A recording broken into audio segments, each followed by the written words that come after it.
Hello everyone. And today we work on cast again.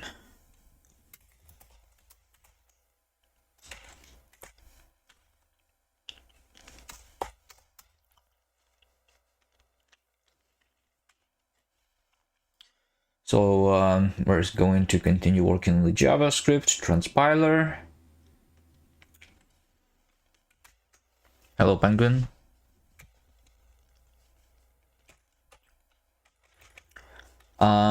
So I was yesterday doing the source map generation, and well, it actually works.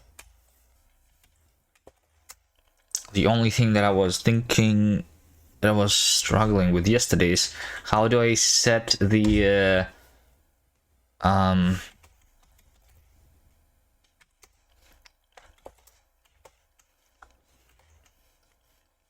do I set a breakpoint in my cast sources? So I actually needed to do a simple checkbox in my VS Code extension, and now I'm able to do the breakpoints here. So we can like do a breakpoint here and then start debugging. And then we actually hit the breakpoint. And we see that the picked number is now 2. In this debug console, we don't have a way to do input, though. So what we can do is we can launch through the integrated terminal. If I launch through the integrated terminal, then I have the breakpoint. We have picked number 6 now, so we can step over. I guess we can step into like over here, right? So we are now guessing the number. I do 5 here. We hit this breakpoint. We hit this breakpoint.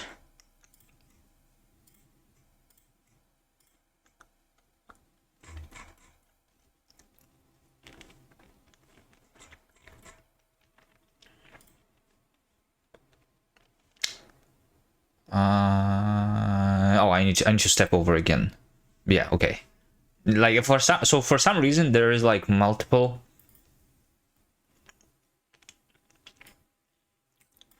I'm hitting the same line like multiple times in the debugger. I guess I'm not generating the lines.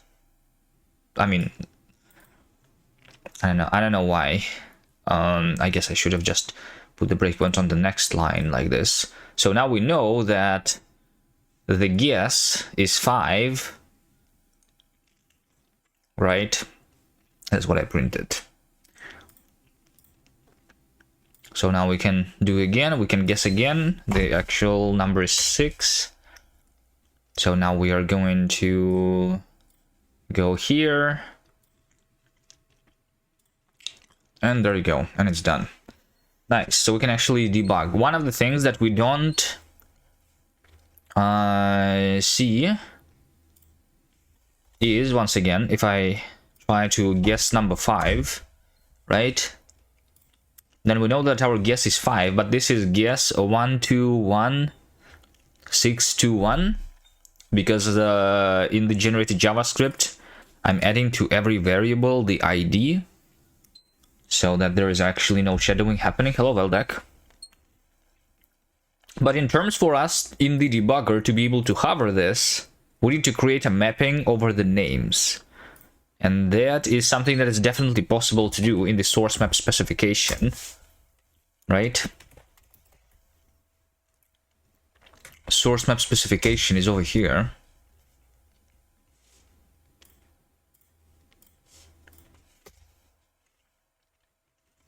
So we have names. Names. Names is an optional list of symbol names which may be used in the mappings entry. So right now we use 4 fields for each of the segments. But we could instead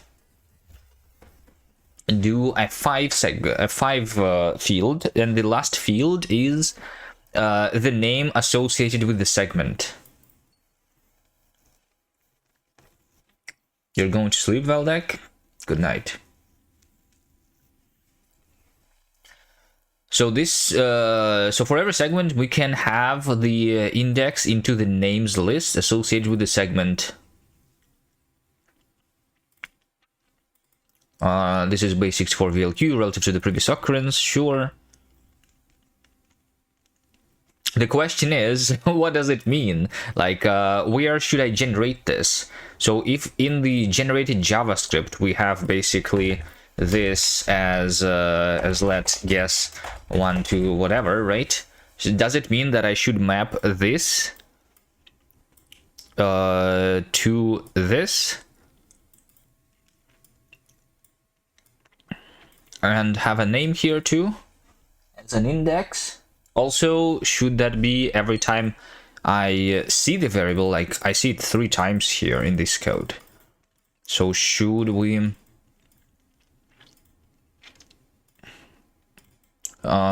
be creating this every time we reference the variable, or only when we declare it? I think only when we declare would make sense, right? But at the same time, the question is, how does, like, when we do a debugger like this,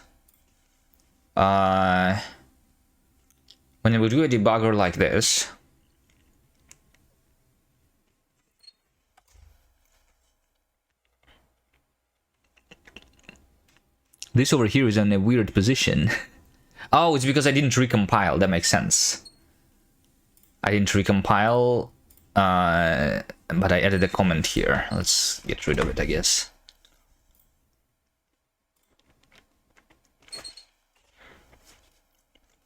Can I make sure that I compile every time I hit an F5? I probably can, right? So I think in the debugger, we should be able to also hover the variables to see their current value, right? So when we're working with JavaScript, can I see where I am in the original source? Disable source mapped stepping. So I am over here, but this is not formatted, so I guess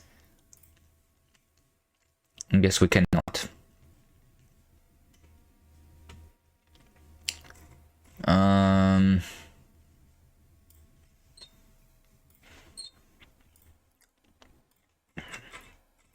I just want to test JS. Let x be 1 to 3, x plus x, console log, right? Something like this. Can I put this thing here and then debug? Start debugging. Node.js. Run current file. Okay, so we are here, right? Yeah, see, I can hover x, and we know that the value here is 1 to 3. So the question is, how does this work in the presence of the source mappings? Because who figures out what am I hovering even, right? Because that's the job of the... because we're using Node as our runtime. So the debug adapter is the Nodes one.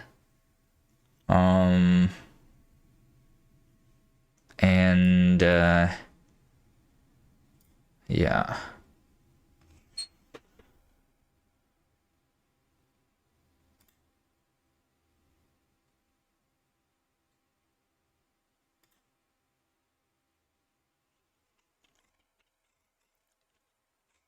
You can see this in the local.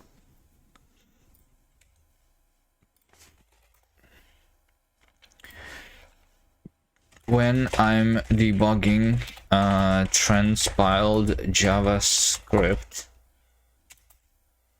breakpointed in original source,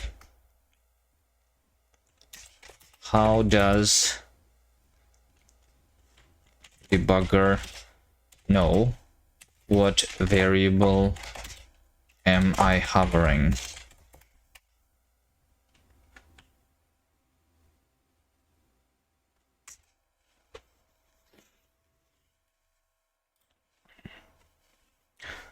I mean, yes, source maps.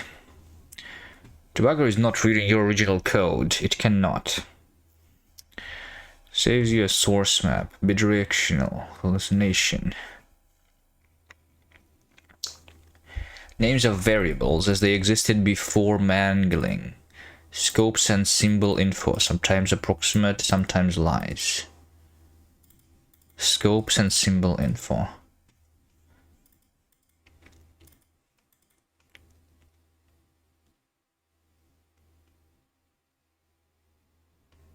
What original location does this generated instruction correspond to? Yeah. Hover a variable and name resolution via mapping. When you hover foo in the original source, DevTools look up the original file, line, column. Source map says foo maps to generated variable this.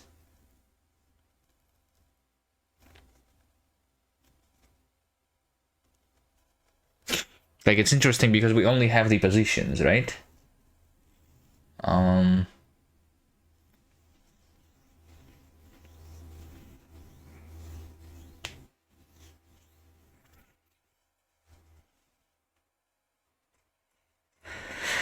But maybe all that I need to do is like to create the names. Let's just see. I'll try something and then see if it works.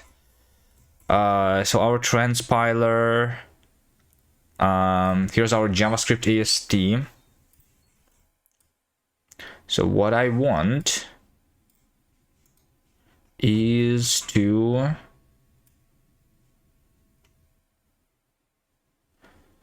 so here's our variable name, right? This is a variable name. Variable name. This is the raw name in the generated JavaScript, but we can have the corresponding original name, right? Over here we're generating the name, but we can also give it the original one, yeah. Which could be both the span and like the actual original name. Original and span. Yeah, how about that? So we have original name, which let's just have original name option. How about that? So we have type original name, which is you know, raw string, and span is span. So where is it and like the actual value? This means that we will be able to do the source map original.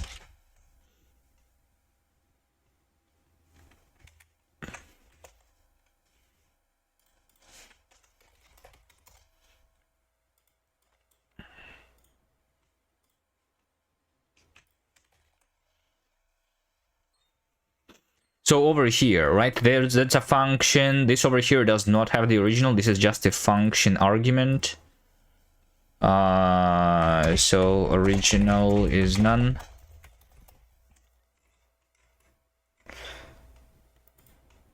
Original. When I'm transpiling value shape, generate name value, original none. Binding. So this is a binding. Binding is something that actually exists. Right. Hello. Yeah.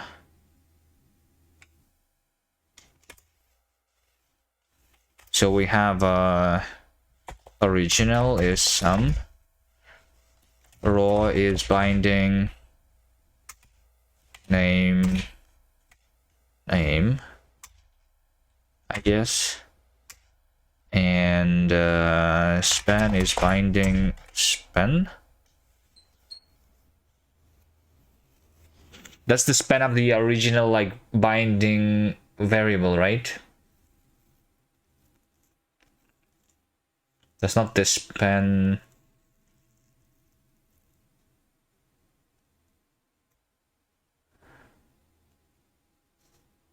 Hello, Death Razor. This is not the span when I'm generating it. you know. So I think this should have an extra argument span, and then we give it the span then. Because the binding span is the span where the variable was defined. So over here, for example, right, we have a blocked value. This has a binding name. Well, I mean, in this case, binding name. Span is actually none. No, it should be not none. No. In this case, binding, this is a blocked one. Yeah, let's just say span is binding, and in this case, yes. Sure, variable. We have generate name variant. I guess when I'm generating the name, the original is always none. Maybe. So pattern match. So when I'm pattern matching, this is a pattern. This is a pattern. So we have binding name where span is the pattern data span.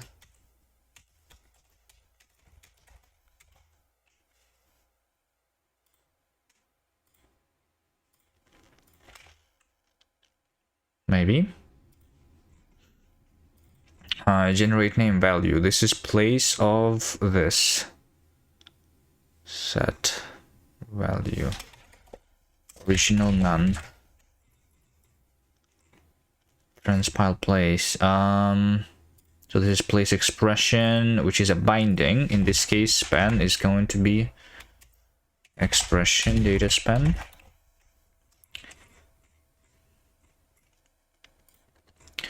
Generate name object. None. Generate name. None. Assign. None.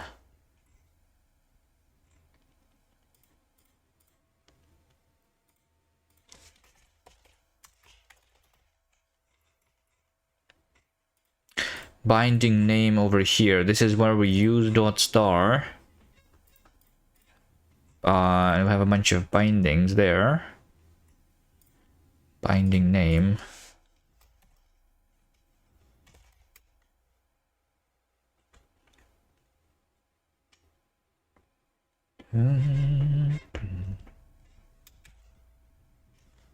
I see binding span here. I'm not sure.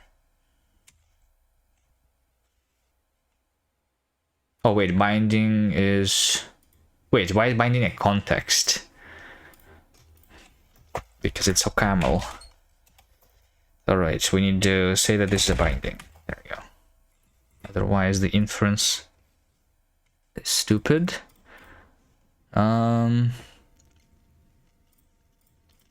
Generate name value, original none, original none.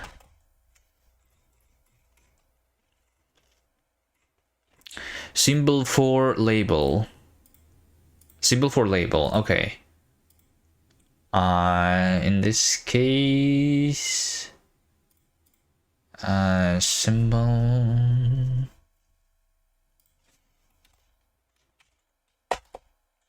Original.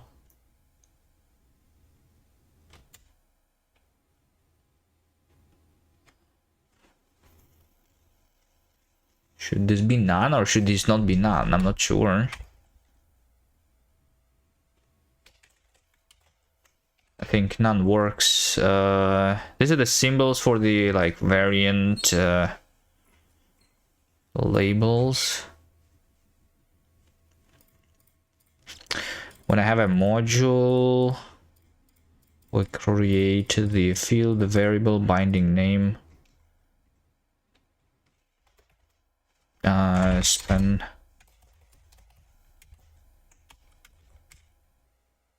Binding, span, binding. Sure.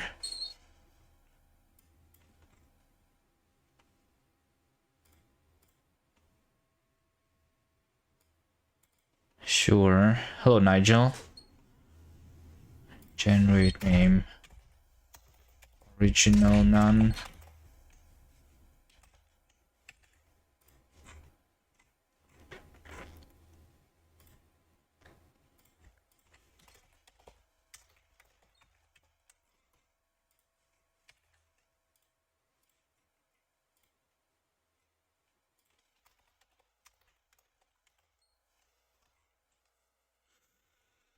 Okay, seems like this works. But now I need to print it, right? So when I'm printing a name, I should also say that we print maybe span option. So yeah, my writer now should be aware of the name of this thing, right? Which means that I probably want so this is not open span, this is like something write name. So we're going to write the name as a string anyway, right? Name is a string.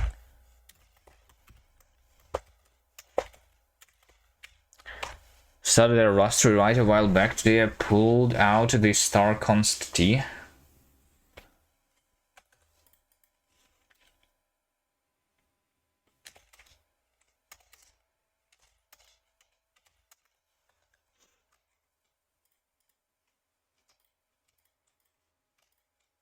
You're back to using row pointers, really?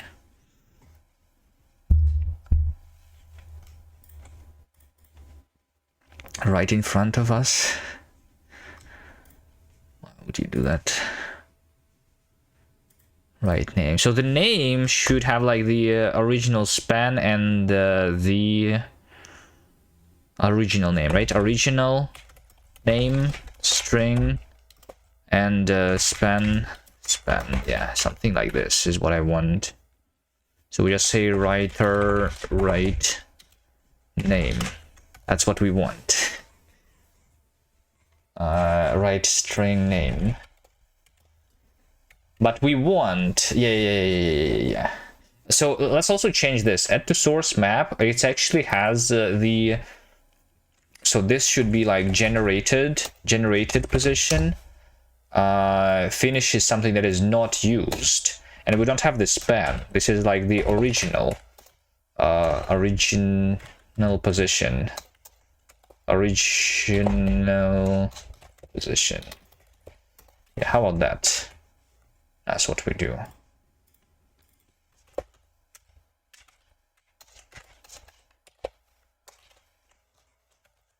But also the original file. Can you make JavaScript go to cast next? JavaScript go to cast next.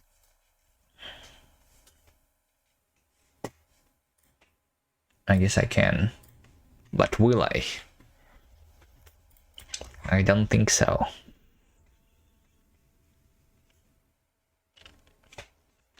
I want to be able to keep references to fields, you know, the data without making those fields RCT. But why do you need a reference?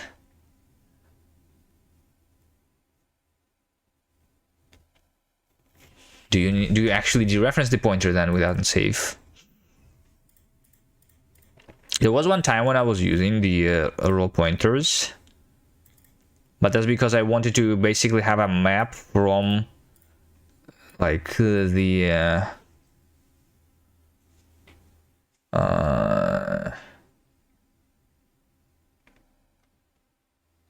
one type can reference other types that are sitting in a scope map.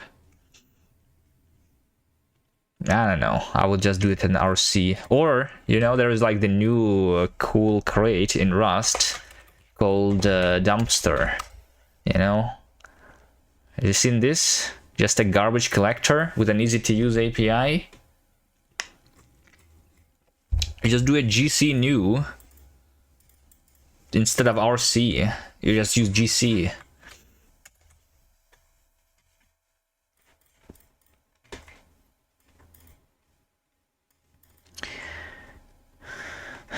I don't know why you are trying to not use the RC though. Because you are going to have a seg faults. It's almost guaranteed. At some point. Unless you're really careful. C++ you can make refs to anything, even the void. Yeah. C++ is very good. It can do so many things.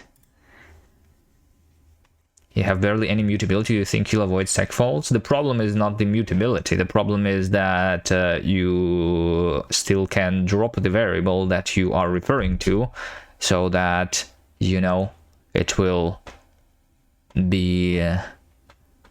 you will dereference something that is freed. You have dangling pointers. It has nothing to do with mutability.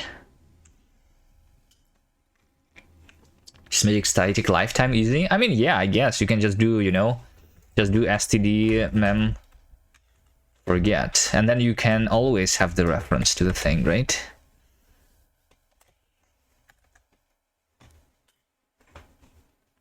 Or like leak. There's specifically the leak.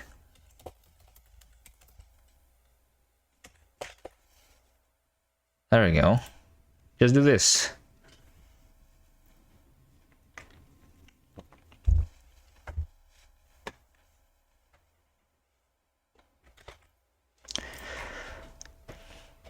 It's totally safe.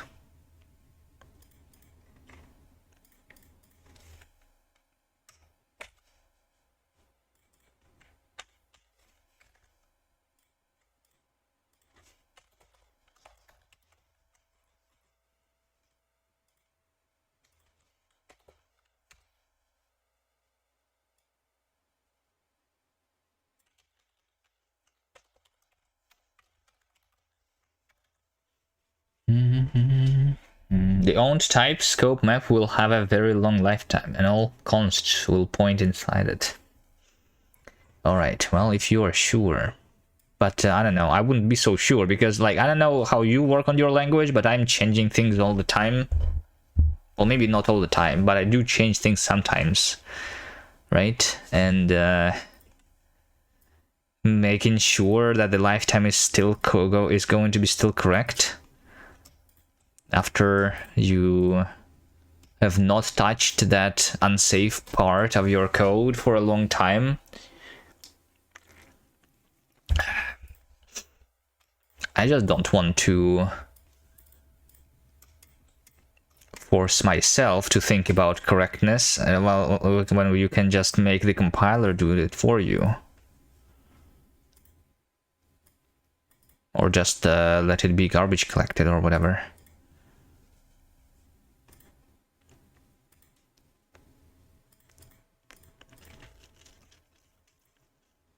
Add to source map, writer, position, span, URI, span start.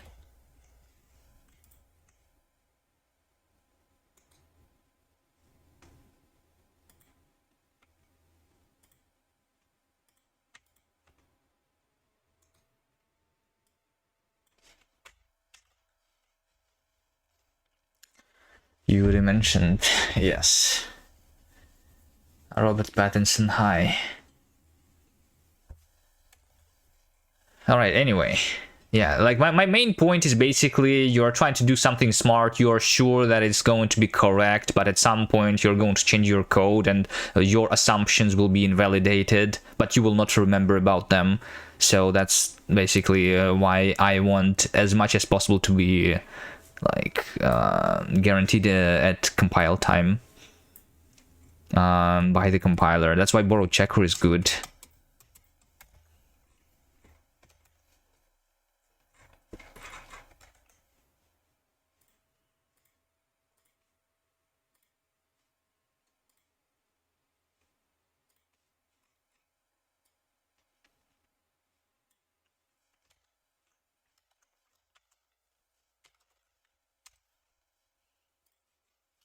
Alright, so now when we have the right name over here, we have original name, this, that, right? We just are going to say writer adds to source map.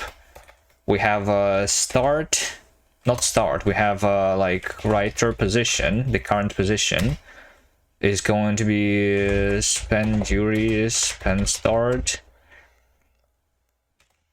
right? But we also have the name, which is original name. And in this case, name is none. And in this case, name is some original name, I guess. So when we are adding to the source map, now we have another optional argument, which is name, string option, right? So we have names. Mutable names is string list. Mutable name index is int string map, right? And then we also have mutable previous name index. Previous name index is none. Names is empty list. Name index is string map empty. Okay, so now we are going to write this final thing. Yeah, over here. It's going to be very similar to this code, I guess, right? So instead of previous source column, we are going to say previous name index. And what we do instead of original column -1 is the name index, right? But we do this only if we actually have the name index.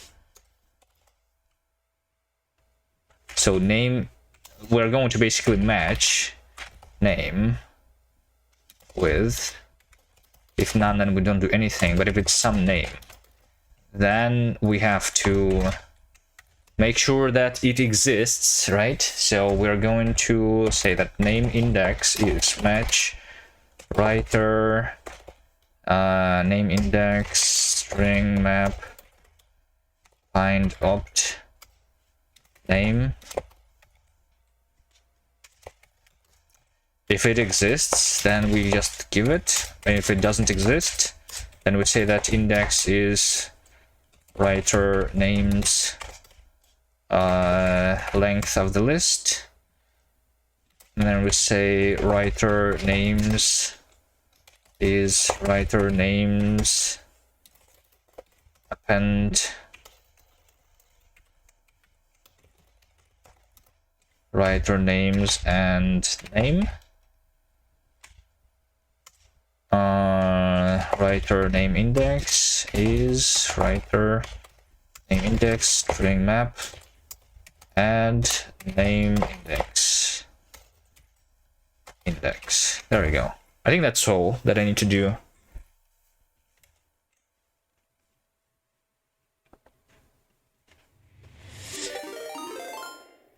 Yo, Cakes raids me again. Well, thank you very much. Hello there. You know you can raid other people too, though, right? But thank you. Hello, guys. How are you doing? How are you doing? How's Cake's game doing? Is it released yet?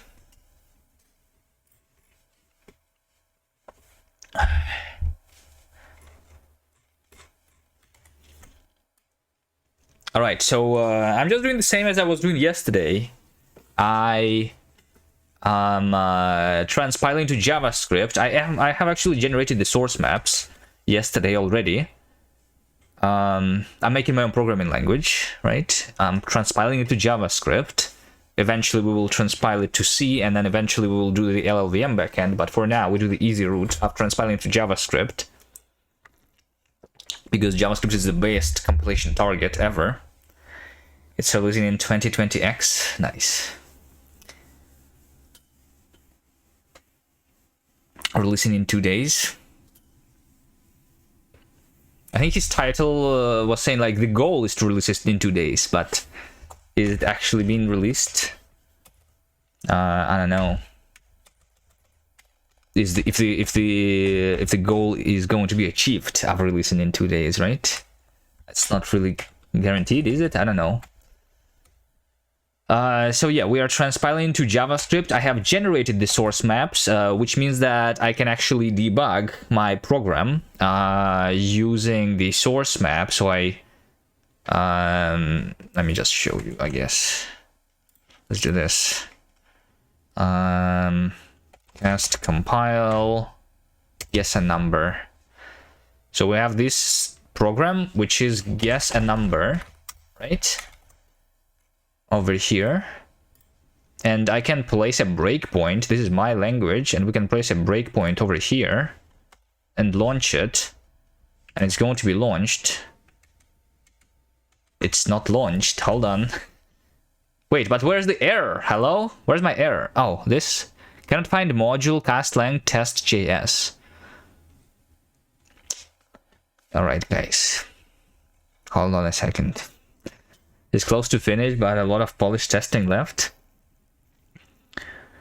Well, there's always polish that can happen, and there's also always testing that can happen, right? Like, is the game ever actually finished? Is there, like, when do you like no matter how much polish you put into your game, there is always something more that you can do, right? So at some point you just have to say, okay, I'm done, and just release it. You can keep updating it after the release too, right? And add more polish. It needs at least one round of testing. Did no one ever tested his game? Did he not give it to some, like, trusted people or something? The new stuff.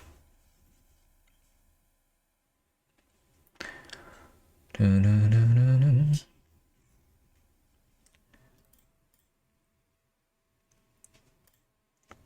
change it so much every few months. Well, I mean, yeah, but that's what I'm saying, right? Like, yeah, sure, he is working solo, but he streams and he has some people who he trusts, right? Just give the game to them and see if they find bugs, right? Why not? Ask Scooby-Man when his game is launching.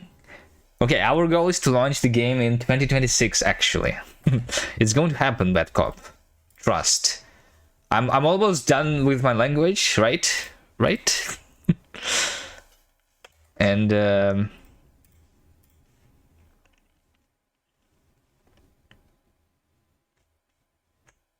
oh, it's because okay. It's because it was running current file, which I did not want. I want this debug cast output. This.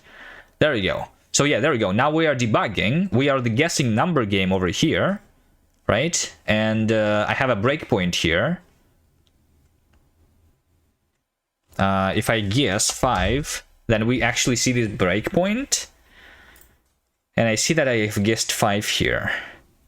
So that's my current thing. And as you can see, this is a guess 121621. So we have the in the transpile JavaScript, every variable is appended with its ID, so that there is no collisions and stuff. And now I need to add to the source map, adding symbols to source maps. So we can like basically see the original name, and maybe I can like hover this and see the actual value of the variable or something.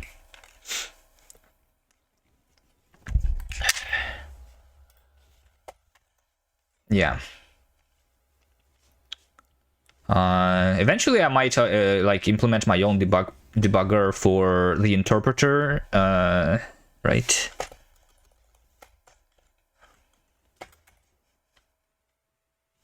This is using the existing, this is just using the Node.js debugger, right? I'm just running through Node.js. So it knows how to pick up the source maps, which means that you can put the breakpoint in the original source code. Right? You could do the same, and you can like debug WebAssembly also. Well, I mean, it depends like on the debugger, right? But in the browser, you can use JavaScript or WebAssembly, and both of those support like the source map, so they can debug your application compiled to WebAssembly too. Why do you need debugging in a language that doesn't do bugs though? Because the language itself is not done yet, so the compiler has the bugs. Once the compiler is done, we will not need the debugger for sure. Yes, because there is no bugs are going to be possible. You're right, Betcomp. But we're not there yet, you know.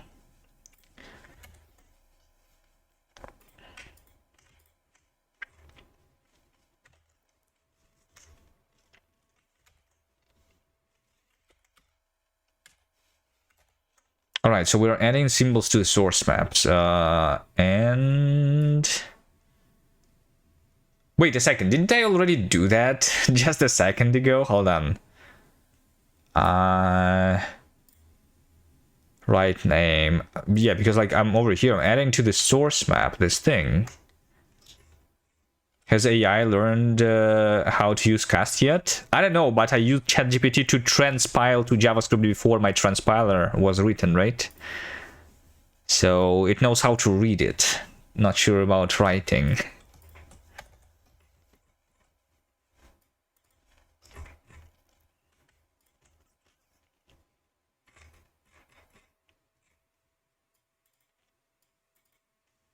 Let's take a look at the source map. Here's my source map, right?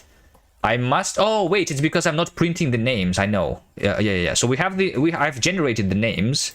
So I have this stuff, but I have not put it into the resulting JSON file over here, right? We have version 3 sources and mappings, but I also need the names. Names. Yeah, just have names and that's all. So names is just the list of names, that's all. Yeah, sure. Names.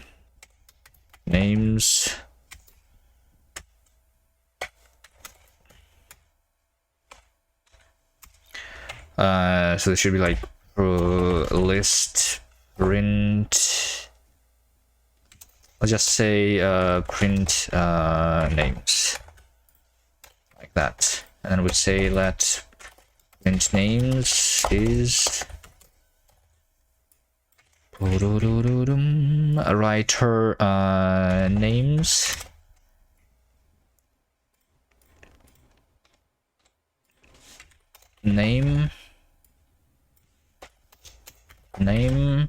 Names just escaped separated by commas, right? That's all that I need.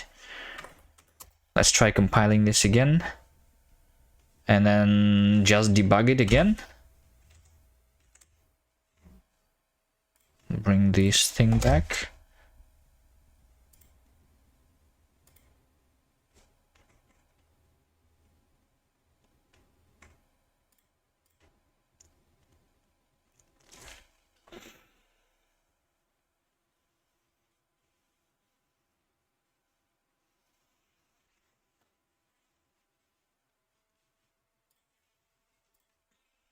What's wrong?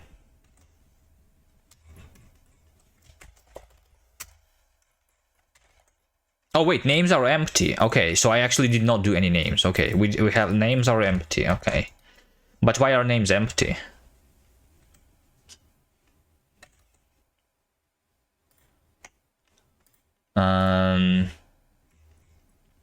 So I'm wondering. So the important one is when we do the let, right? When we do let, did you give ChatGPT any documentation or anything? Or literally just convert this file to JavaScript, please? I think I literally did just convert this to JavaScript. Can you, is there a search here? Transpile cast to JS. There, that's over here, right? Yeah, that's what I said. Just transpile cast to JS, and then I just put the source code here. This is the advent of code date, whatever. Yeah. And then it just gave me this, and I just copy pasted this, and then it just worked. Yeah, that's all.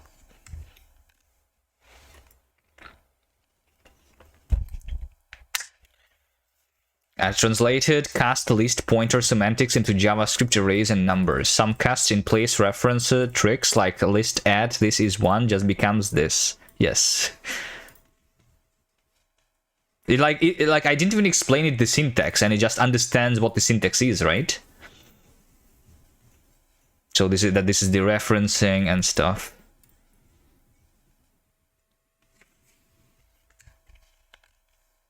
the Gaussian elimination. Yeah, it's the advent of code with Gaussian elimination.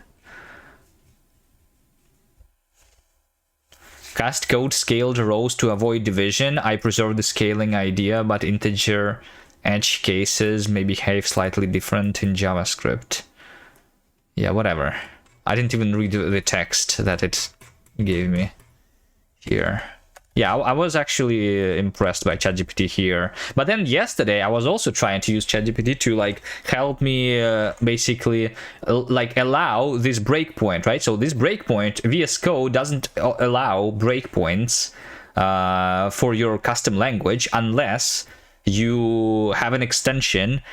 And the extension says that you should allow this for this language to have the breakpoint. I was trying to ask ChatGPT how to do this, and it could not do this. So this is so simple. There's just a simple like field in the JSON of the extension that I had to set, but it couldn't.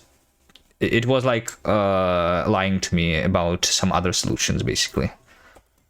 So yeah.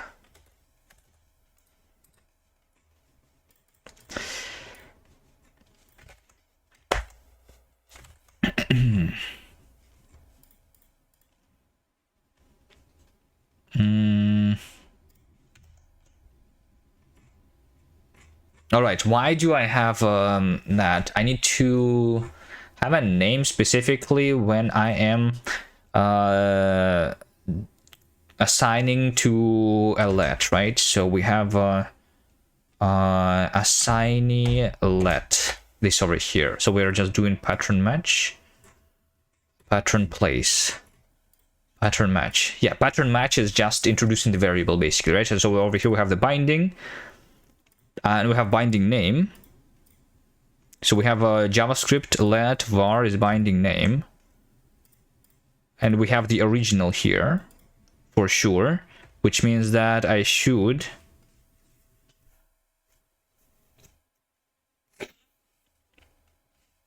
Kobe asked when Linksider is releasing last year.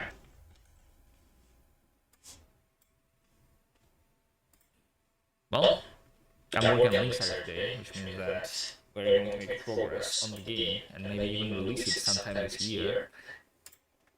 11 months ago? Yeah, sure.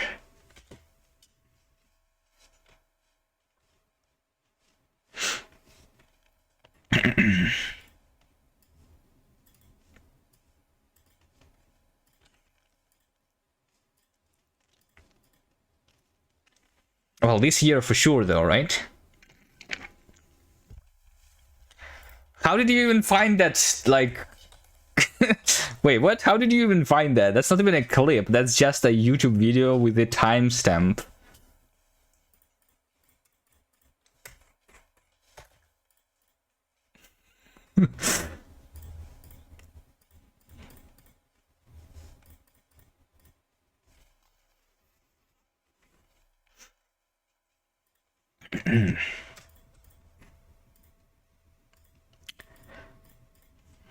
Maybe I should log if I have a name. You know? Add to source map. Like over here, right? Name some original name. Let's just do this. Print original name is this.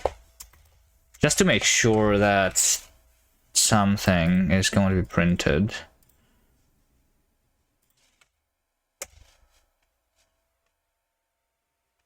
There, but it is not printed. Okay, so this right name is never used. Wait, do I actually not use right name? Wait a second. How am I printing the names then? Oh wait, no. Hold on. Right name should be used. Yeah, it's JavaScript AST. Okay. I get it. I get it. I wrote this function, but I never used it, right? JavaScript AST, this over here should have a function which is called print name. Yes, but this is just writes this thing. But I should have writer write name, right? That's what we need to do. Okay, write name, and let's have these all named. variables, original name, right name.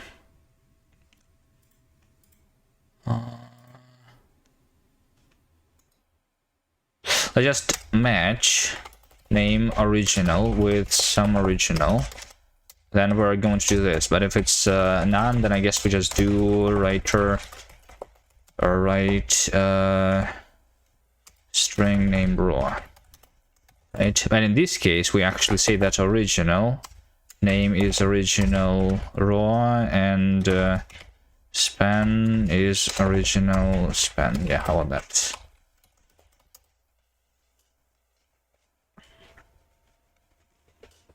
There's AI search on YouTube?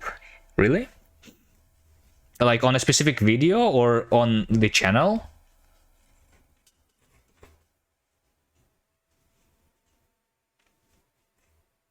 On a specific video? Okay. That's actually good. Probably.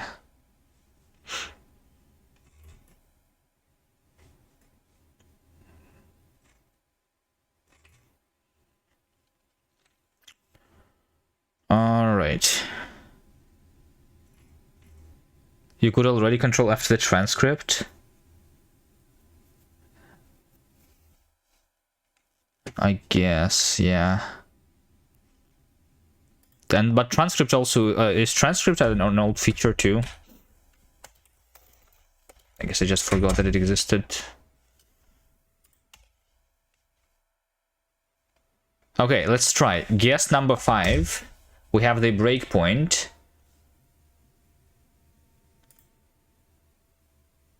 It doesn't work. Wait, hold on. But it does. Okay. So over here, right?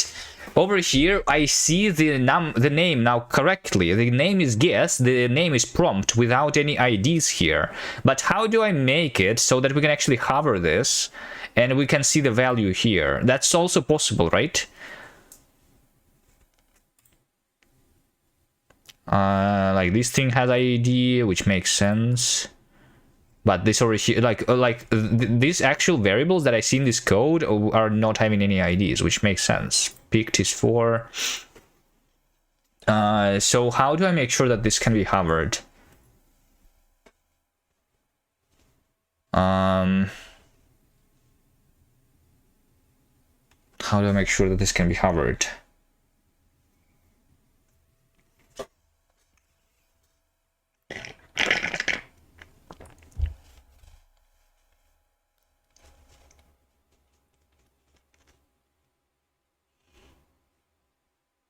Maybe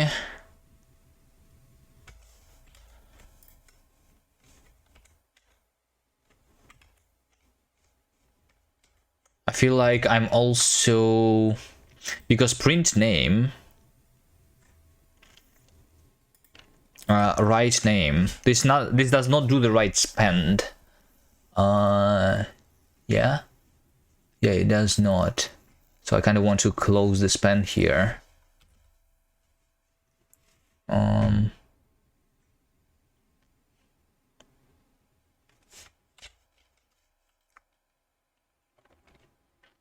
What if I just do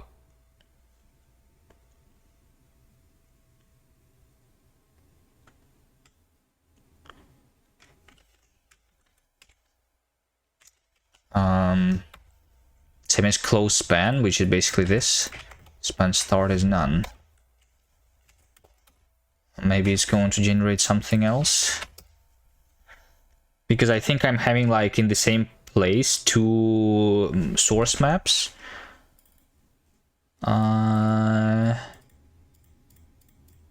Yeah.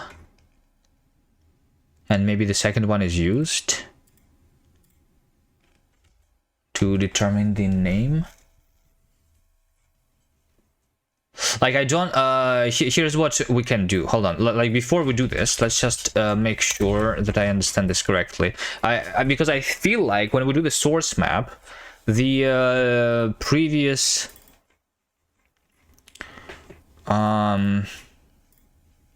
like this relative to the previous column should be all never 0, I think, right? Yeah, I think so.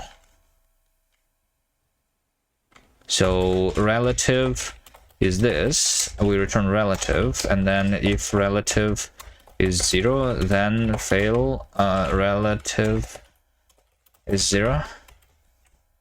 Just so we can see that it is actually happening. It's not happening.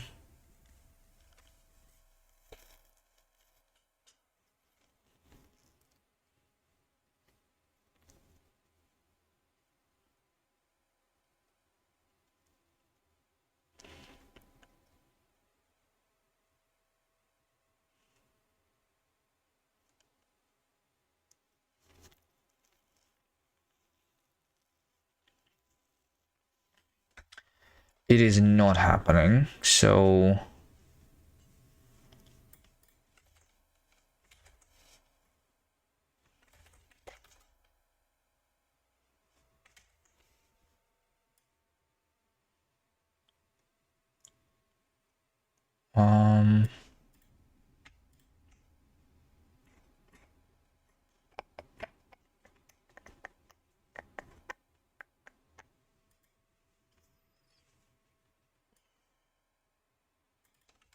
so that is weird, actually. Because what's happening when I... Oh, it's because I write name. I see. No, that makes sense. No, that actually makes sense. Yeah.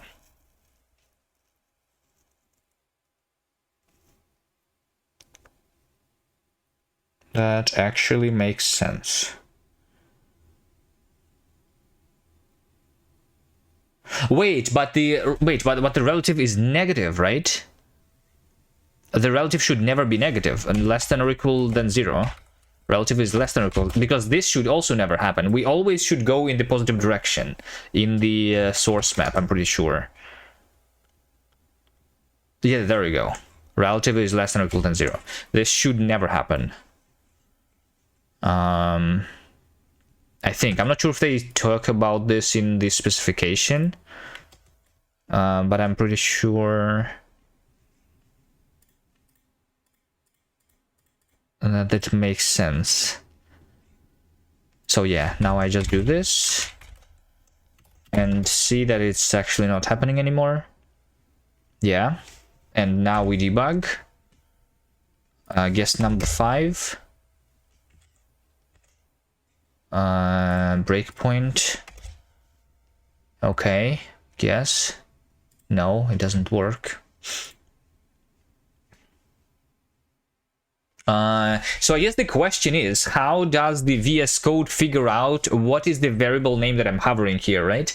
Because we need to get this information from the source map, right? I have generated code like let guess be whatever at some point, right? Or I guess it was like let guess and some ID like this. That's what we generate. And then we said that this is equal to this in the source map. No, we don't say that the entire span, because in the source map we only have the position. So we basically say that this position is equal to this position, and at this position we see the name guess, right? So it knows that it knows that this variable, because this information is in the source map, that this variable is actually named guess and not guess 6 to whatever, right? But then when I'm hovering, it should basically get the position in the generated code based on the source code, right? So it's the source map in the other direction, which we don't have, but it's like... So that, like, in order to figure out what is being hovered in the generated source, we need to go in the opposite direction, right? Yeah. So we know that a bunch of these positions are actually mapped, right?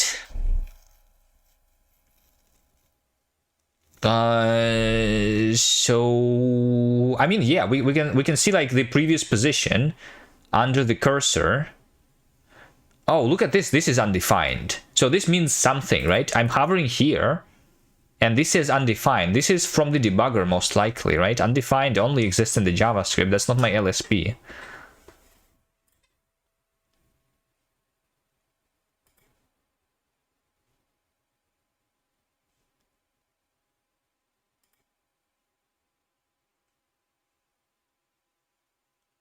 So over here, I'm hovering on the equal sign.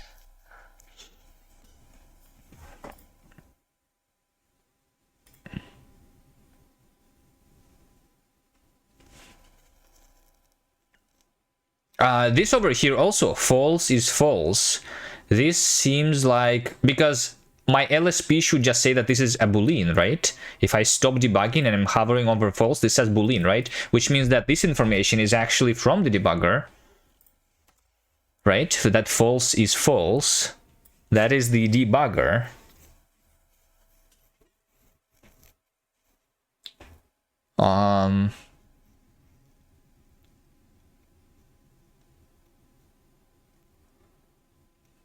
Because this is a constant. So we can actually hover other constants too, right? Like this is 10 and this is 1. And this is... and this is what? Number?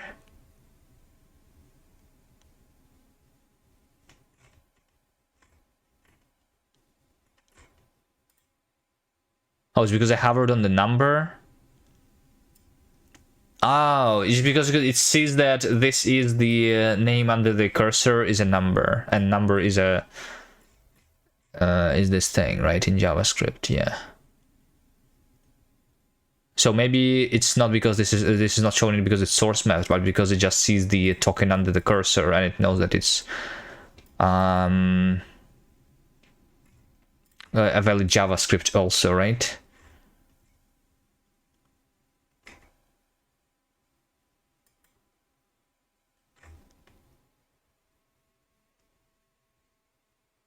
This over here still says undefined, and that is interesting.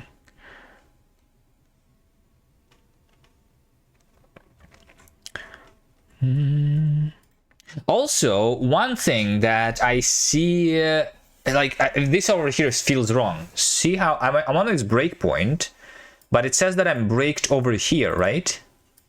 This definitely is not correct. Right? This doesn't seem to be correct. We are in the middle of the word picked. So maybe I'm still generating the source map incorrectly. Can you replicate this with TypeScript? I mean, yeah, you should be able to debug TypeScript, right? And then you should be able to hover the variables, and it should just show you the values. Do I have existing TypeScript that I could just run, though? I mean, we have the VS Code extension where I'm using TypeScript. Maybe I can debug something here. Right? So this is TypeScript. And we can...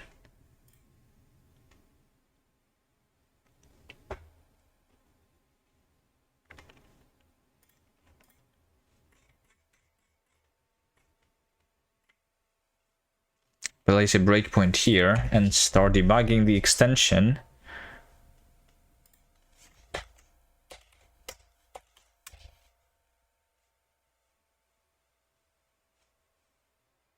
But I'm not sure if debugging the extension works. Rejected promise cast has been activated. Launching server using command cast. Yeah, this makes yeah, okay, that makes sense.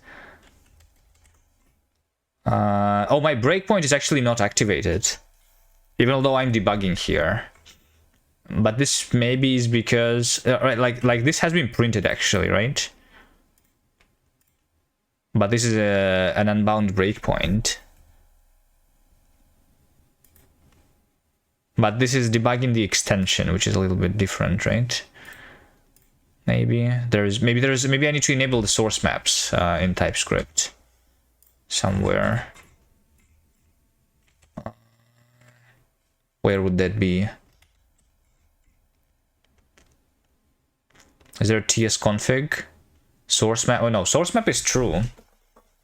Right, so I do have source maps. Maybe when you debug extension, you cannot place a breakpoint, but well, that would be weird, right?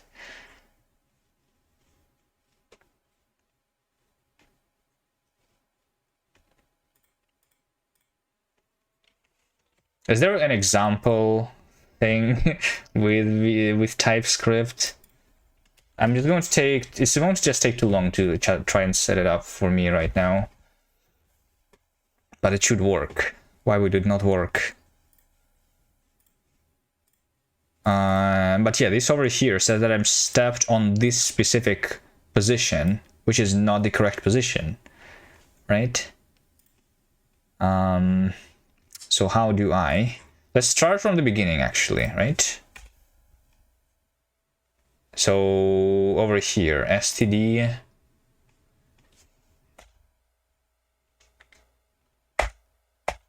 This over here is putting this in the like not inside of the code, but over here, because it thinks that I'm in the beginning of the line. Maybe I'm assuming. I'm not sure, and I cannot step over here. By the way, I need to step over 1,000 times because this actually generates a bunch of expressions in JavaScript, one for everything in the prelude. So all of these is like a separate statement, which is why it takes a while. I don't know if I can make it.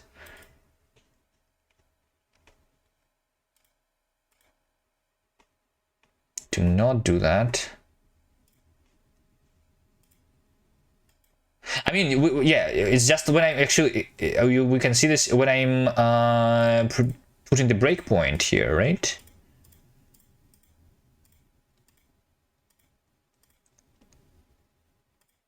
This over here is weird, right? So I can I put the breakpoint on print, and this actually puts the breakpoint on the before the less. Because on this line, the only like source mapped position is this string, maybe for some reason. Although print should also be source mapped. So I don't know. This is in the middle of the else. This does not have any breakpoint. Yeah, there is something weird here. I have a bug in my source map, I think, is what this means. Right? Because I should be able to place a breakpoint on the break. Or maybe not, actually. Maybe not on the break, because break is like the syntax sugar. So that breakpoint would actually go... Yeah, like we have... This is basically a macro. So there is no code here. And how would we, how would you, like, how do you debug languages with macros, by the way? Maybe I should try debugging Rust to see how it's supposed to work. Can you place a breakpoint in Rust inside of the macro definition?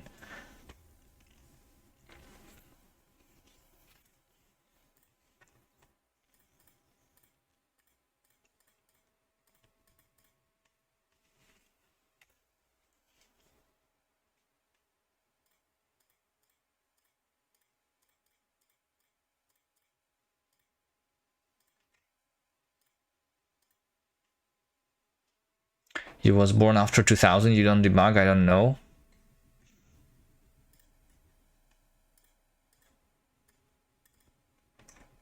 I mean, I don't debug either. I was born before 2000.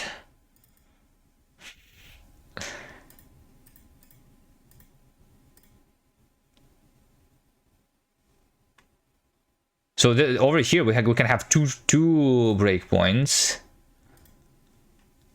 Kubernetes is old. Yeah. I guess.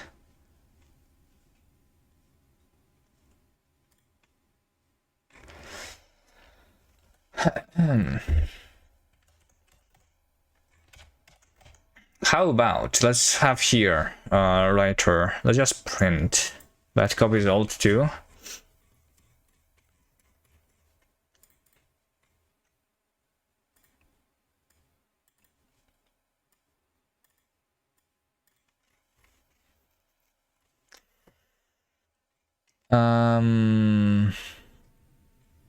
What I'm trying to do here. Maybe like I can print all of the positions. Let's do this. Right, all right, let's do this. If original Yuri path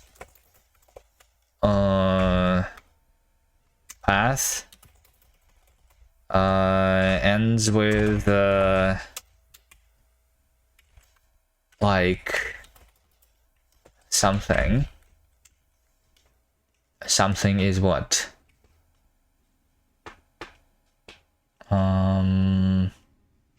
Guess a number. KS. I want to know what are the positions that I am generating for this, right? So I will just do log info. Let's just do print.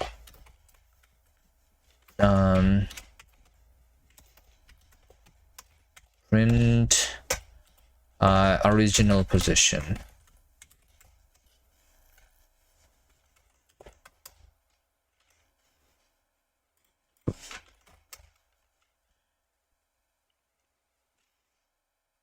Okay, so these are the original positions that we generate. How about we do this colon that?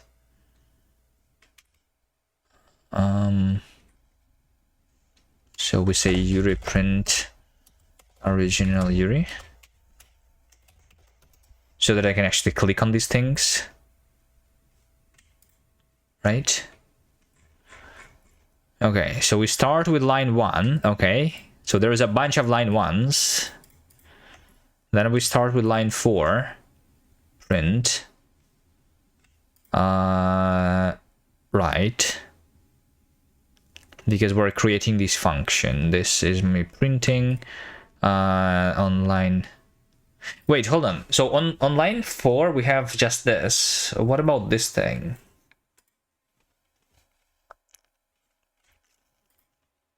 I don't have it. On line 5 we have std random gen range.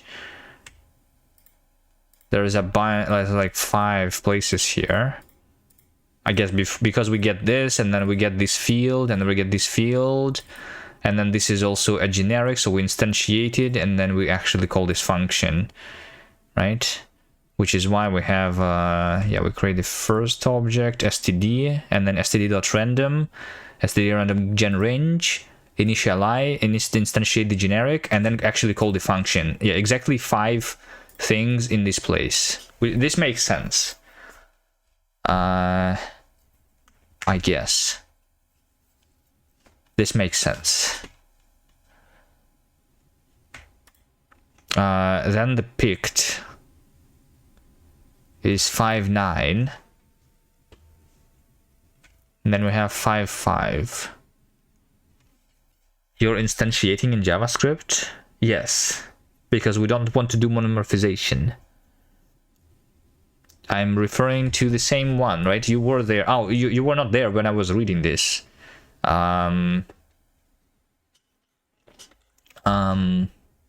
Existentialize your generics. You missed the reading stream, right? Yeah. Well, I'm going to do this even in JavaScript. This basically means that your generics, your types are actually going to be treated as values at the runtime. That's basically what it means, right? Which means that I'm actually going to be converting my generics into functions in JavaScript, and my types are like actually exist in JavaScript. That's how I already do. By the way, I like over here, right? We do the string parse. So we have like ts from string, right? How do you think this works in JavaScript right now? It's because this is actually a value that we have in JavaScript, type t. It's an actual argument to this function. And then we can find the implementation of the trait in the runtime.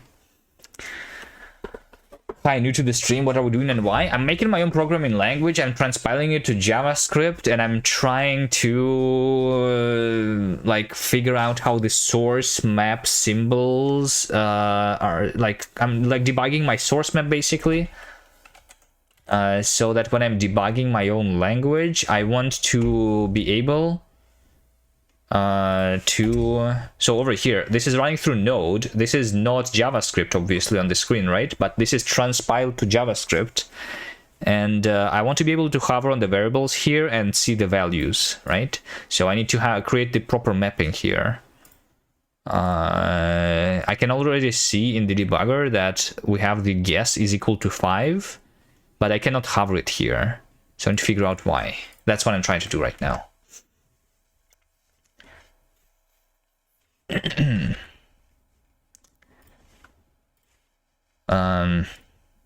But why am I doing this? That's a good question. For fun, but eventually, hopefully, we start actually writing games in this language. Transpiling to JavaScript allows me to to run the games in the browser easily, right? So that's going to be my primary target. At first, I'm going to start doing some game jams with the language. That's the idea.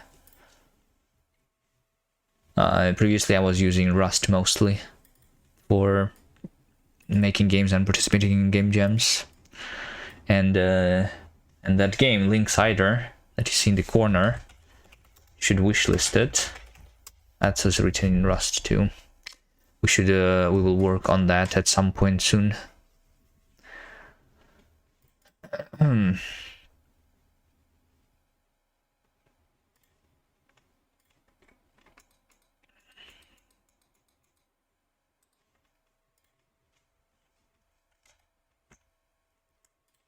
Okay, so yeah, right now it seems like a little bit weird.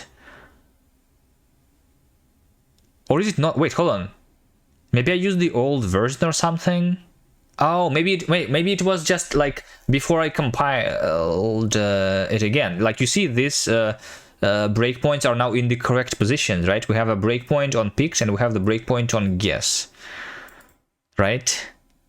Because I guess like we have a breakpoint when we are determining this value, right? Because this actually a single variable is a bunch of code trying to figure out what the value of guess is. So this seems correct now, actually. Yeah, I think I was just debugging the old version of this source. So now it is correct, 5. But can I hover? I can still not hover though. Okay, so yes, my question, I guess, how do I like figure this out? Like ask ChatGPT, how does VS Code debugger know what variable from the generated JavaScript am I hovering when hovering in the source file? I'm doing transpilation to JS. I have source maps. Local, I see proper names of locals, but I can't see anything. I can see a value of variable when I hover. Okay, I don't know. This is probably enough information. The debugger guesses, and your source map are not giving it enough.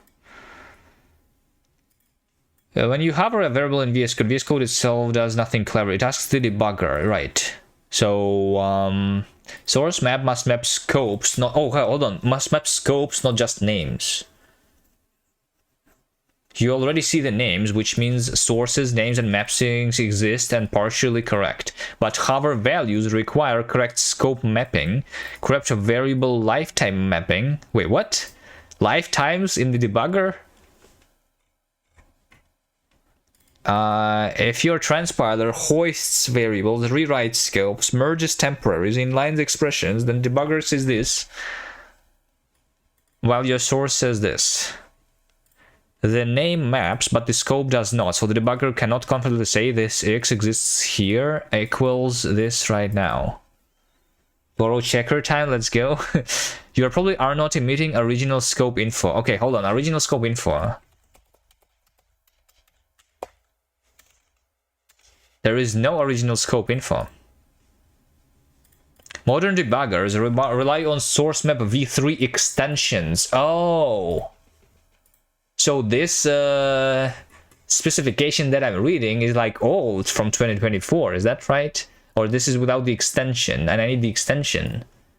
Is that right?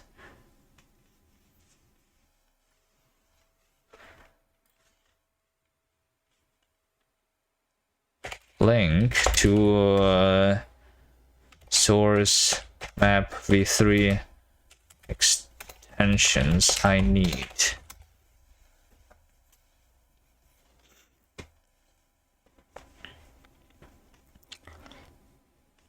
With extension setting. Source maps.info. 404 not found. Online source mapper. The spec. Source map. Oh wait, this is the source. Oh, hold on. Extensions. Source map consumers shall ignore any additional unrecognized properties. Index source maps. To support concatenating generated code and other common post-processing, an alternate representation of a source map is supported.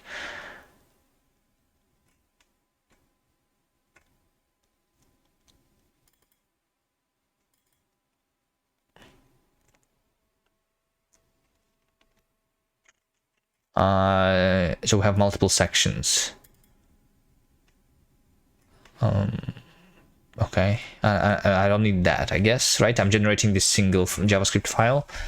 Decode index, source map, the abstract section.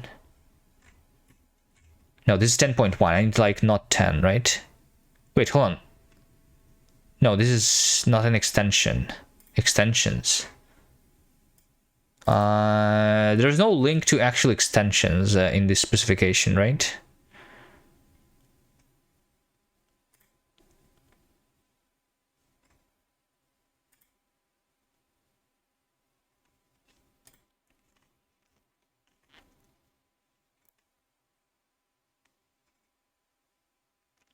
Your compiler scope info extension field.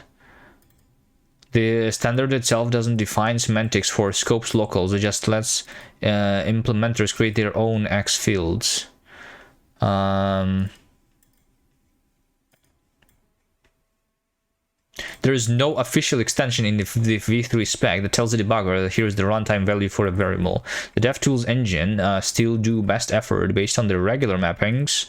Optionally manual extensions like X underscore encoded by your compiler. There is work discussion happening to extend source maps to include scopes and ranges for better debugging. Proposal source maps v4. Improved post hoc debuggability. That is closed. As completed. I believe this is subsumed the current scopes proposal. Proposal for adding information about scopes and their bindings to source maps. Currently, source maps enable a debugger to map location in the generated source to corresponding locations in the original source. This allows the debugger to let the user work with original sources when adding breakpoints and stepping through the code. However, this information is generally insufficient to reconstruct the original frames, scopes, and bindings. Yeah, like you see how over here we have a bunch of different scopes. Maybe like we don't care about this because these are the closures from the generated code, right? I don't want to see this. We want this to see as a local variable, right? So that's what this will be used for, I guess. We also see the stack trace over here.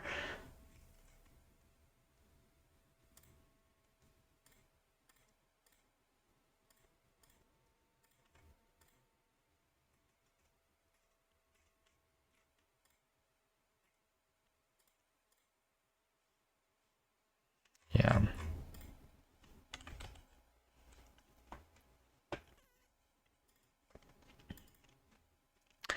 Reconstruct the stack trace with the original function names for the error. Have step over and step out functions during the debugging for the inline functions. Debugging folded or erased variables.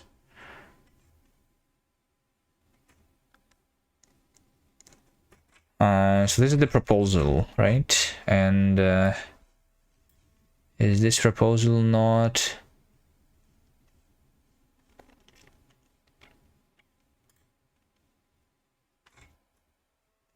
source map specification? So yeah, this is one of the current proposals, which is at the stage 3, whatever that means. Debug ID. What is debug ID? This document presents a document to add globally unique build or debug IDs to source maps, making build artifacts self-identifying, and facilitating bidirectional references between source maps and generated code. Okay. What about the range mappings? Further mappings map locations in the source code to the other locations. This works well when trying to access a location that is defined in the source map, but one loses precision when accessing locations that are not directly defined in the source maps. Yes, yes. In these cases, tools usually fall back to the next lower column that is actually mapped in the source map. Yes. Okay. But these are all proposals. How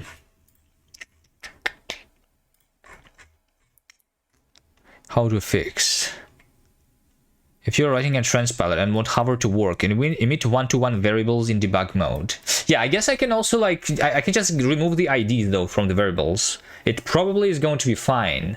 Can you do shadowing in JavaScript though? Is shadowing okay to do in JavaScript?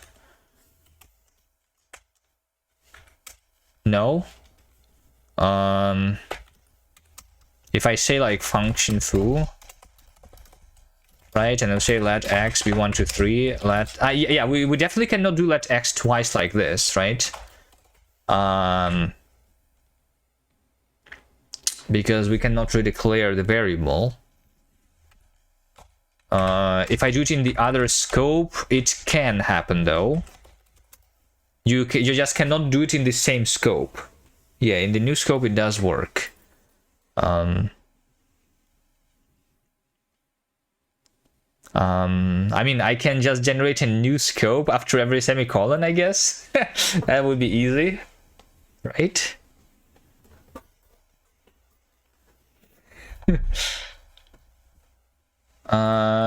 Or how about a better idea? What if I like we can actually have the transpiler maintain like because when I'm generating the code, right?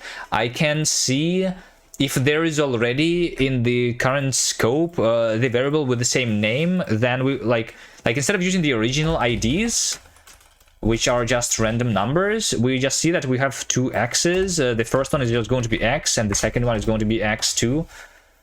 For example, the implications of that in JavaScript are actually insane. I don't think making a new scope is free.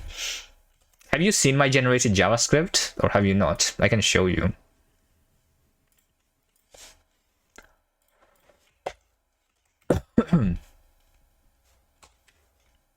You've seen some of it.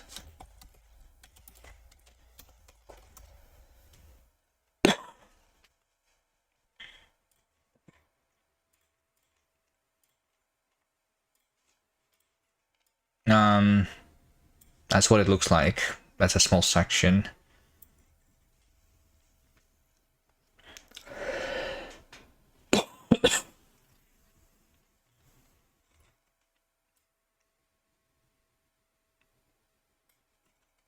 very readable. Yeah. This looks nice over here, right? Await a sync, await a sync, await a sync.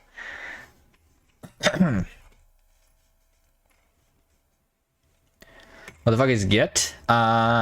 So we have like the cast language is having the semantics similar to like C++ or Rust, where we have like place expressions, right? So why not just .get? I don't know, just so that it works everywhere. I mean, I can generate this differently, right? But basically this over here, this is this object, get and set. This is basically a reference, or like this is how I'm mimicking pointer. In C, this would just be a pointer. But because we don't have pointers in JavaScript, in order to reference a value that exists, we create a getter and setter. Because you cannot get an address otherwise.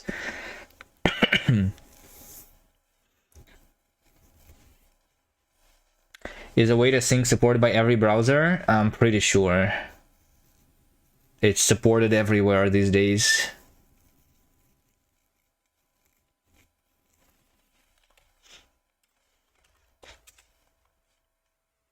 Is something not supporting async?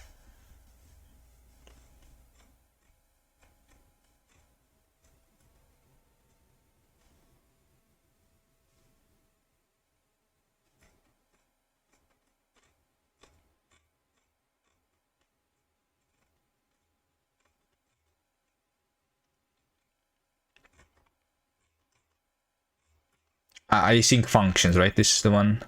I guess Internet Explorer is not supporting it. But I don't know if you should care about this anymore.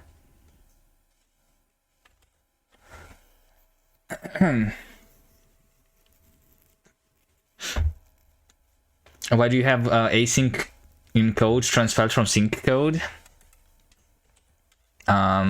Cast is going to be implicitly async, I guess. Although, well, I mean,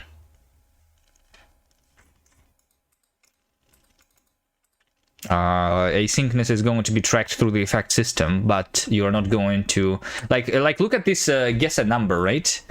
Over here we actually have async stuff, which is inputting over here, because in order to read a line from the standard input in JavaScript, you need to use async or a callback API, right? There is no synchronous API for it. Or, I mean, there could be, but this, I want this to look as the normal, like, function call anyway. So this is going to be having the effect, which can be either sync or async. It depends on the implementation of the backend. It's not unwindable stuff. Like right now, I don't have the effect system in the the continuations in the language are not implemented yet. We can do that quickly, but right now this is the async stuff. Unwindable stuff is just done through exceptions, so we do control flow with exceptions. So break over here is done by throwing an exception and catching it over here. Yeah. This over here must be async. And like especially when we are in the browser also, right? In the browser we will never have a synchronous API, but it should still be like that. Right? And right now we just have the interpreter here. So in the playground,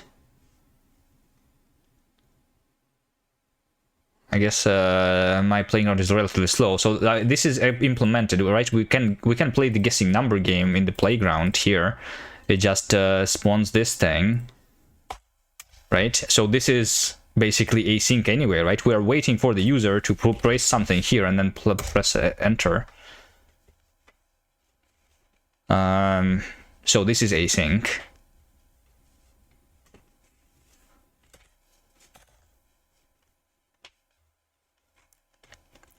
So yeah, I mean, everything is async anyway. My entire compiler is async. I use async everywhere I can.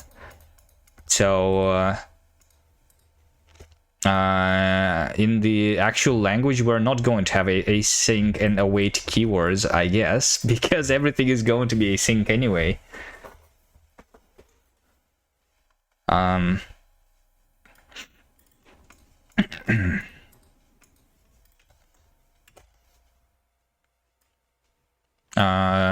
One other language that is all like implicitly async all the time is the Parlang, right? I never tried it yet. Is this the one? Yeah, the one based on linear logic, this thing.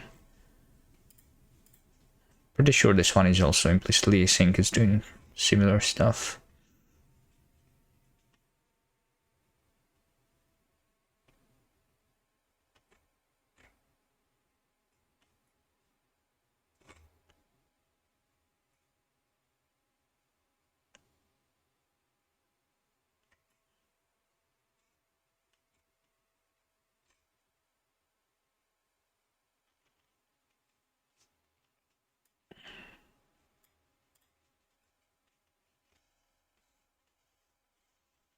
You have the talk on this language in your watch later. Yeah, I never tried this language, but I have read like some posts about it. It's interesting, right? I should probably try it at some point. So they have like linear logic and like linear types, right? And they have session types. And then everything is implicitly async. They have structured concurrency. They have no deadlocks and no crashes because of like the guarantees of the language.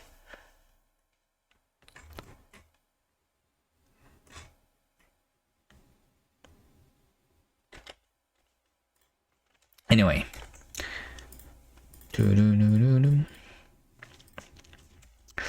How to make progress here. So like I need to understand. I mean, let's just try this. Let's just actually try this, you know? I'm just going to have the transpiler not change. So like binding name is going to be without the ID. How about that? Yeah. So raw is just going to be equal to the original binding name. So no IDs. And then I should be able to hover, I guess, right? Let's do this without the prettier. Because I think prettier is not preserving the source map, right? Okay. Let's try do the breakpoint here. Wait, unexpected token new. Hold on. Oh, I have the variable called new somewhere. So yeah, new is a keyword in JavaScript. So I need to like make sure that this is not a keyword, right?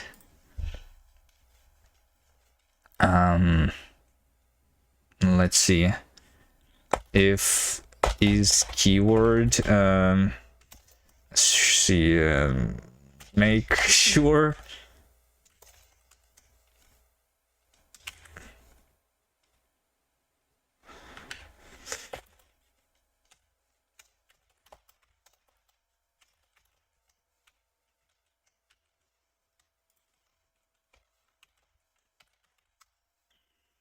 If name is match name,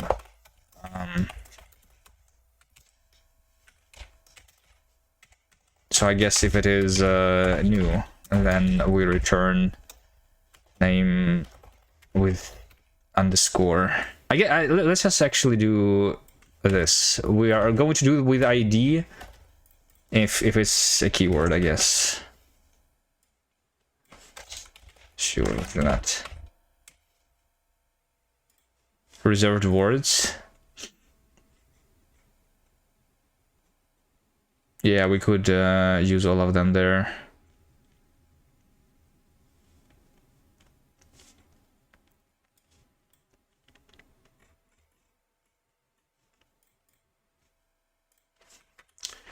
Can I copy paste this and put it here?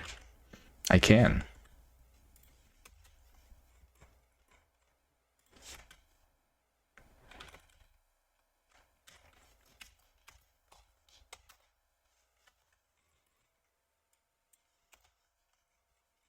There we go.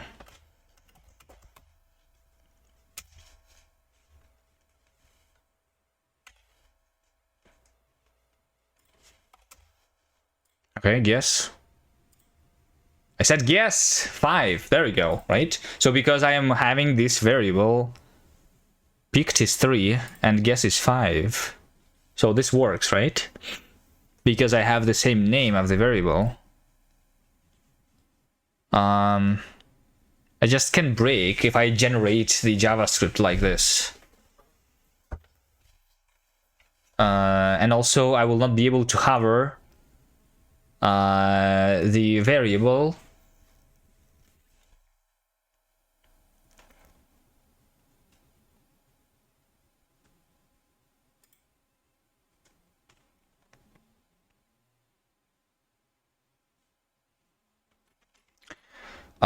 if it has the thing. By the way, can I have can I have it in the launch JSON compilation here? Can I have like pre-launch task to run before debug session starts? Yeah.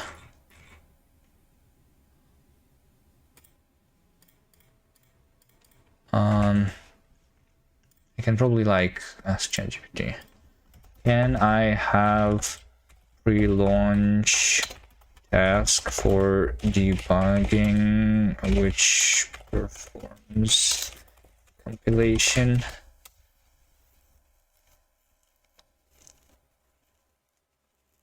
Let's see his code. Hello, Hisoka.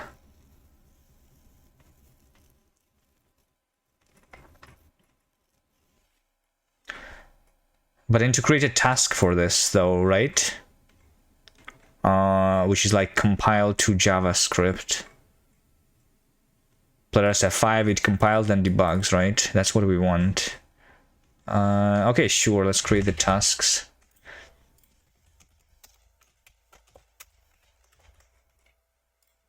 Label build, group build, task. Run task. Oh, wait, run build task. Unexpected zig path. Could not find zig in path. Please download GDK. Patching Rust Analyzer for NixOS. Everything just started happening.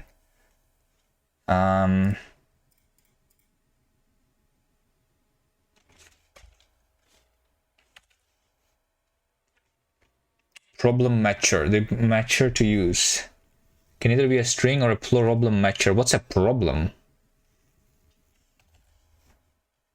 But I want to do basically cast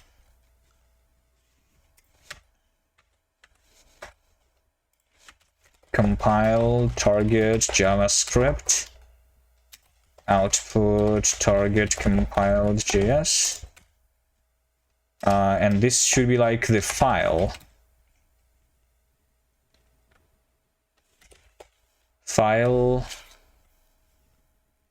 Just file? The current opened file. Yes, this means that I will be able to like just compile any file and start running it by looking at it, right? Problem matcher. Not sure what this is about. And so over here, pre-launch task, grant task to customer. What do you mean grant? Pre-launch task to run before. Can this be just name? So build, because that's what we have.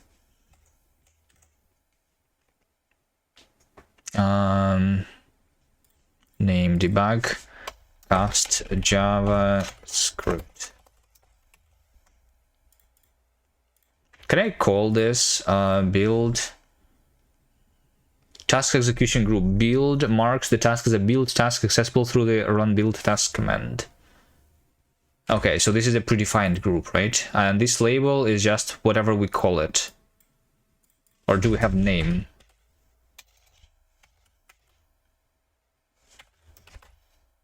I just want to say that compile to JavaScript.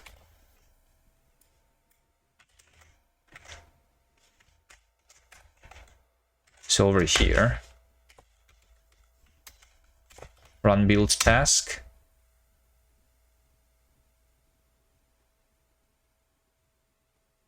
Compile to JavaScript.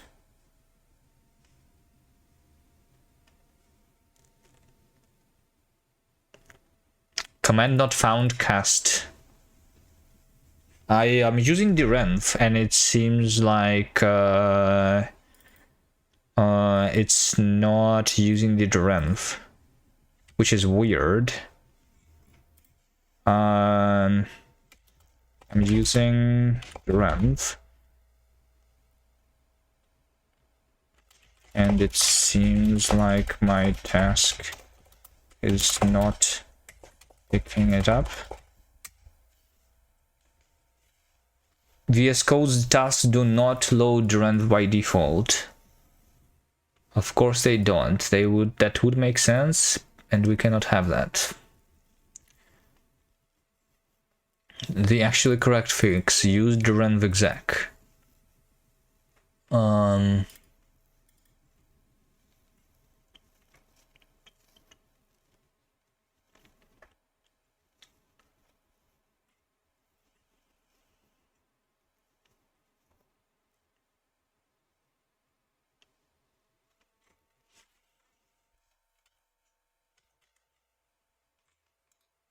Okay, so we do, okay, sure, derenv exec.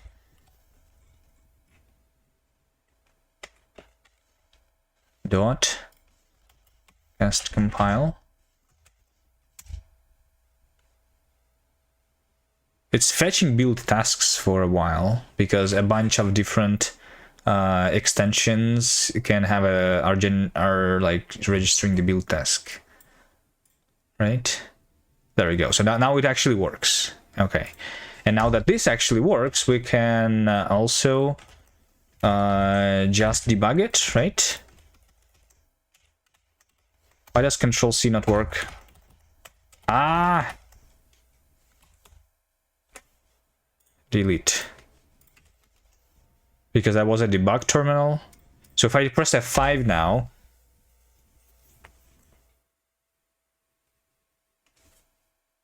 cannot find the task build. Cancel. Yeah, so now this should be compiled to JavaScript. Okay, so I can now open any file like hello world, press a breakpoint here and press F5. That's going to compile this first and then run it and debug, and then we are here, right? There we go. That's nice.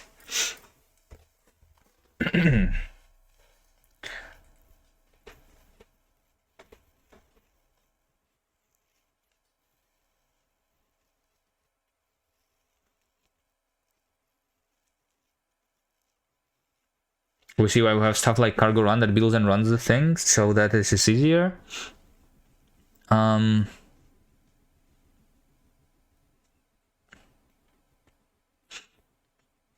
using like Node.js as my backend, right? I mean, I guess I could do... I don't know how I would do it. Like, I do have... I can do just cast run. JavaScript, guess a number, right? I can do this. This is going to compile to JavaScript and then invoke the Node.js using this file, right? Which is basically same as cargo run. And I can run this using the interpreter, right? So we have that, but I'm trying to debug here, right? Which means that I guess I could have the run to have some extra arguments that would also launch Node in like the debug mode, but then I need to like make sure that there is more configuration here or whatever,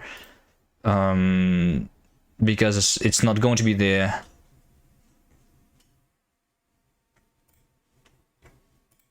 Like, because this is a type node, right? So this is defined in the extension that is configured as the JavaScript. I would need a lot of configuration to make that work, I think.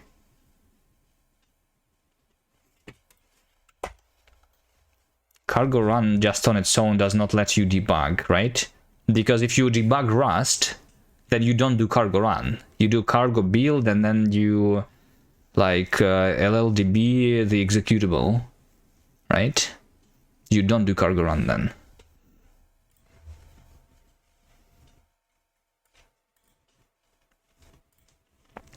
All right, so this works. I kind of like want to fix this though, the like properly, you know, instead of having the variables as is in the JavaScript. Okay, I mean, actually, it doesn't matter, right? It does not matter. Let me actually see what's going to happen. Let's create a new, let's create test KS, right, over here. Let's just say use std prelude and say something like let x be 123, let x be 456, dbg print x, whatever. Something like this. And then let's try debugging this file. Press the breakpoint like over there. Identifier X has already been declared, right? So I mean, at least the compilation, or it's not the compilation, right? It's actually considered a syntax error in JavaScript. Yeah.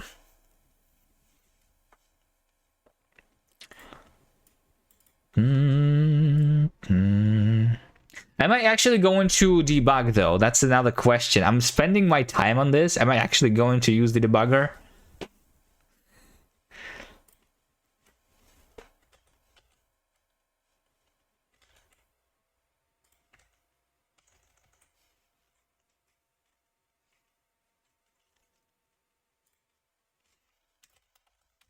Let's just say anything here.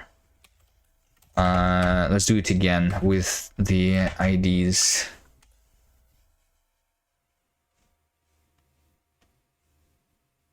So now we basically have, wait, we have X over here, 456 in this closure.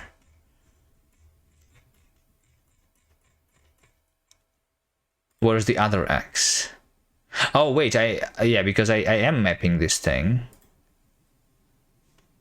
Can I see the variables that are like the original and not the source mapped ones?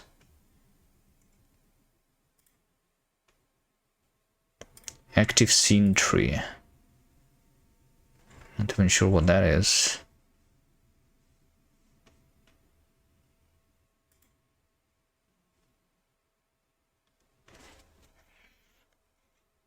So now, because both of these variables have like the same name here, and it is source mapped, the debugger is merging them into the single variable, or I guess it is merging them into the last variable probably in this case, which makes sense because this one is no longer accessible. JavaScript language server. Why do you try to do the JavaScript language server? Close.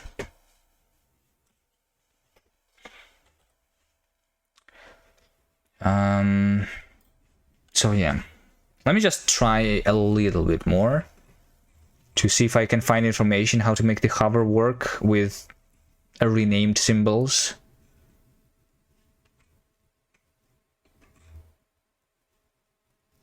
The names array helps mapping identifier names but doesn't convey scope, boundaries, or values.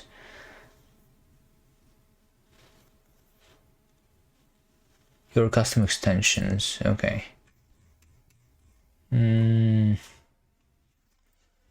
Is there any tutorial or example anywhere which makes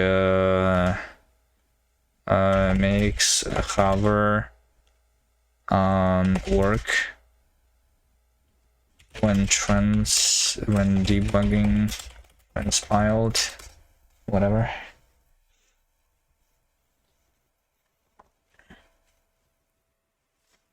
There are not many guides.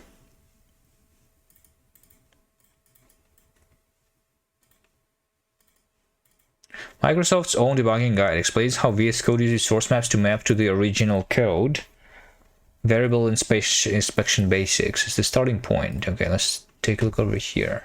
But the problem, like, because this is the TypeScript, right? When I'm debugging TypeScript, does TypeScript ever do the renaming of the variables though? I think it doesn't, right?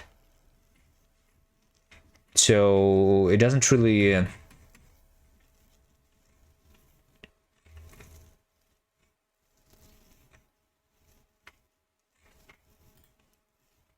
help.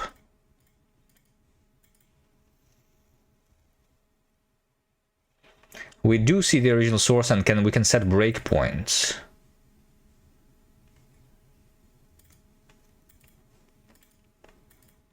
VS Code docs on no debugger show how to configure launch out files, etc. for proper variable mapping.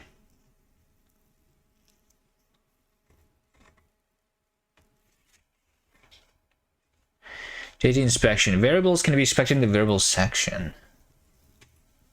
Debug console, no debugging. JavaScript source maps. Node.js debugger of VS Code supports the source maps. With source maps, it's possible to single step through or set breakpoints in the original source. The source map feature is enabled by doing this. In addition, you can specify a source file with the program attribute if the generated file does not leave. Okay. Source maps can be generated with two kinds of inlining.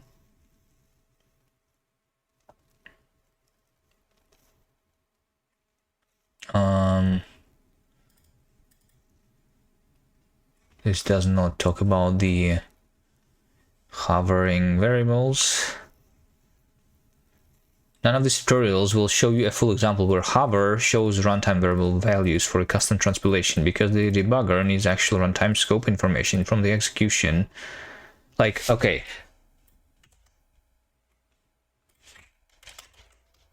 You say this link to where this is documented.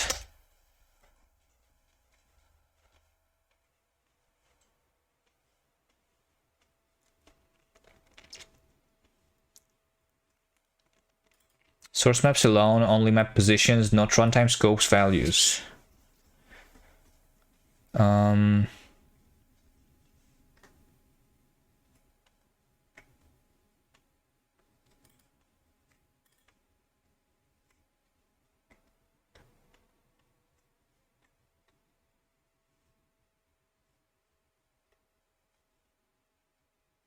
The DevTools protocol itself separates static mapping from a runtime inspection. Debugger domain expose the commands like evaluate on call frame and set variable value.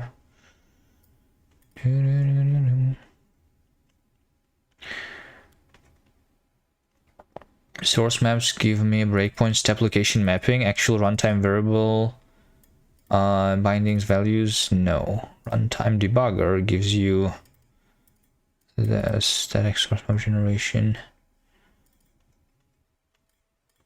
This is exactly why advanced source map extensions or proposals exist, to try better map.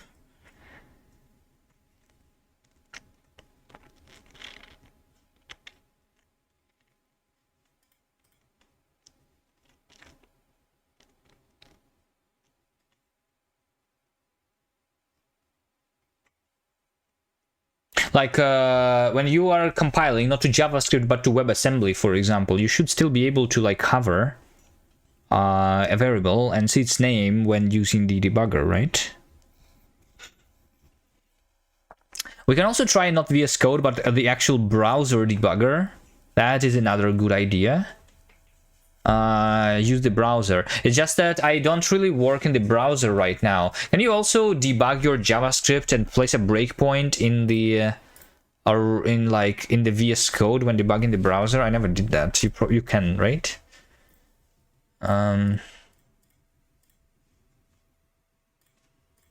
Discard this.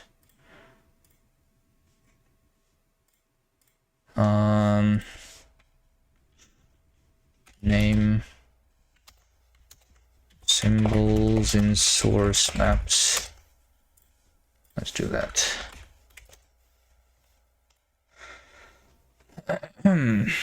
Let's try making this stuff work in the browser. Yeah, why not? Because I'm using only the Node.js right now. The problem is making JavaScript work in browser. Currently only Node.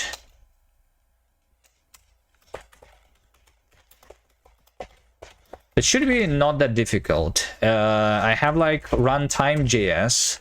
This over here, this just requires node util and node readline and node file system for reading the files. This is not present in the browser, right?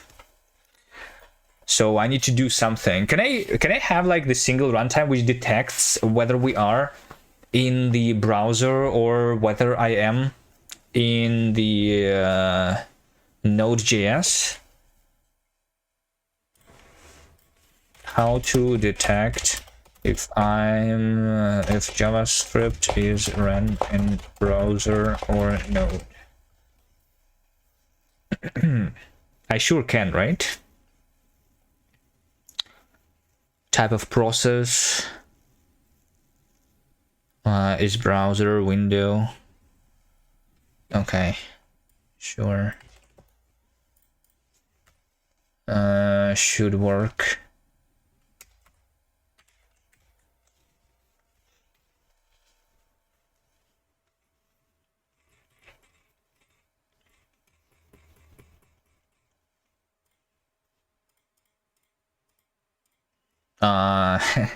Okay, so then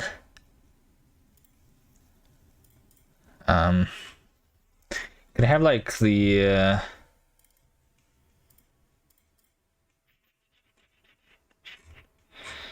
can I have like maybe I can have like backend is something you know, and over here we'll say that if as browser then I return one thing, otherwise I return like the other thing.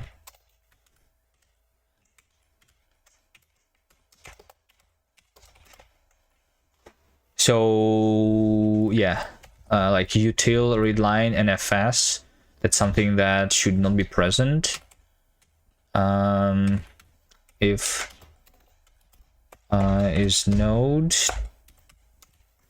so this only present is node, else throw error not browser and not Node.js. There are other JavaScript runtimes, but we're going to ignore them. And I guess this they are going to be detected as Node probably, right? Like ban and stuff. I don't know.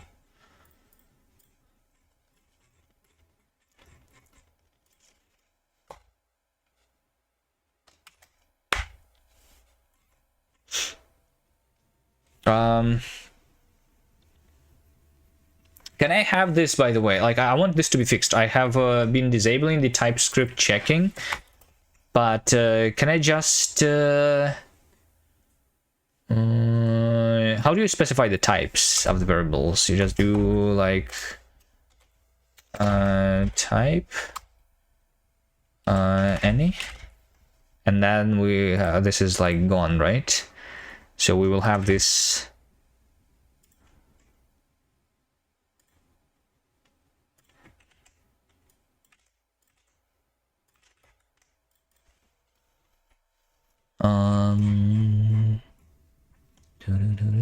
I kind of like want this like runtime to be written in TypeScript though. Hello, Gawley. Can I just have this written in TypeScript?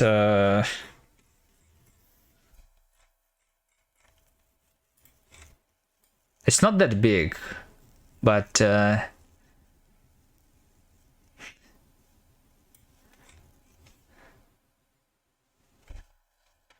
or is this sufficient?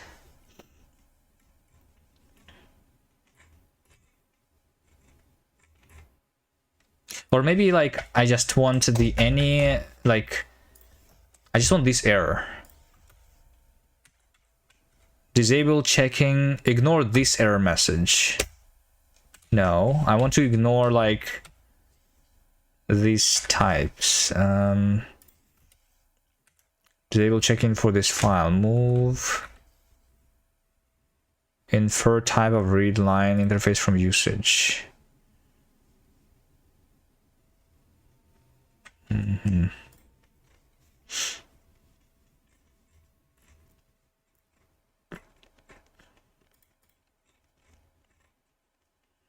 Do I want to do TypeScript here?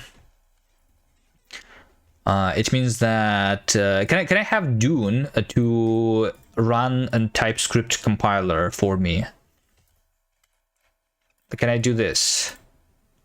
Because this is building, and then it's including the runtime, right? Like I'm including this as the file in my binary. Probably can, right? Can I have a Dune invoke TypeScript compiler? Yes, but not directly. Dune doesn't have native TypeScript support. It's built around OCaml, but you can make the TypeScript as an external command. Basically, you treat TSC as a rule or a command line action in your Dune file. Here's the simplest way. You have a rule. Yeah. Let's actually try this. So I can have a rule. Unknown field rule. But rule... Is this like the top level stuff? Yeah, I guess it is. So we have targets. Let's say runtime JS. Depth is runtime TS. So I'm going to rename this to runtime.ts. And we just run TSC. Depth out file targets. Sure. So now I just need to install the TSC. In order to install TSC, how do you do this usually? Do we have the TypeScript compiler in the Nix packages?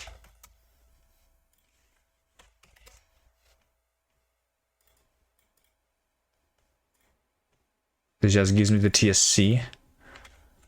Sure, let's just install TypeScript like this then.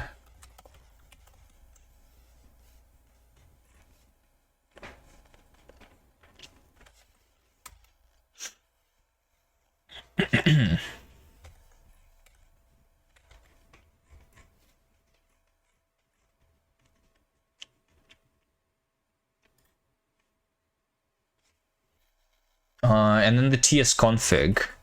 Like this is the only thing that has the TypeScript. So TS config.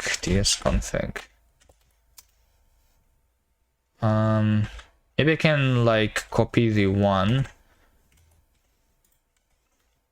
from my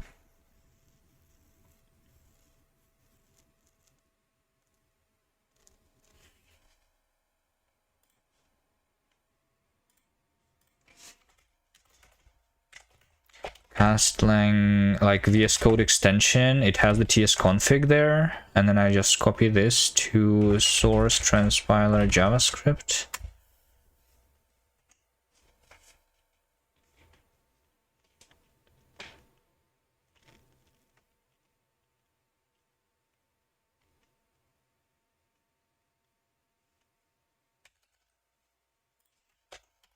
Okay, so we have the TypeScript compiler now available.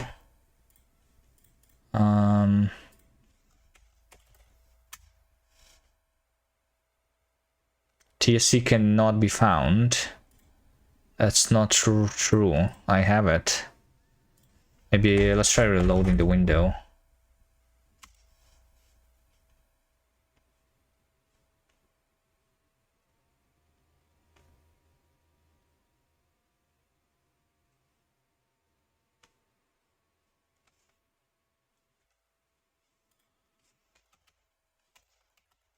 TSC is here.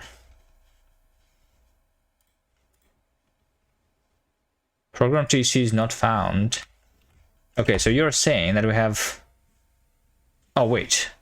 Oh, wait, now... Oh, okay, hold on. Just LSP support. I just need to restart it. Okay, there we go. And so these are now the actual TypeScript errors. Okay. Yeah. Okay. So now I just need this. Let's see, what are my compiler options here? File, runtime TS is not under root dir. Root dir must be dot. Okay, strict true. Enable all strict. No implicit returns. No fall through. No unused parameters.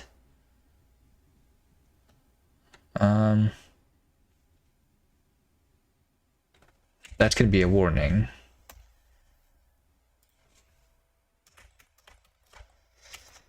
Let's just do that. Lib es. Is this the latest one? 22? ES 2022? What is lib? Specify a set of bundle library declaration files. Out dir. Out. Target. Yeah, there's 2024. I mean, that's the target. Module. Specify what module code is generated. What are my options here?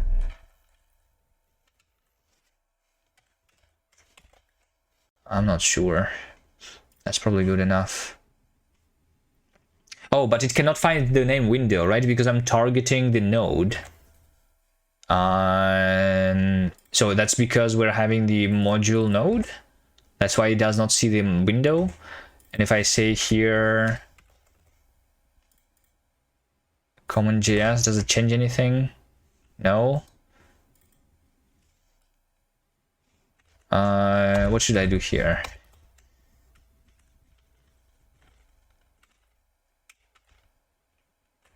Yes, 2020.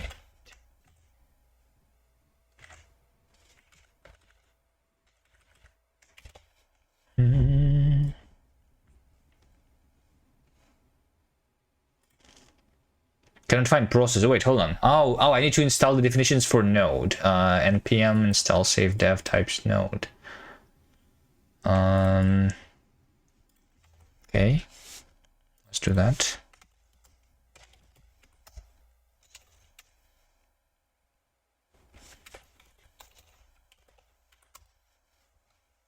Does it matter if my node package is in the root, but I'm working in another folder? It's probably fine, right? Yeah, there we go. It can find it. Okay, and window. How do I fix it?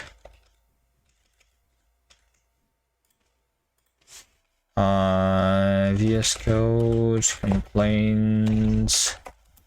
Window not found in my TS. It is DOM types.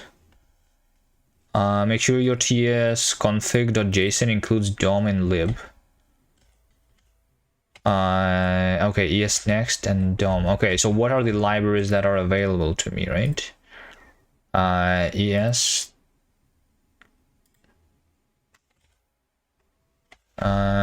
Next.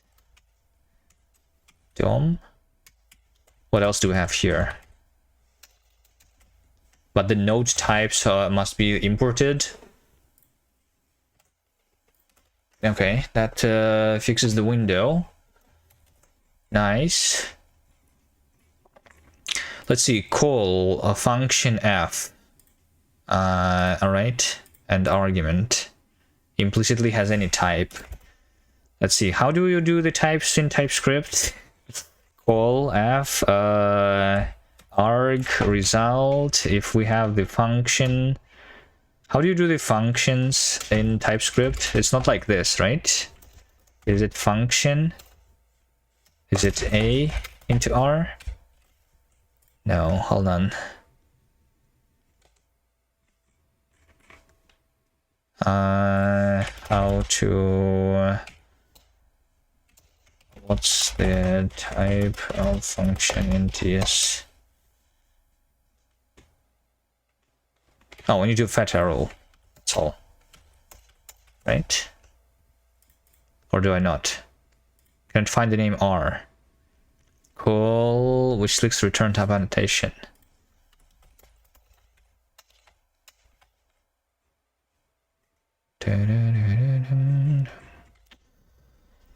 Ah, I can remember it. I can...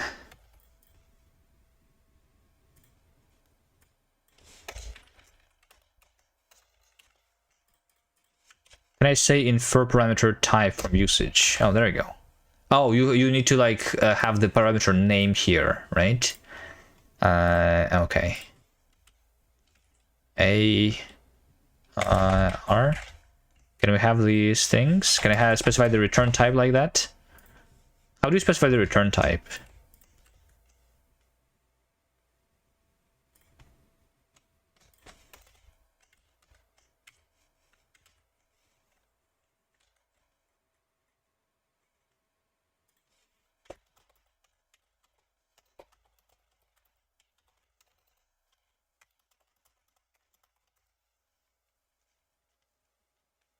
Just a colon. That makes sense.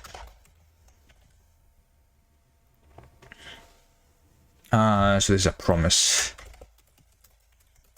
And this must be like a sync to... Oh, wait. Okay, yeah. So this should be like arg a into promise r, right? Yeah, there we go. And then arg is of type a. Okay. Let's just go through this. This is not a very big file. Having TypeScript is good. A read line interface. Ensure like this is part of the node though, right? So backend, I need to specify the type of a backend. Can I have? Also, I think that this could be like a class, right? But I didn't do it as a class for some reason. Can I specify the types anywhere in TypeScript? Type, backend. It's not type, it's like interface. Right? Boom, boom, boom, boom, boom.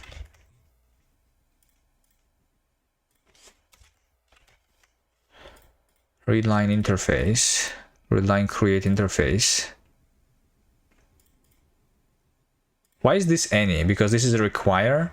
Is it since I'm compiling this, can I have it as an import, right? But import must be only over here. Import util. Import star as util from node util. Can I do that? Import can be used at the top level, but like I must import this only if I'm doing the browser, right? So I cannot do this in the top level, really. That's why I was using the require here. Shouldn't TypeScript be able to figure out the types of this, and this is not, this should not be any?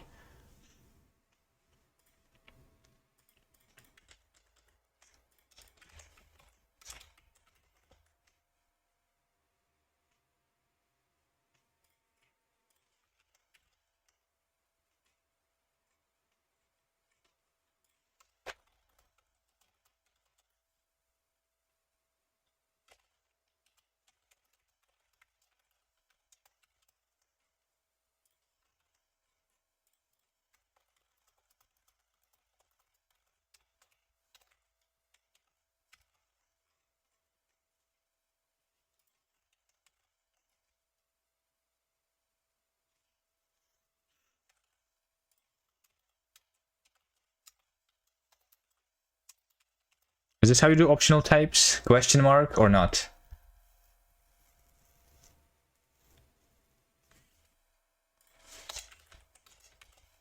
No, you don't do this. You just do this or now.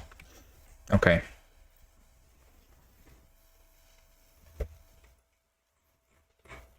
So the question is like when this is transpiled, this is not going to be working in the browser, right? How to import node modules only if I'm running with node. Conditional node only imports. TypeScript doesn't let you do dynamic import at the top level with require unless you trick it a bit, because top level import is always static. Dynamic import ES modules. Oh, you just do await import. Right? Yeah, that's what I want. So this only loads this at so you have import as this. So instead of require, we just say import, right? That's all. So now util and import must be awaited too, of course. Await expressions, which means that this must be async, and then we await. Cannot find await. Because this now also must be async, and this must be await. But I can probably like rewrite this a little bit. But await, a global await is available, right, to us? It seems. Okay, sure. Well, let's do this. Read line. Okay, but we cannot have this thing. Okay, if I do dynamic import,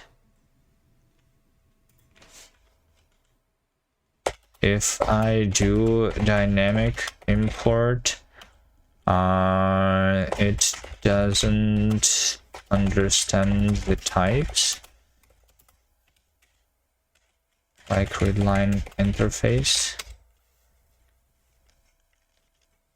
When you do dynamic imports, the compiler only knows the module is of type any unless you tell it what type it is.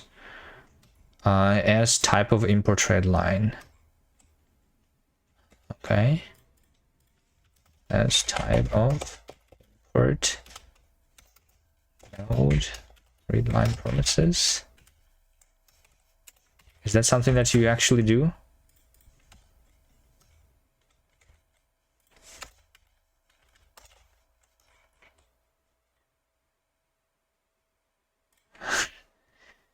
Cannot find namespace readline.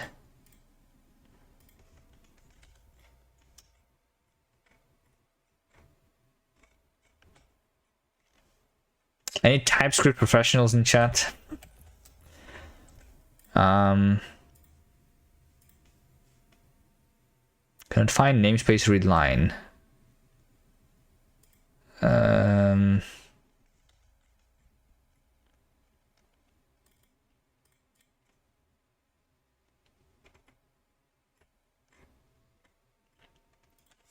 No, it says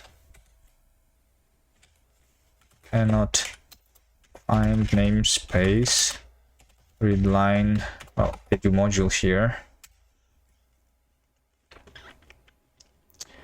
When you do this, this is a variable, not a namespace. You cannot do this because TypeScript treats interface as a type inside of the module namespace, not a property of the runtime value. That's why it cannot find. That makes sense. You need to import the type separately using import type.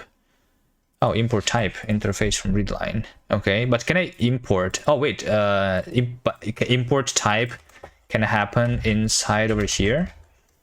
No. And import declaration can only be used at the top level.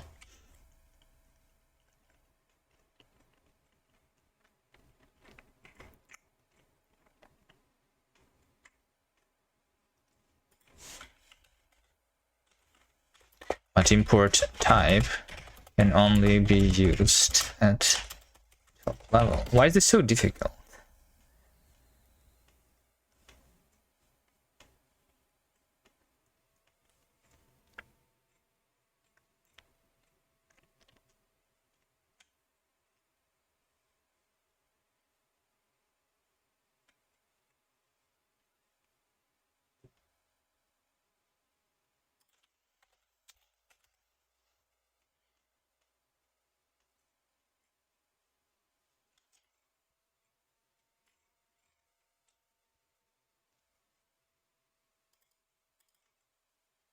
Dynamic node import module name.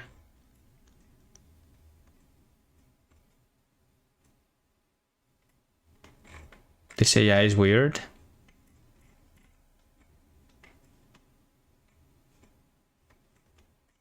It doesn't know TypeScript good enough.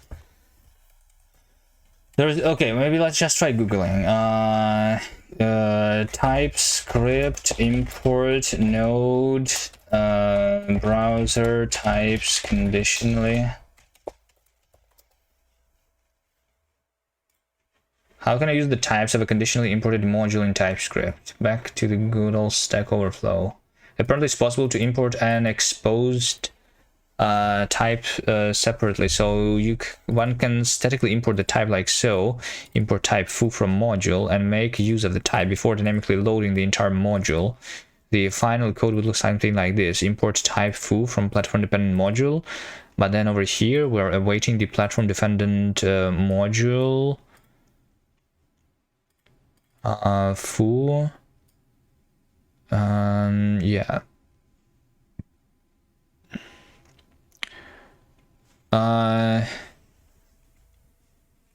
Can I mean, maybe we just do the top level import, right? But can I just import type like star as read line basically from node read line promises? Can I do this? And then I will be able to do read line interface, right? Yeah, that's what I do. And then over here we await import. Just like this, right?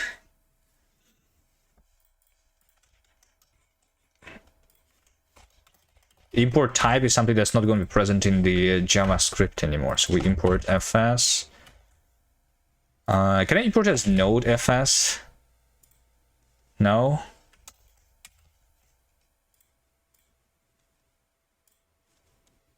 So that like I would namespace them to make sure that it's only available in Node.js and not in the browser. No, that's not a possibility.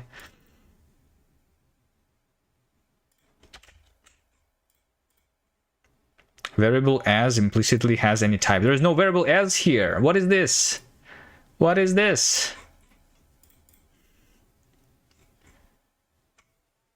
Readline fs util. Node fs node util.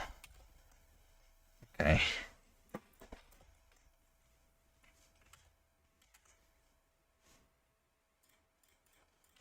Hello? Why is this over here gray? The first two letters of the read line. Is TypeScript actually having a good language server, or is this trash just like in OCaml? Why am I seeing this error?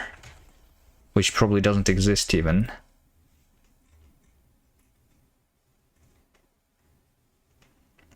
Cannot compile modules using options out file unless the module flag is AMD or system. Module flag is AMD or system. See more. Module. Changing module affects module resolution, which also has a reference page.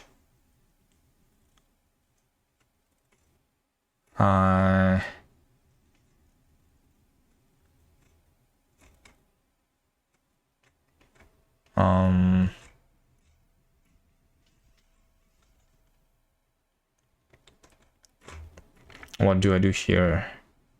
And why can I cannot do out file? Out file is, I'm using the out file here because I'm compiling it to a single file basically, right? So we need to like convert the modules into something else. That's what it's saying. Let's just use AMD maybe.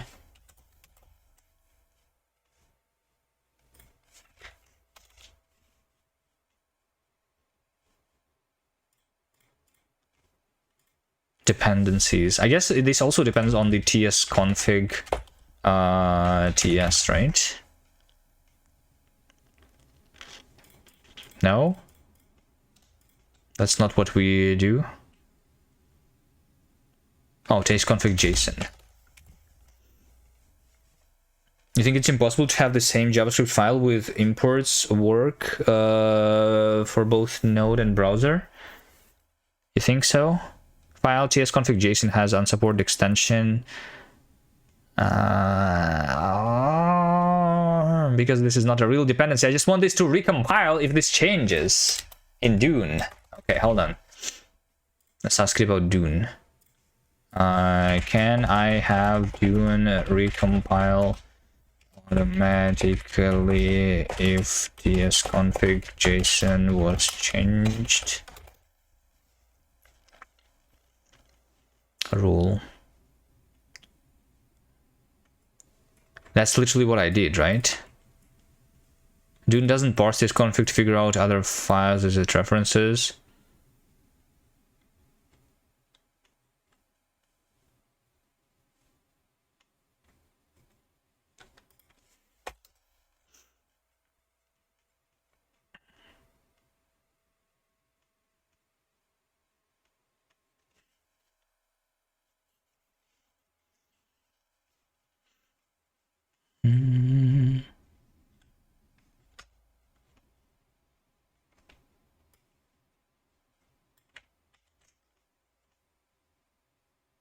Oh, it's because I'm doing TSC. That's yeah. We just say TSC. But when I do TSC, shouldn't I just? I guess let's just do runtime TS here. Yeah, that's the issue. Okay. Nice. Runtime TS cannot compile modules using out file unless module is AMD, but it is, right? Unless module flag. Oh wait, module flag must be here.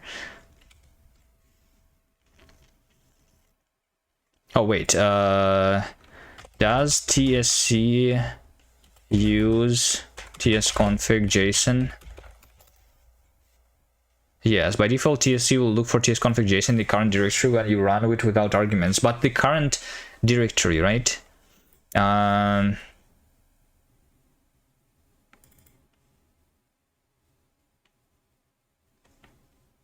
Pointed TSC project. Do we do project?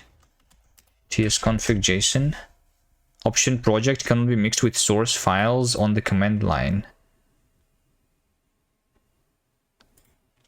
Okay, that makes sense. All right. Then we don't do this. Then I can change this back to node 16 or whatever, right? Only AMD and system are supported alongside out file. Okay, but this is a project. We don't even specify the out file here, right? We just do tsc project tsconfig JSON. This just must create runtime JS. This is out dir out. But can I say over here out? Yeah, like out file.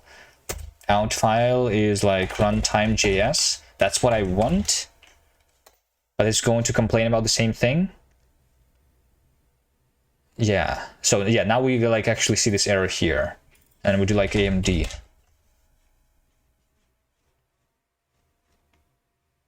Okay. And now we have all of the other errors. Okay. Maybe this is how we do it. Runtime TS.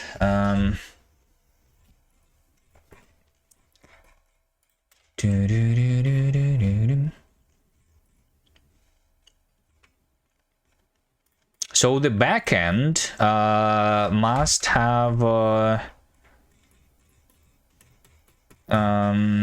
should have like cleanup.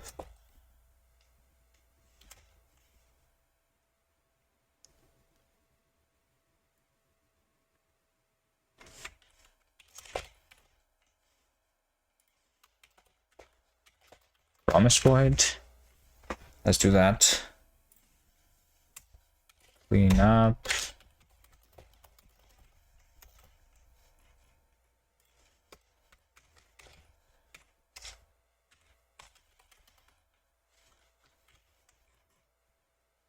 Oh, we just do async cleanup like this, right?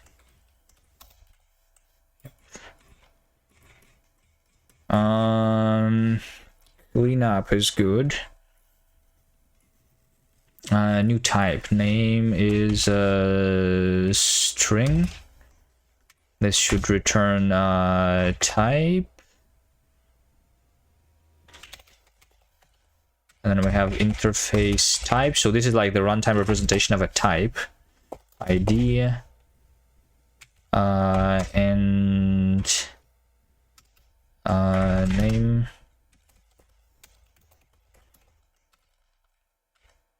Type ID is just a number, sure.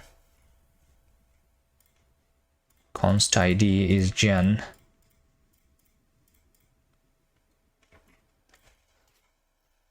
Fine, check to do value. This should just be any, I guess.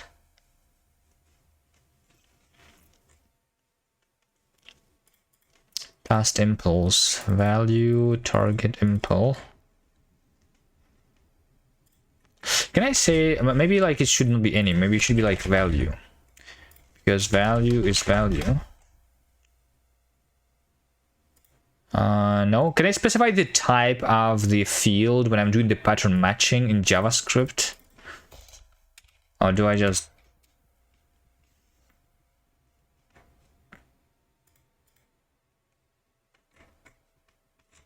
Can I not?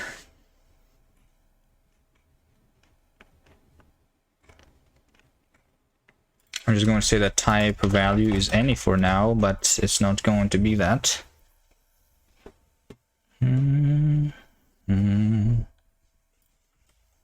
Infer function return type, no.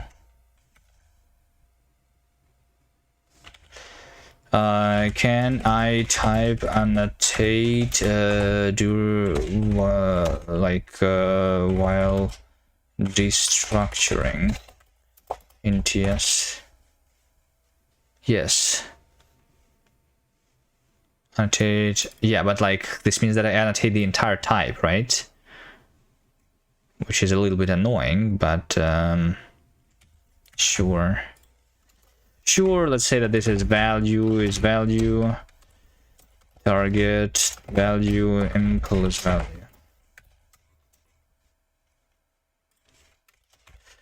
Value, target, value. To do as is string.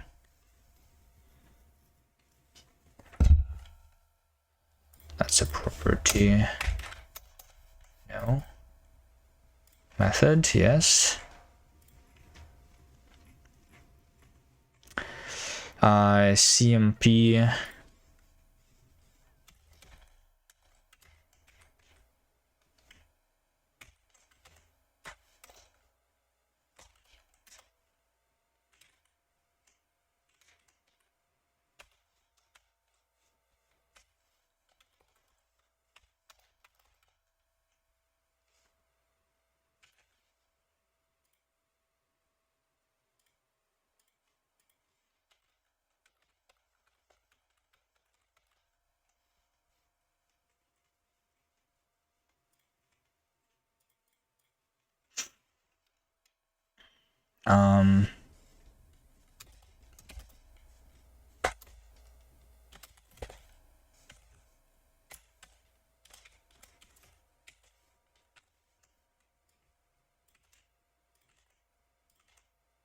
So do this for now. Print, this is dbg print, which prints any value.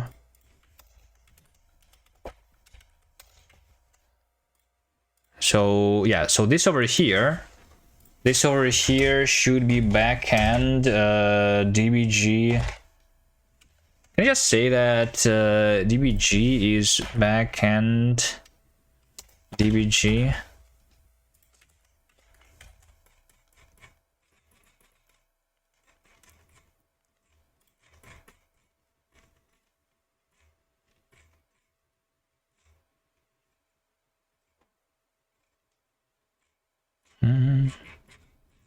Well, I mean, why am I even having db this here? This entire thing.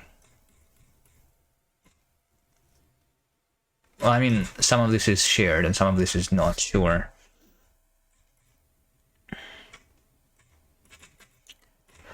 db backend. So in case we're doing the Node.js over here, we say that dbg is that, because now we have this thing here, and then we just return dbg, right? So what we want in the backend is we want dbg to be having print, which is a function value into promise void. Should it even be promise? I mean, this is async. Sure.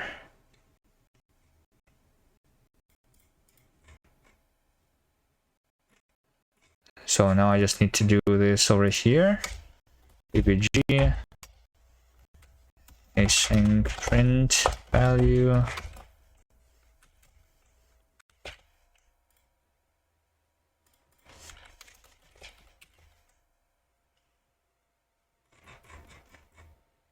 And inline this here.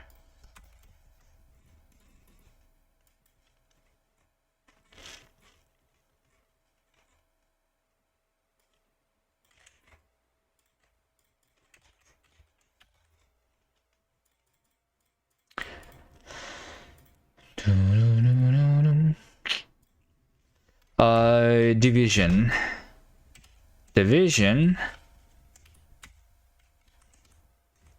has 0 is type, 1 is value, and 2 is value. Negative.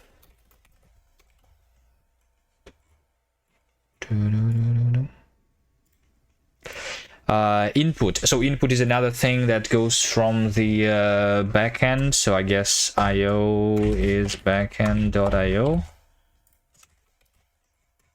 We say that in the TypeScript io input is this.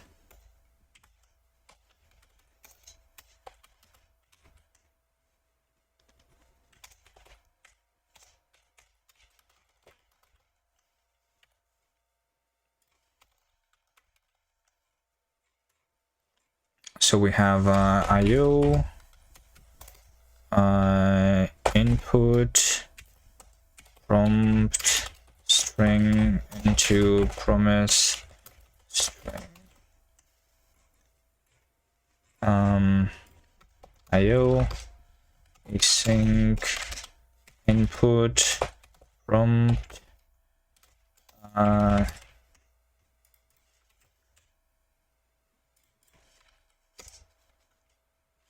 throw error, no input in browser. Let's just do this for now. And I mean, maybe this should stay as that.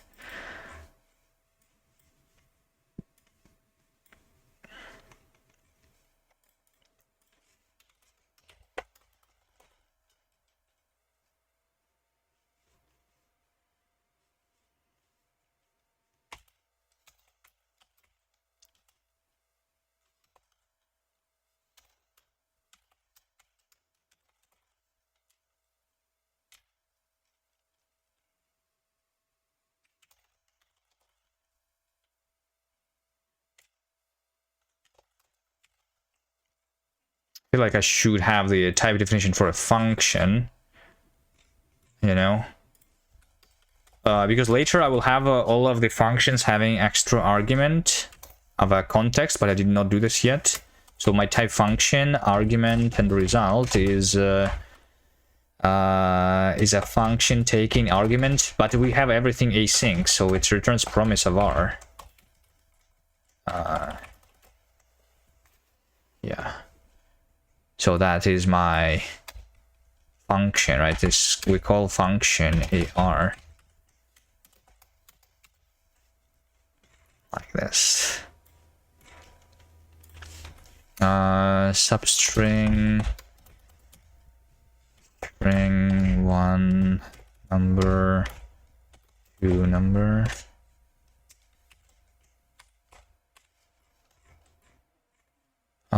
Code of charge. There is no char in JavaScript, there is just string.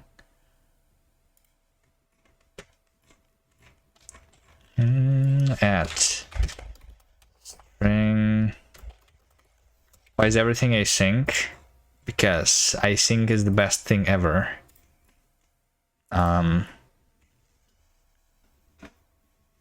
Because why not? Well, the answer is that the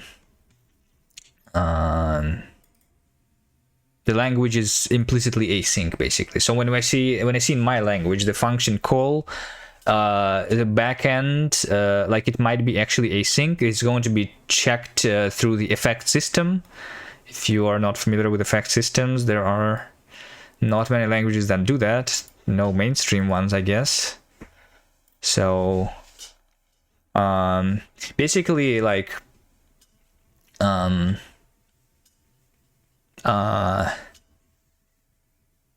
basically, like async is implicit, is going to be kind of implicit in the language. It's not like exactly implicit, it's going to be present in the type system and stuff, but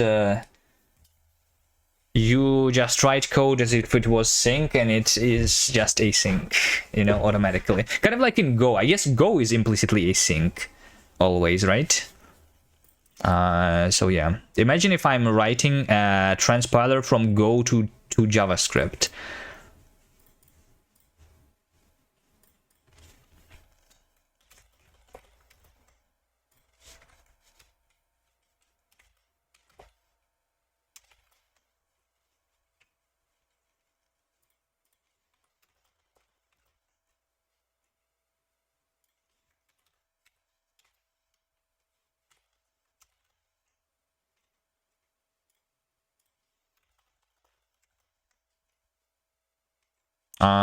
FS backend. Wait, can I just say, hold on, can I just say that we have backend here, right? I sure can. Backend, so IO, DBG, and cleanup are the things there. FS.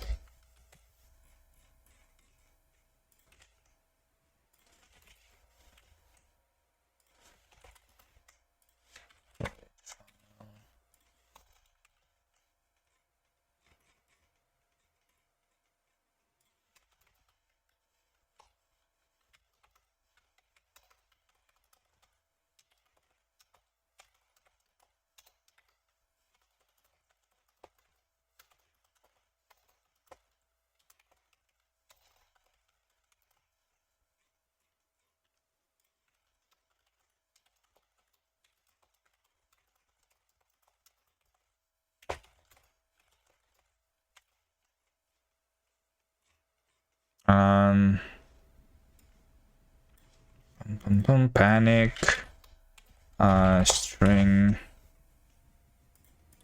cleanup. So cleanup over here, cleanup interface. Okay, cast.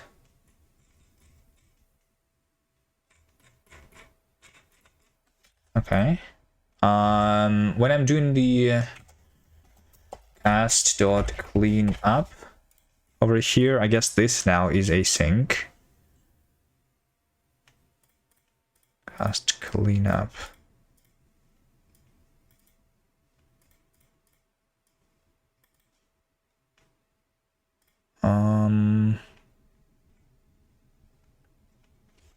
Await cast cleanup. Sure. At least I don't see any more errors. But this says that cannot find module on DC type. Did you mean to set module resolution to option node next? Can't find module on DC types. Node resolution to node next in tsconfig.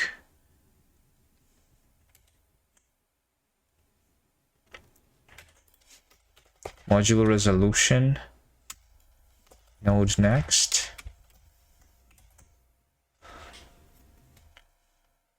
Option module must be set to node next when option module resolution. What do I want here? I just want to transpile this to a JavaScript file, right? What should I use here? Like, should this be... I mean, we can use modules in the browser these days too, right? So maybe we just don't do out file. Specify a file that bundles all output into one JavaScript file.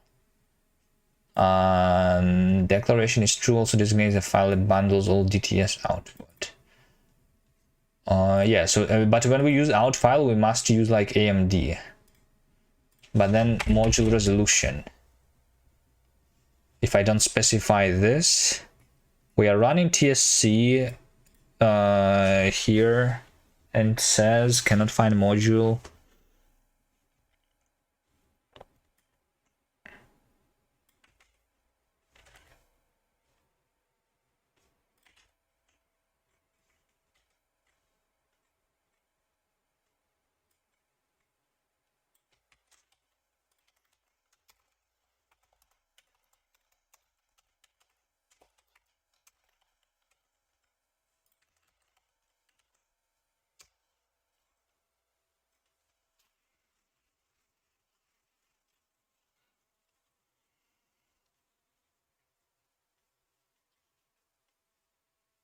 Node typings, types, node expect, node style modules, common JS or node next. AMD is for browser module loader, like require JS. This mismatches my TypeScript cannot do this.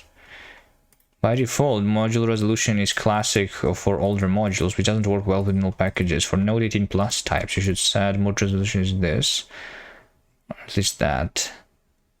Optional add path aliases. Module node next.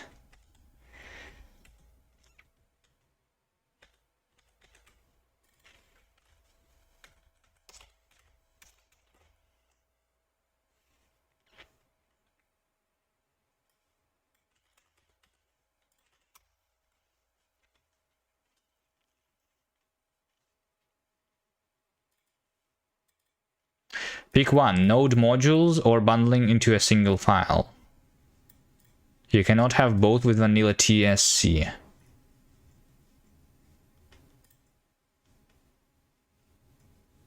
TypeScript node and out file is impossible.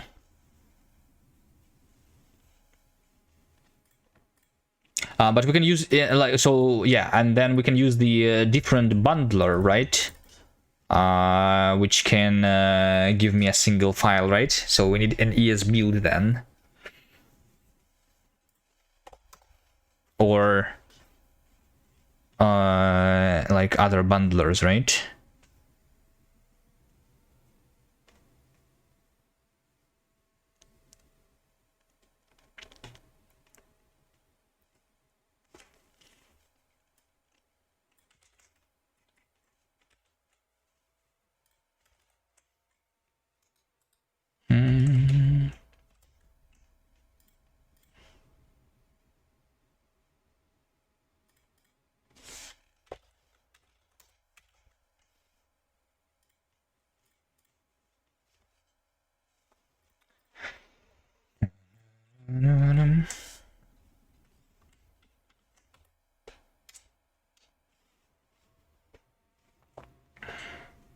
Wait, this is success.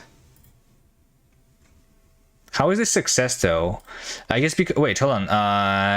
Like this over here, I'm supposed to load runtime JS, but is it actually generated? Build. I guess it is because we have runtime TS and it's just been transpiled to a runtime. Like every file is transpiled to its own JavaScript, right? Source. Transpiler, JavaScript, yeah, runtime JS, there we go. That's what we can get from TypeScript.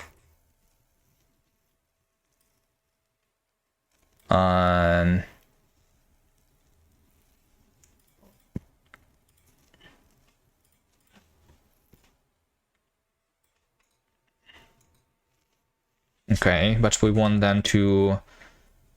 Yeah, we will be able to like do... Yeah, I do want to maybe to write multiple files. And then like bundle it all into the single file, right? Yeah.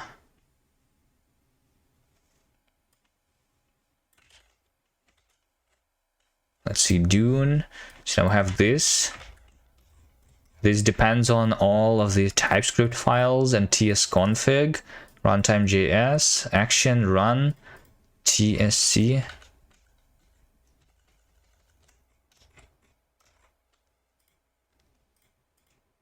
A bundle star JS. Oh, because ESBuild is just the JavaScript, right? It's not working with... Yeah, so we do TypeScript. We convert everything to JavaScript, and then we do the ESBuild to do the runtime JS. Yeah. Sure.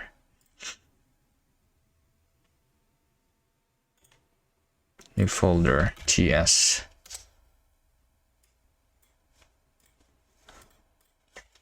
Cast. How about this?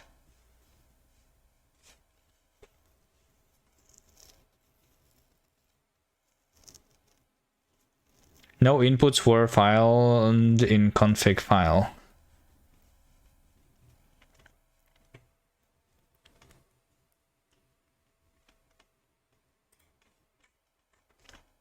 Yeah, root dir ts. That's what I want.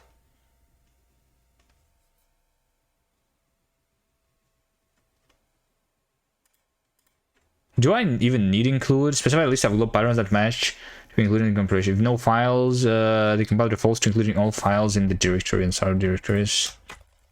Don't I just do this? No inputs were found in config file. This. Oh, right. Hold on. Because Dune must copy these files, right? It's tsconfig globe files, but globe files. Can this be a folder here? Yes. I'm not sure.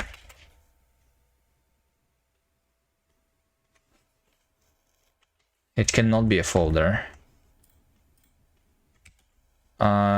Can Dune deps be a folder?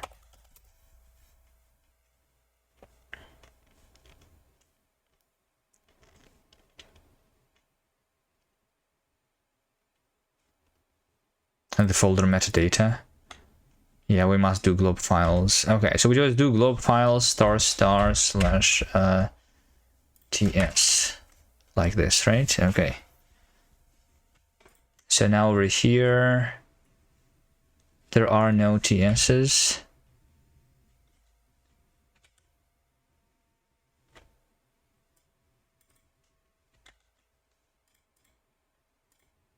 Globe files.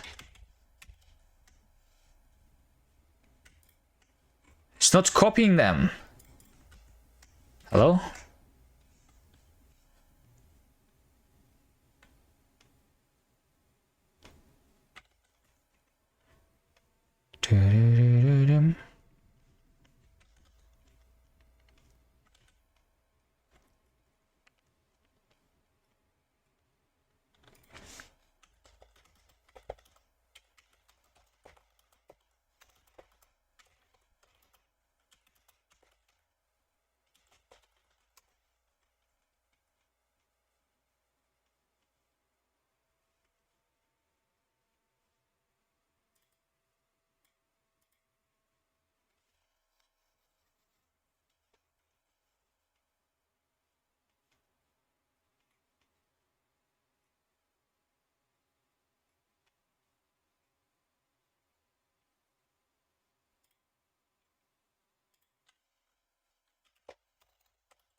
Dune does automatically copy these files to build. Dune only copies the files that are declared in data-only files or installed artifacts. Regular source files are left in place in your build. If you run this, Dune does not move this into build. Your command still runs in the source tree and leaves TS files where they are. Leave TypeScript files in source, TS series them directly, output JS to build.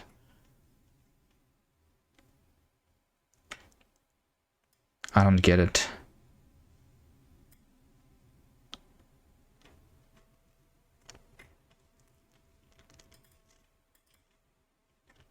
TypeScript files never need to be copied. They're just false.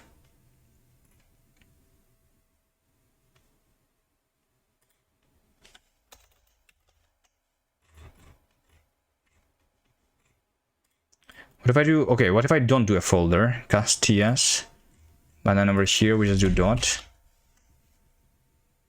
and then it works, right? And then we just need to install the ES build, but this means that I don't have a folder, this stupid Dune, hold on.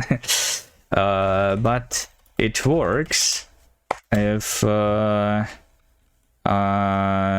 TS is not in subfolder.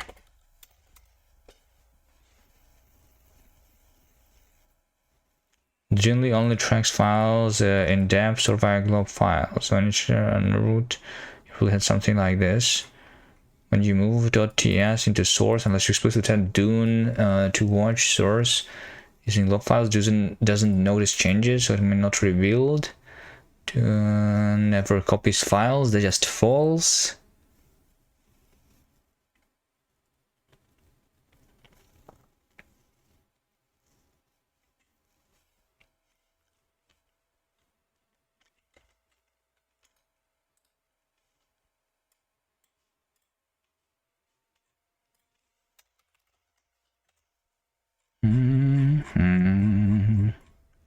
I'll figure it out.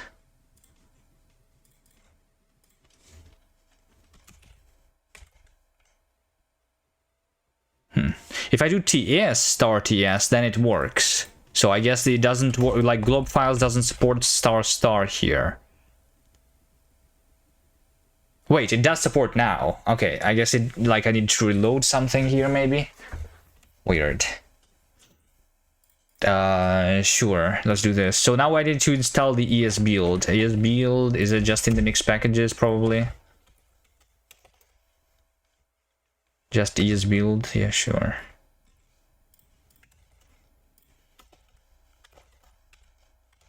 Okay, then it means that, okay, what this means is that we can put the browser and Node.js backends in this separate things, right? So we can do browser and then we can do node, right? Yeah, that's what we can do. And then I will just be able to import this stuff properly.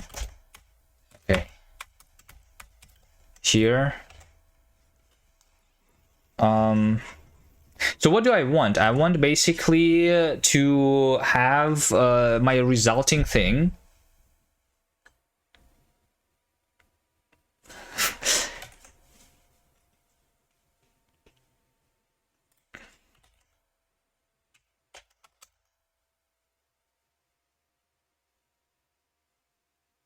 must use out_dir when there are multiple input files. Wait, what? Wait, hold on. Wait, what?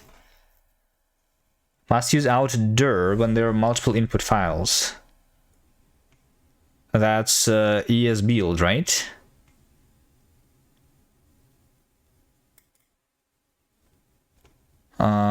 Is this the error from ES build? I'm assuming, right?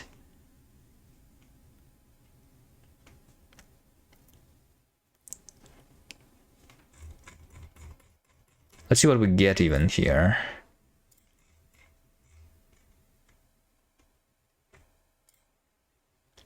There's cast.js.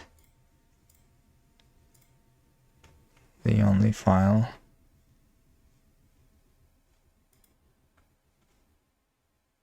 I guess I can like try this separately. Transpiler, JavaScript. So we just do TSC.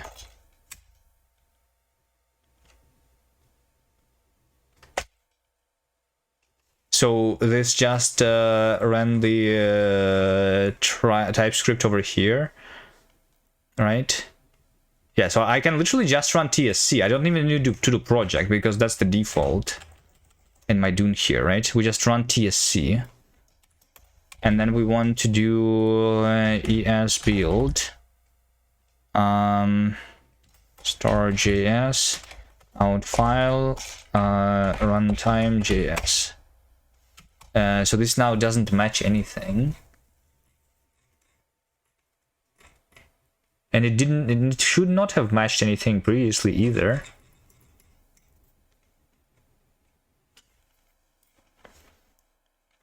Can I do *****?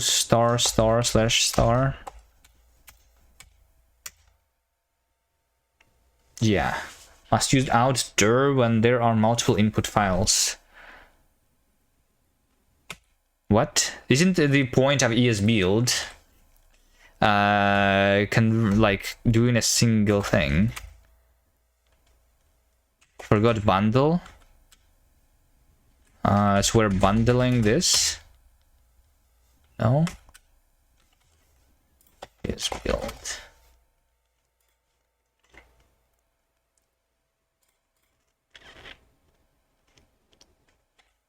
Before the JS pattern? Okay. How does this work though? By the way, wait, hold on. Wait. Shouldn't I just have the single root here? And then that one, like shouldn't I just have the cast JS like this? You know, I want a single file. Like, what does bundle even do? These are JavaScript modules, right? When you have multiple modules in a single file, what does it do?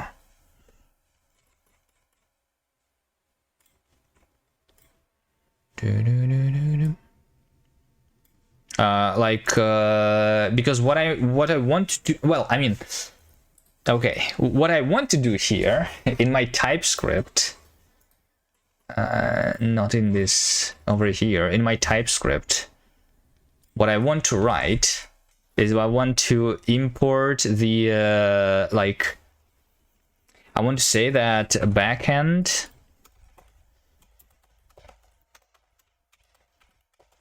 is basically import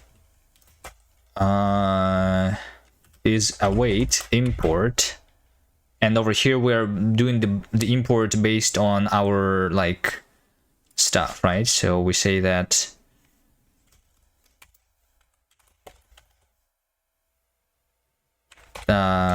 if is browser, right, then I say backend is import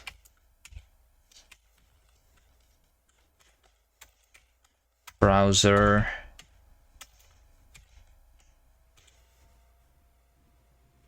relative paths need explicit file extension.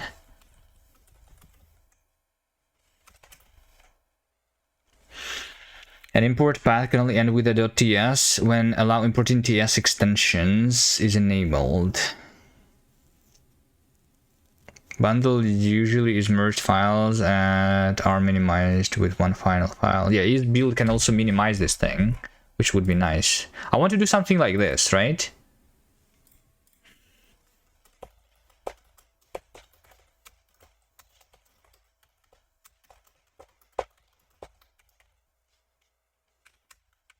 But this JavaScript file,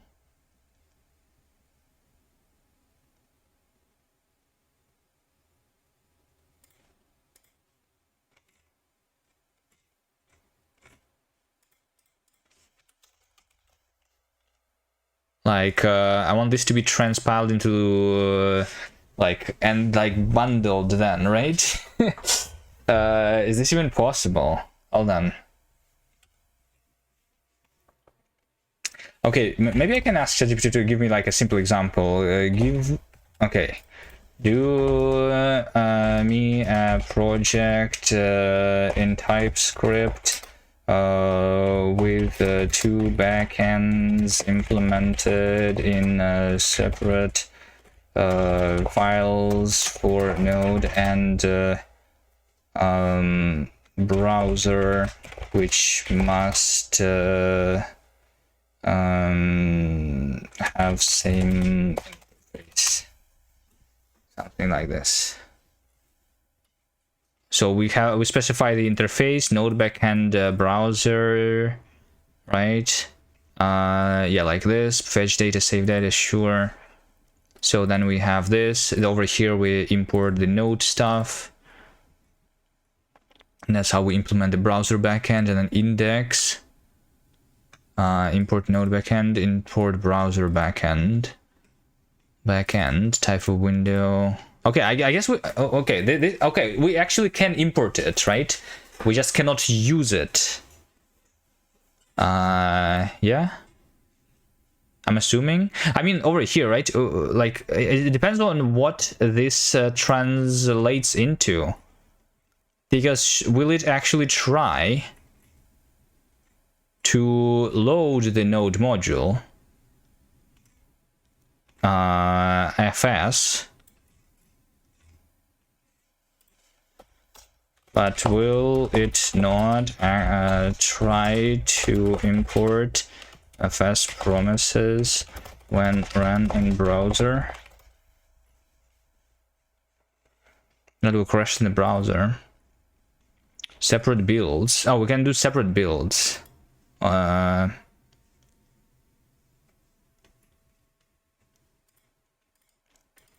entry, index node ts, browser entry, index browser ts, and then compile them separately.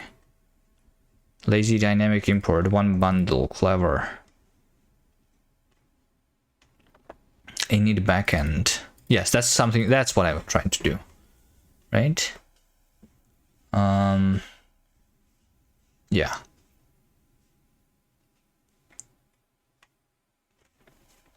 I mean, that is what I'm trying to do, yes.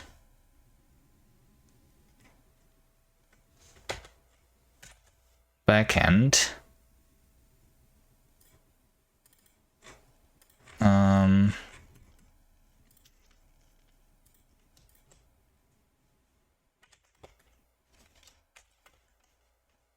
Browser.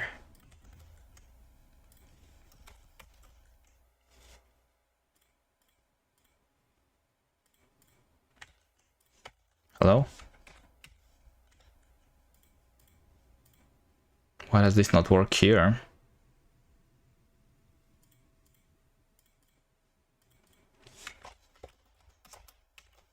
Because I must assign it to a thing first? Okay, sure.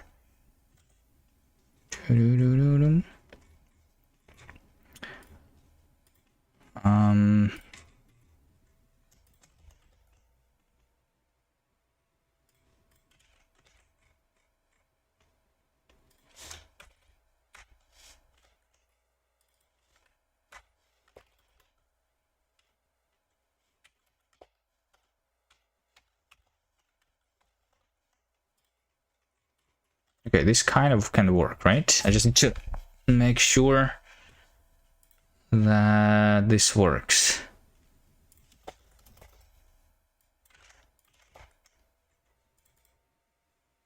And this can be removed.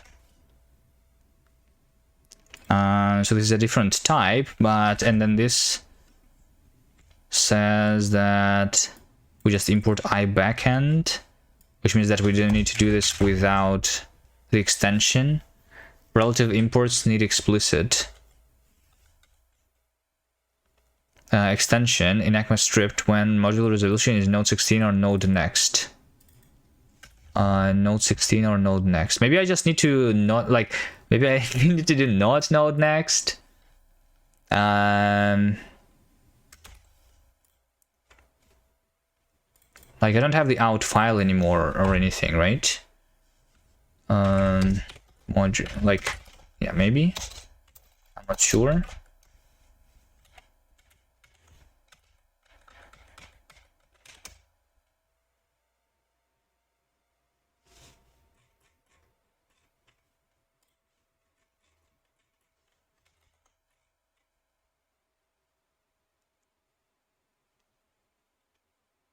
Node 16 or node next. Okay, where's your TS config? Module resolution is node. Node.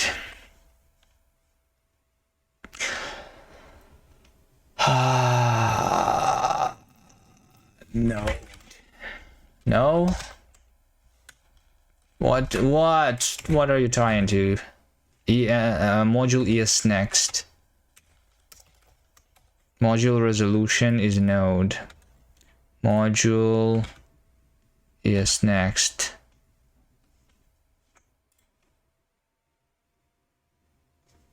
Okay, browser TS is not a module. Okay, okay, we're getting there somewhere. Okay, so this must be a module. How do I make this a module? I want to basically export the thing with like this, right? Can I just say basically export dbg, right? Which is this thing.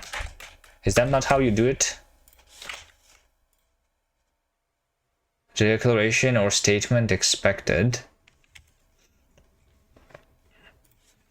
How to export in TS.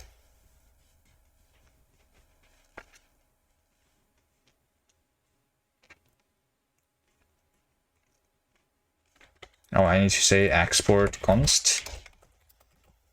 Like this. Okay, export IO. Const IO. Is this. And like, can I not do this like as a module though? Can I not do an inline module in TypeScript?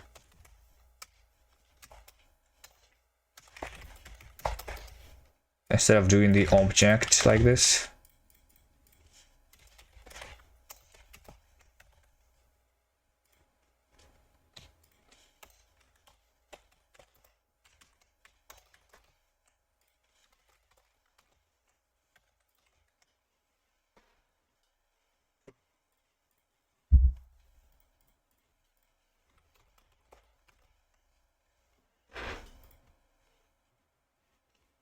Okay, and then it does not know what a value is. So I want to have like types or something, right?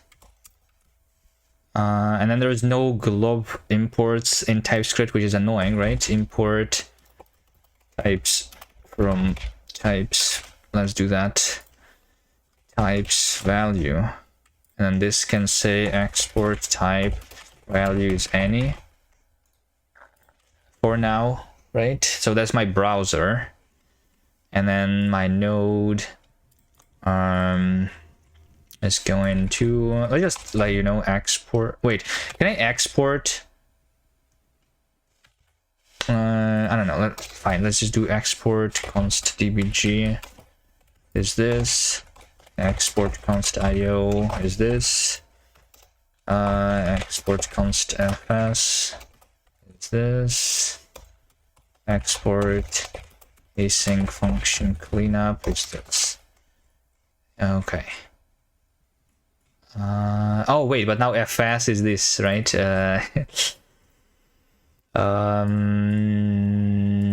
this is a different fs now. I need to rename this to say node fs. A little annoying. Can you like there is a way to specify the exports though differently, something right? Types dot value import types from types. Okay, this works. And then over here this says unknown is not assignable to string. The types returned by fs read file are incompatible. Okay. because it thinks that read file returns promise unknown, but this should return promise string. And now this all works. So I can do tsc. So this compiles, and then we say esbuild. So what's going to happen here if I do that? Runtime JS, right? Yeah, it's doing this. Browser, which cannot be found, obviously. So do I need to bundle?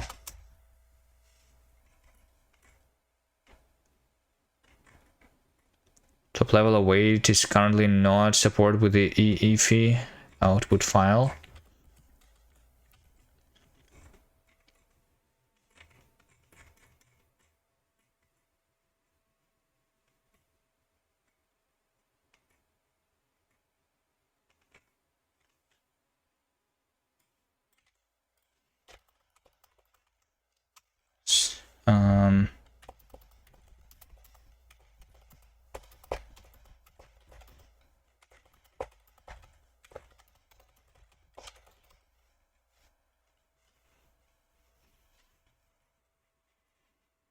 Just use dynamic import, esbuild, bundle. Here's a CLI command and bundles everything into one file and keeps dynamic import safe. But this is not one file, this is two files. Hello?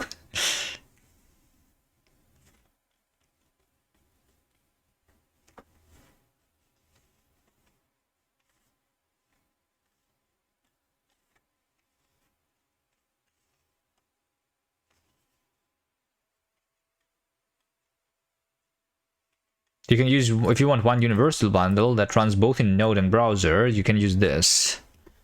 Okay.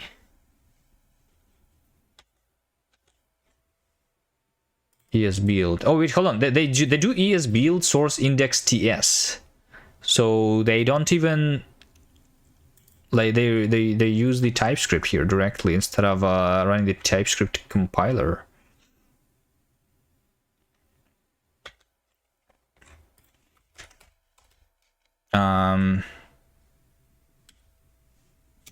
Hold on. Can I just do TS cast TS bundle platform neutral?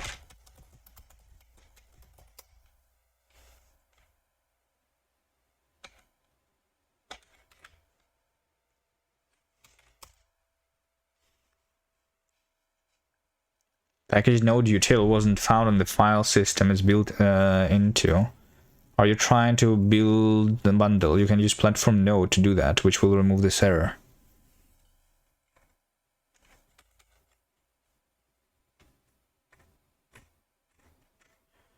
Can ChatGPT stop lying to me? I guess I did not include target ES.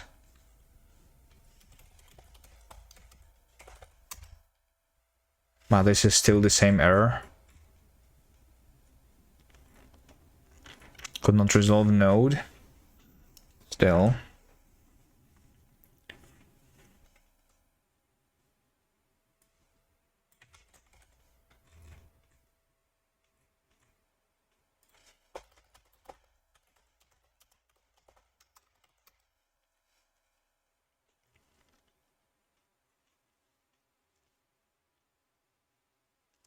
Node util, our FS promises, is a node built-in module. When ESBuild sees it while bundling for the browser or neutral platform, it looks for it and fails because it only exists in Node. That's why the error says this. Yeah. If you want a universal, you cannot bundle node built-ins into a browser file. You have to mark node modules as external, so the browser bundle ignores them. Yes.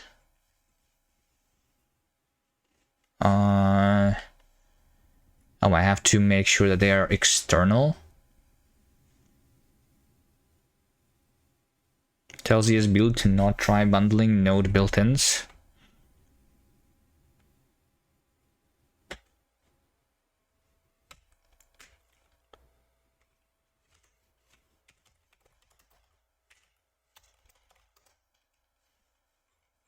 What are all the different platforms that are supported?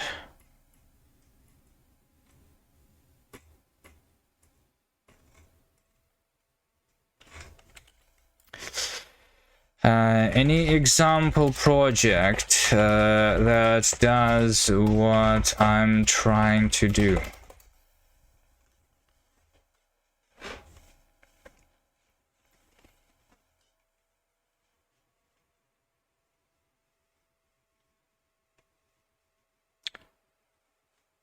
Libraries use ESBuild, TSOut to produce universal bundles. Browser process node from TypeScript source.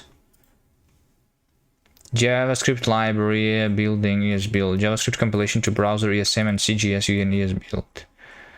Build.js. Build all.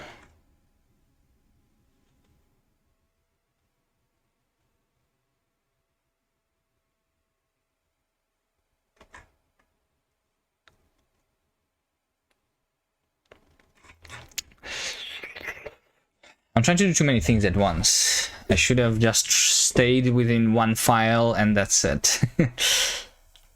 I think. I go back to one file.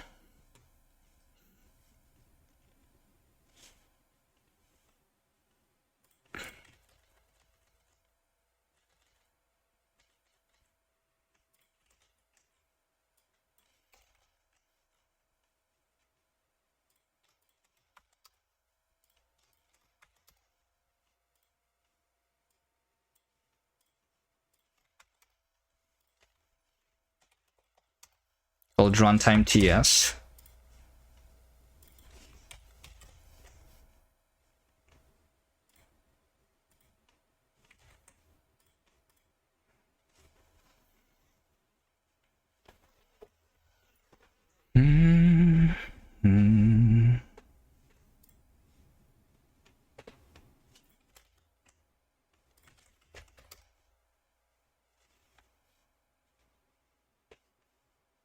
Now I don't see anything. All right, let's just do runtime.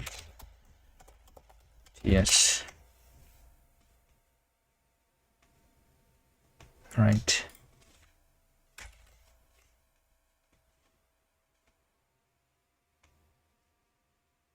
Could not resolve Node.fs.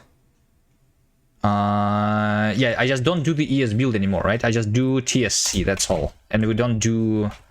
Yeah, we just run TSC, that's all. Okay, there you go. Success. Success if this works, right? So let's take a look at the JavaScript that's generated. I will maybe try to do the ESBuild and like minify, because the TS compiler cannot probably do the minification itself, right? So here's we build default source transpiler JavaScript runtime JS. There you go. So we just have the cast as an object. There you go.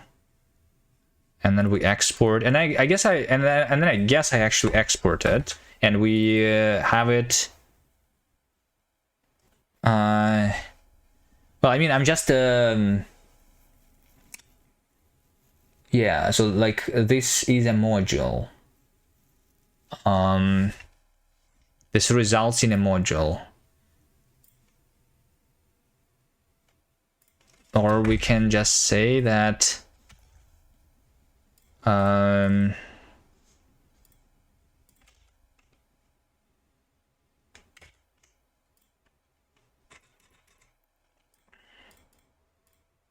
we go back not to ES next, but I want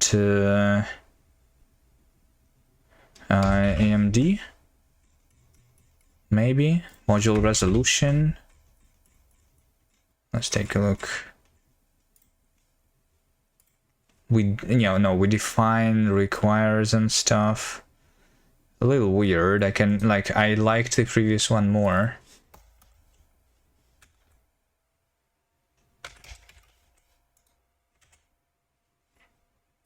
This gives me the const. It just does this export, which is a little bit useless.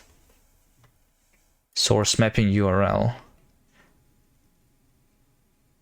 Oh, by the way, we have the source map here, so I could put, let's say, a breakpoint in my TypeScript, but now I'm going to concatenate the thing. There was something about concatenating in the source maps, but we're just going to ignore this. Can I say source map false here for now?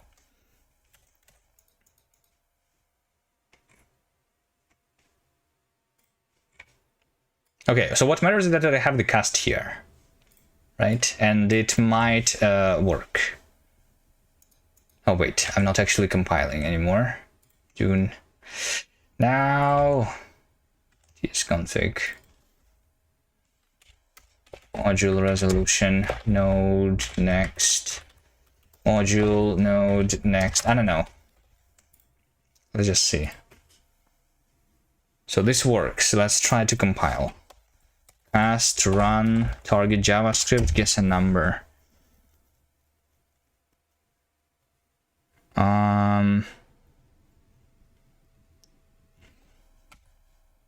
Oh, because now I need to go back to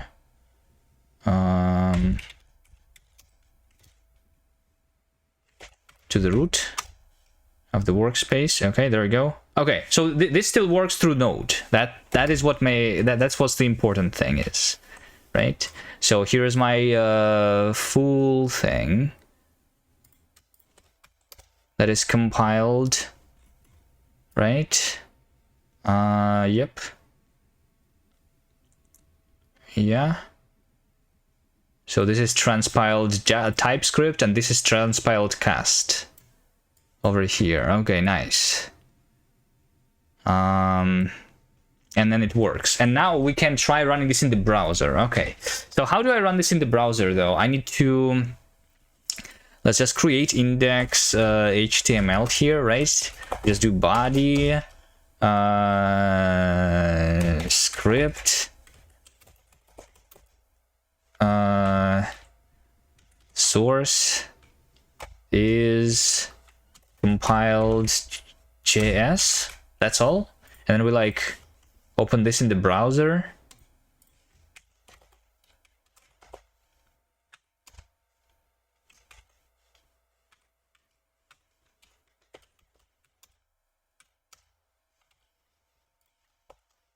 Console. Exports is not defined. Okay, so but we need this to be type. Like I need to to have a module there, right? HTML JavaScript module. JavaScript modules on the web.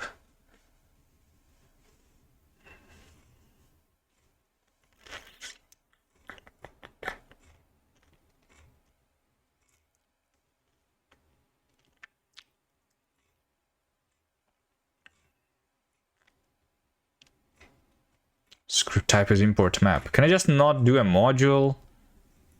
Type is module. There we go. Like, why does it not autocomplete for me? Is the only thing that I was wondering. Module source URI is not allowed in this document. So, okay. I will need to actually serve this, right? I'll need to actually serve this. Caddy. File server, root is target. Let's just serve this, and then we just do localhost 8080, right? Okay. So now it says exports is not defined in this.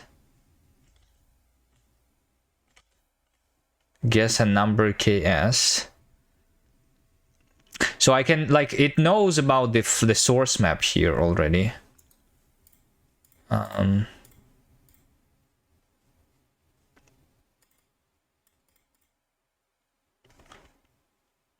Module source URI. No, this is the other one. Hold on. Localhost 8080. 8080. Hey bro, good. Yeah, good bro. Bro. What's up, bro?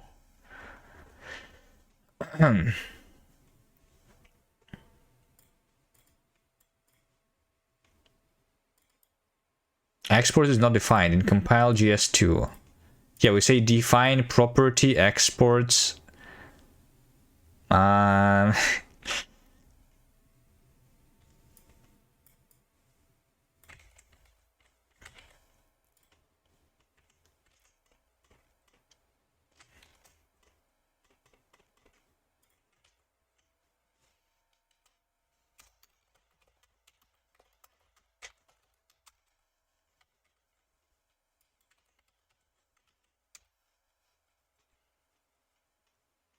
ESM versus CommonJS mismatch. This is CommonJS output generated by TypeScript targeting module CommonJS or TSC by default. But in the browser does not have exports or require. Exports is a Node CommonJS thing. That's why you see exports not defined. So your compiled file is the CommonJS, but your HTML is expecting ES modules. Make TypeScript as to ESM so the browser understand it. Module ES. Okay, let's see again. tsconfig JSON. Module. Okay, node not next, but ES next, I guess, right? Module resolution is node. Okay, is that what I want? And now I want to recompile.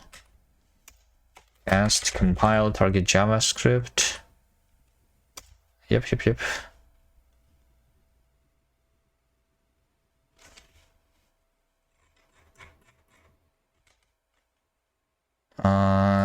Reload this file. Console. Export declaration may only appear at a top level of a module. Right, so we have these exports, and this is and this is no longer the top level. But if it's a module, can we do async stuff actually? Let me just try. Can I do like script type is module? Can I just do await fetch index HTML or something?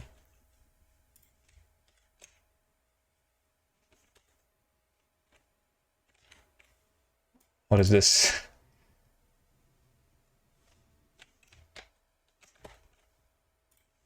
Because that's not how you comment. Why is VS Code trying to comment with this? That's not how you comment in an HTML.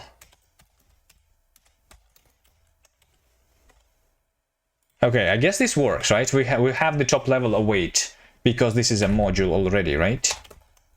So I can just wait. But do you have top level await in Node.js?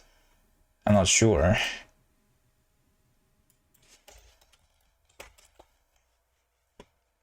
So that means that the transpiler writer here, is this the one? No, cast transpiler probably.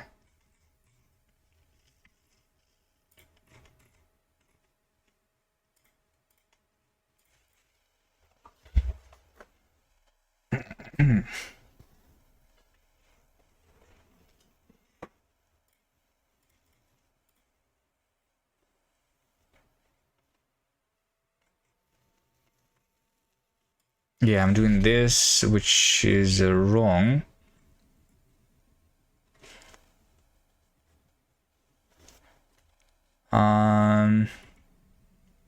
I feel like this is a writer, right? Don't I just write this blob here basically in the very beginning? And then I can do anything I want. Yeah. I'll just say writer, write string.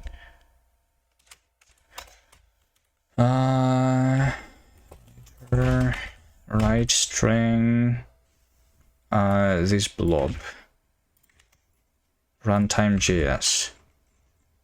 And this thing does not need to be here anymore.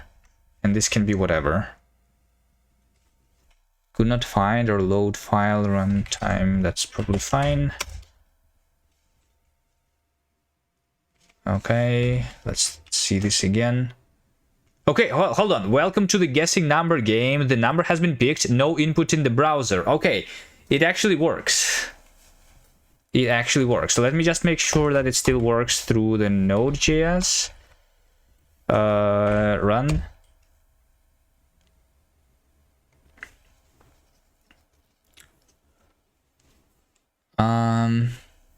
Wait, hold on. Welcome to the guessing number game. The number has been picked, but guess a module, a typeless package JSON. Warning, module type of compiled JS is not specified and doesn't parse as common JS. Reparsing as ES module because module syntax was detected. Okay, the module syntax was detected later. This incurs performance overhead. To eliminate this warning, add type module to cast package JSON. What?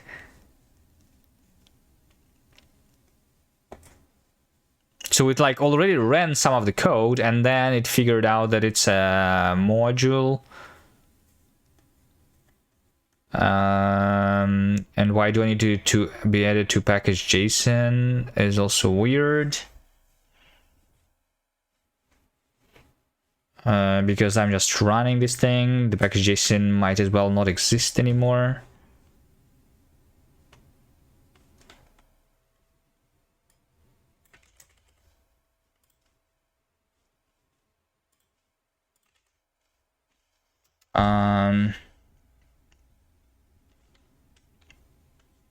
I'm just trying to run transpiled JavaScript.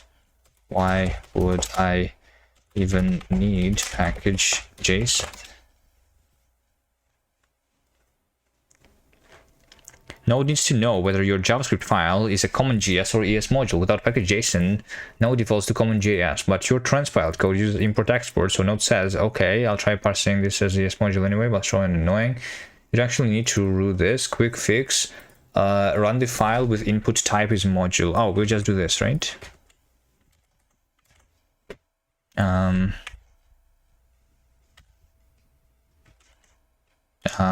Node. Somewhere in my OCaml file over here. So node args is just going to also be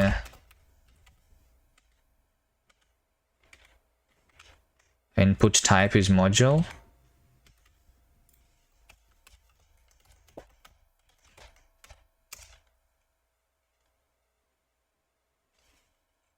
Input type can only be used with string input via eval, print, or stdin.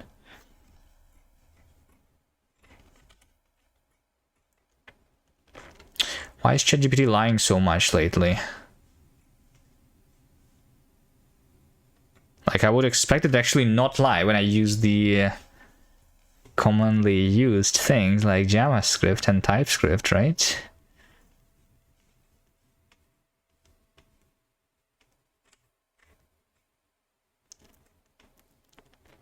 Rename to MJS. Node treats MJS as ES module automatically. Okay, yeah, we just do MJS. Okay.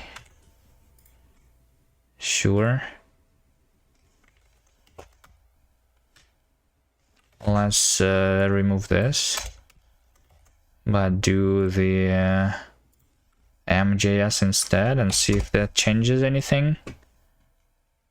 It does change anything. Okay, right. So we have the guessing number game. There we go. 5. There's the error wrap warning.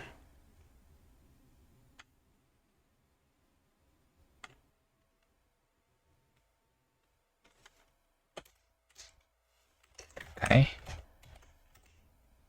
I think I might get rid of the error wrap for now.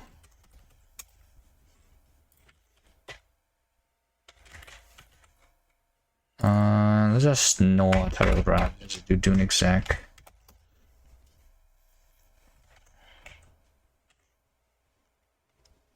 Okay, so we just do MJS because we are generating a module. Sure.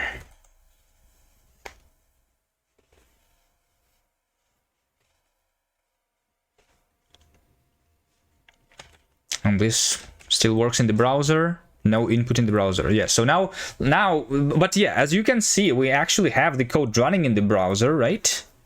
We just cannot use the input. I can have the temporary implementation for it though, just so that we can see something, you know. Let's see, runtime TS is what we want. So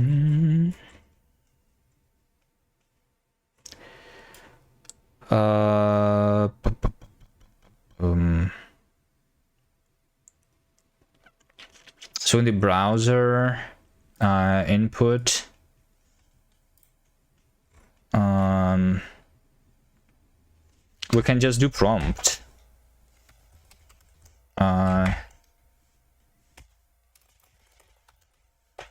Prompt p. That works.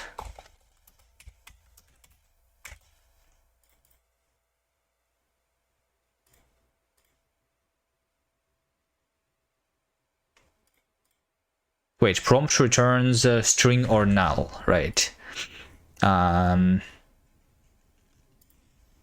Okay. If okay, const result is prompt return result. If result is null, throw error. No input was provided. Let's just do that.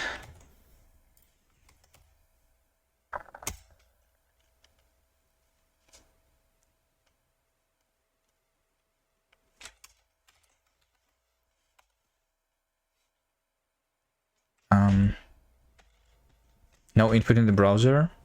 Oh wait, hold on. In index.html, we need to do compiled m.js now, right? Instead of JS.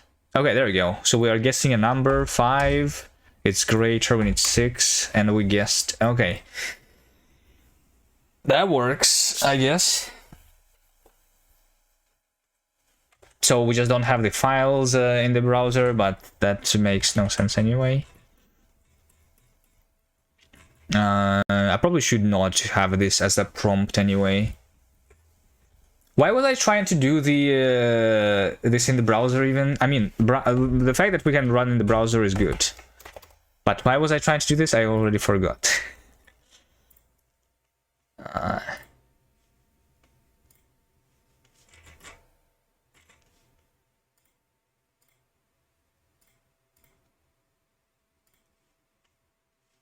Okay, TypeScript or JavaScript runtime.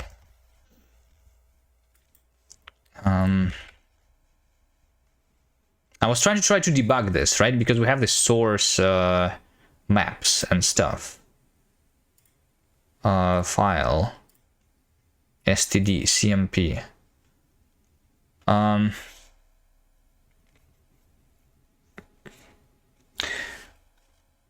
Error while fetching the original source, unsupported protocol. Can I refer to the files though when I'm doing this locally, right?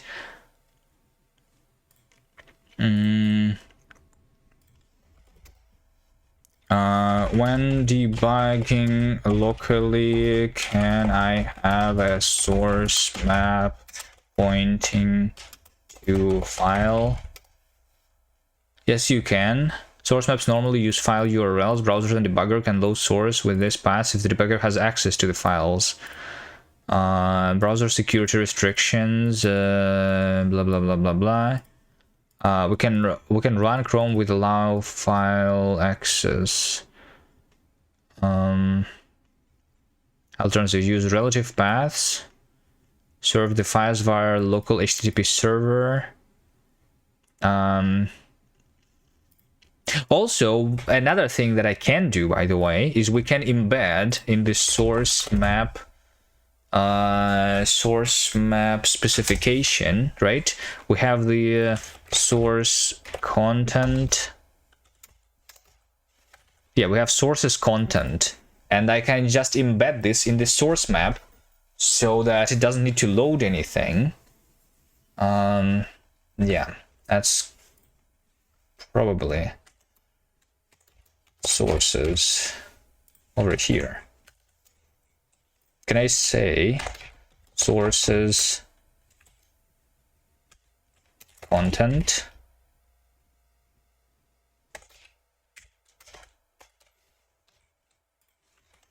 print sources content?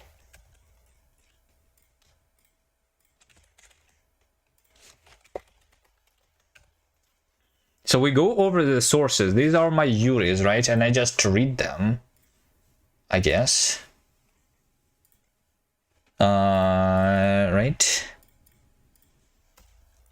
Let source be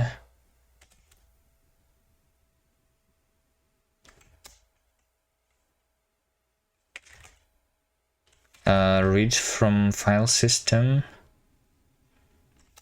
source read source. This is a source which is which has contents now, right? So we just do source contents here.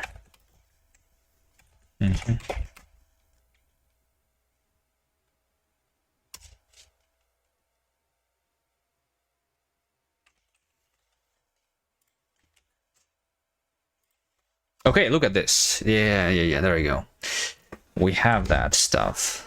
So I have all of the sources available to me now in the browser, and I can place break... Wait, why can I not place the breakpoint here? Hello? Oh, I can only place breakpoints in some lines which are actually available in the source map. That makes sense. Okay. Let's try to do... Let's just do the hello world. So here's the hello world in the Node.js. And now I can do it in the browser over here. Print hello. I can do reload. So over here we can see this. So what I was wondering is basically... yeah, I remember now. Because, yeah, we have the call stack. Result 1, 2 and stuff, right? What I wanted is... Let's go to test KS maybe? Yeah, we have test KS. Let's go to test instead of this. How do I stop? Is there a way to stop?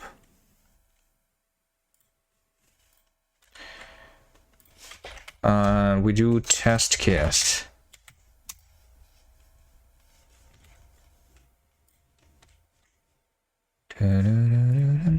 Look at this bad cop. I have in my browser and I see all of my cast source code, and I can place the breakpoint into the cast source code inside of the browser, right? Okay, yeah, so yeah, where are the locals again?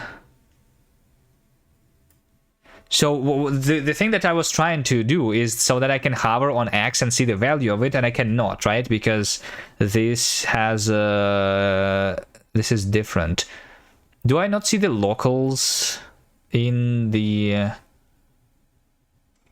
in this thing? Can I?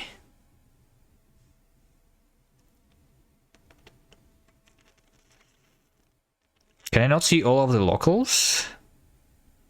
Just like in VS Code? Can I watch? Can I do anything? Where's the watch thing? How to debug? Outline, search. Here, watch expressions. Okay, hold on. Original variable name mapping is turned off. Expressions values might not be accurate. Okay. This actually gives me something. Original variable name mapping is turned off. Add expression in variable name. Yeah, over here, right? We can say X. There's no auto-completion here, though. Like, I would like to know what are the locals that we have here, because I know that there is an X local available. Hello. Hello, Brookzorker. How are you doing? Welcome. Thank you for the raid. What were you doing? I am achieving something today. As you can see, I'm having in the debugger in the browser. This over here is my programming language, and I'm debugging my programming language transpiled to JavaScript. But I never used the debugger before, so I have no idea how to like see all of the locals right now.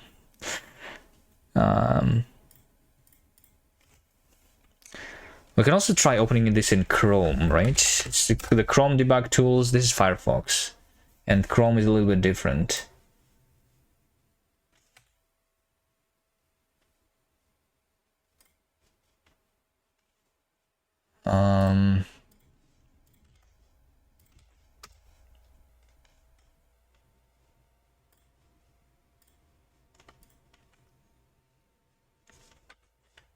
Let's put Chrome over here. Can I do Chrome like dark mode or something? I never use this thing. Settings. Dark. Theme. Dark. Nice.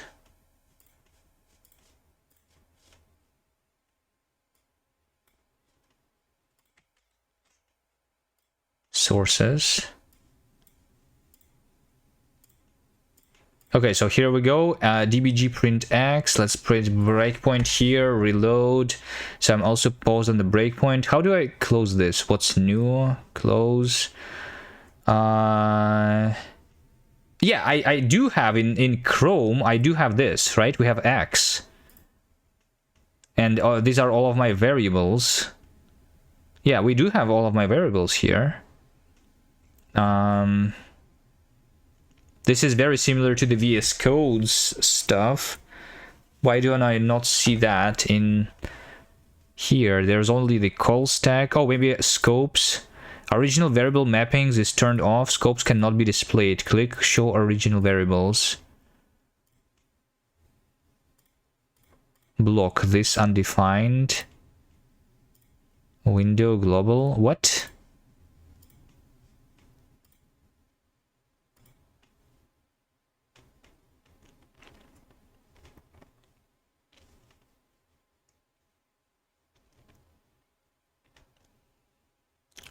I do want to show original variables though, right? So can I say X here? X is unavailable though.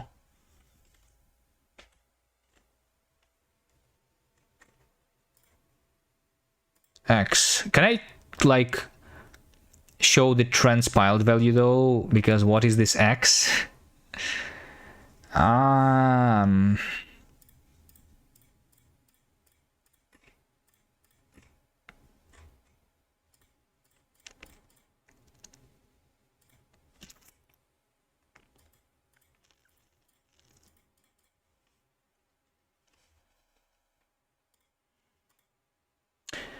Take care of an injured doggo. Your doggo is injured. Go take care of it. Thanks for the raid again. I don't understand. What am I trying to do?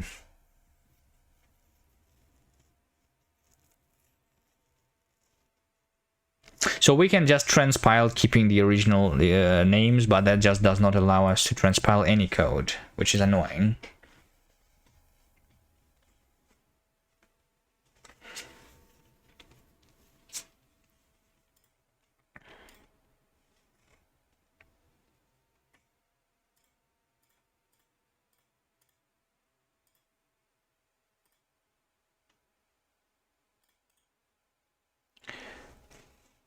Store as global variable, copy property path. What's property path? X. So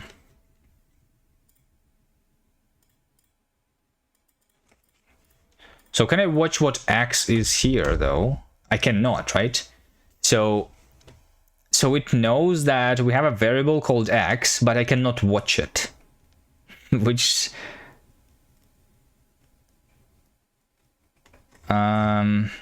is weird, right?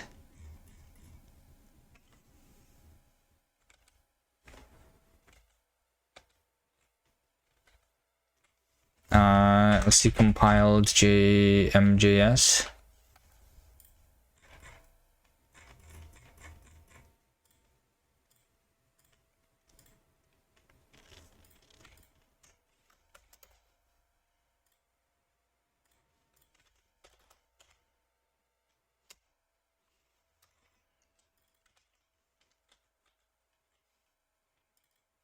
This is the variable. No, it's not the variable. Let x. How many x's do I have? I have 11 x's.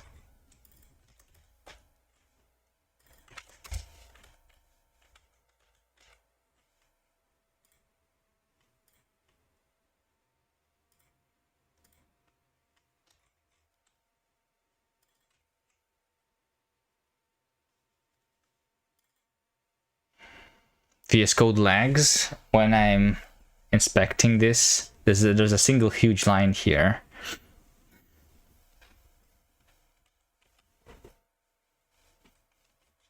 I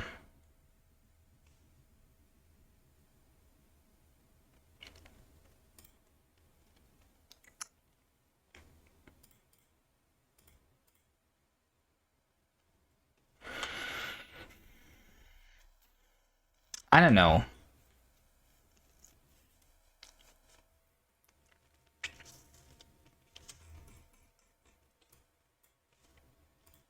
I don't know what to search for to fix this. Embed sources content in source map. Let's just do this.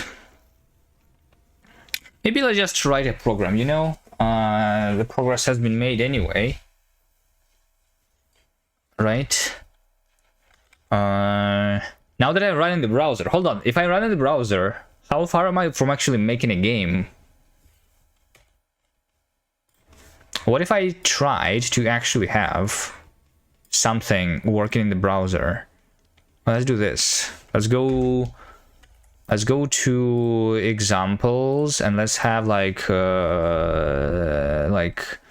let's say call it browser KS for now.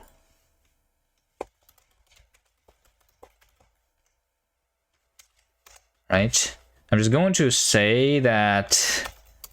So what do we try in the in this thing here?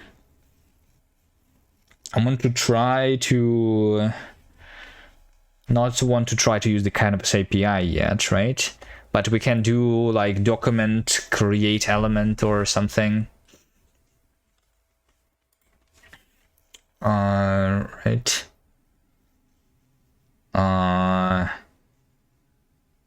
I mean, we can just say that print HTML. How about that?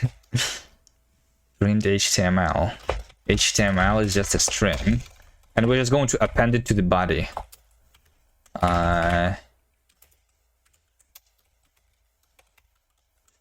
Because why not? And then we're just going to, let's just say print HTML.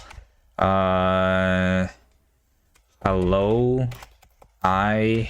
world, or something like this. So how do we do this? How do you do this in JavaScript? You just say document body inner HTML.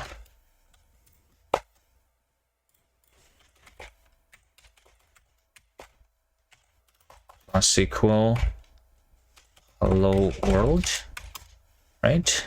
Yeah, sure. HTML.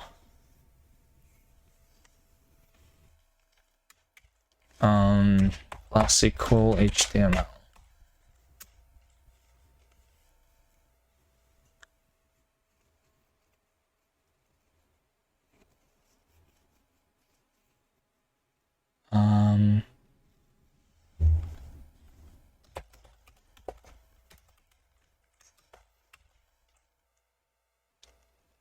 That's not going to work, right? Native is what? That's an express expression. What's going to even happen here?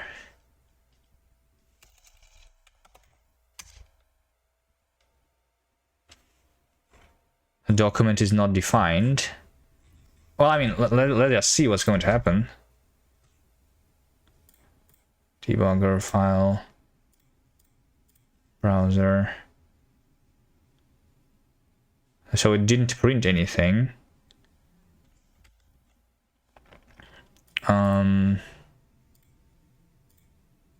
Because it's not a place expression for sure, right?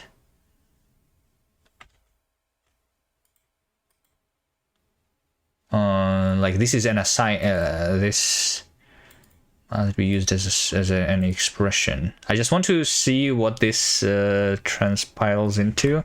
Okay, fine. Let's just do compile format prettier. Right. Document body inner HTML. So this creates the thing, the temporary. That stuff.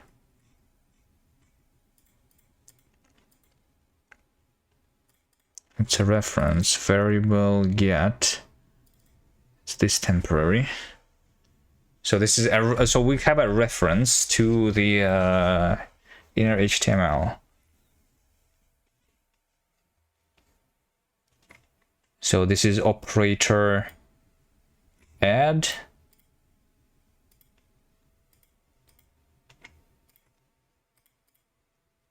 So we add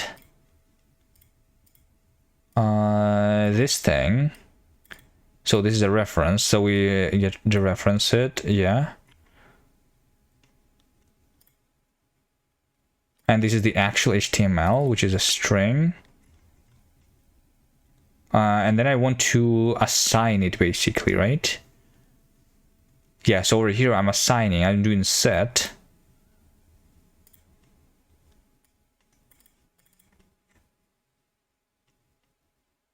So this reference is being set, which is this thing. So this thing and this thing is that. Oh, okay. So yeah, I see the problem here, right? So we have with the temporary, which is equal to the inner body, and we are reassigning this instead of reassigning that directly. That makes sense. Like I feel like what we need is to say that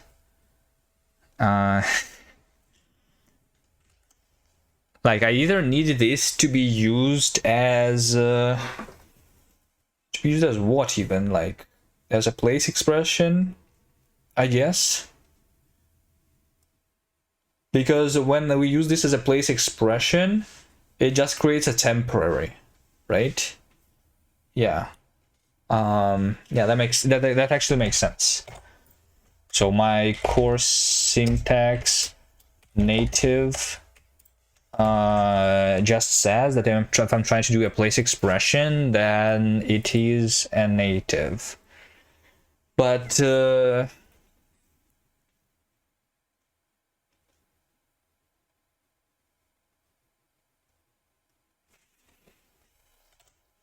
I feel like we should just always treat this as expression. So I need to say like body HTML. So this should be basically a reference, mutable reference to a string, right? That's what we want.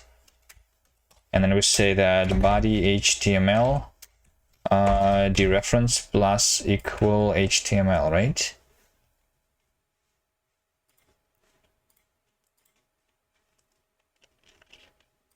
So since this is a reference, this must be more like the reference, which means that we have get, which returns the body inner HTML, and we have set, which is HTML into document body inner HTML is HTML. This might work.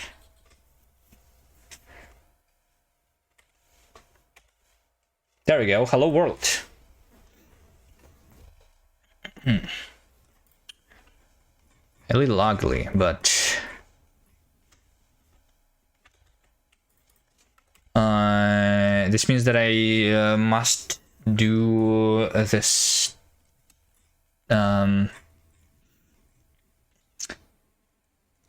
Well, I mean, but I am trying to do to use a reference here, right? What instead we could expose if we had a library is something like yeah, we need to like yeah, hold on.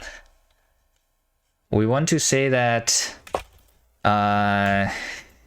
HTML element is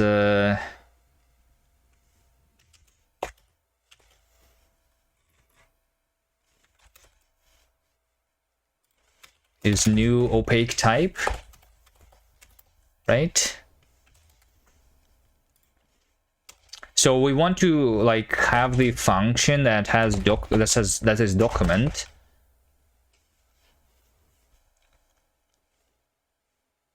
right? This returns HTML element. So yeah, this is just going to be a native document. Sure. And then we should well, I will not be able to do .body, right? Not all documents have body. But I guess if we want to expose this, then it's not going to be opaque type. This is going to be new type where we have body, which is okay. We have document element or something, right? HTML body element. Then we have HTML body element, which has inner HTML, which is a string. So document is HTML document element. And then when I do print HTML, like I just literally say document dot body dot inner HTML plus equal HTML then, right? And that should just work, I think.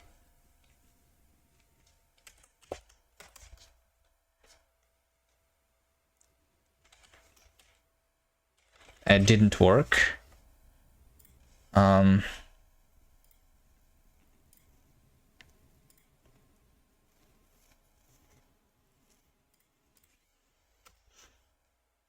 dbg print document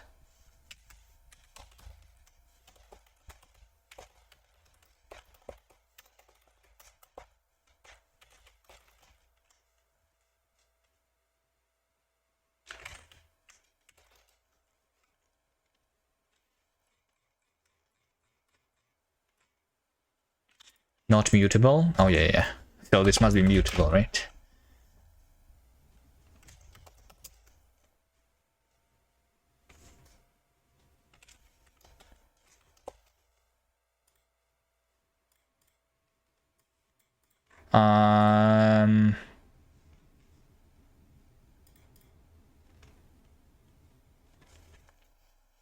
Wait. I don't have any breakpoints here. This doesn't work. Print hello world. Hello console.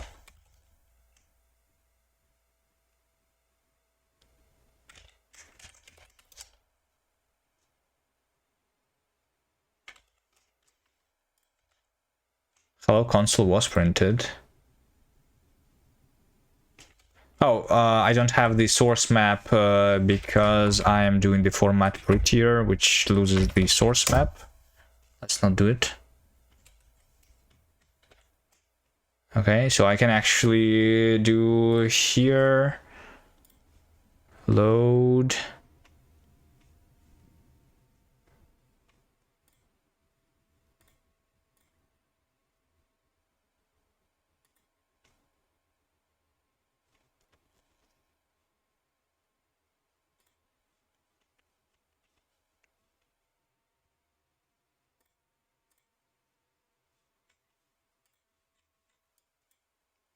What is this source with just X?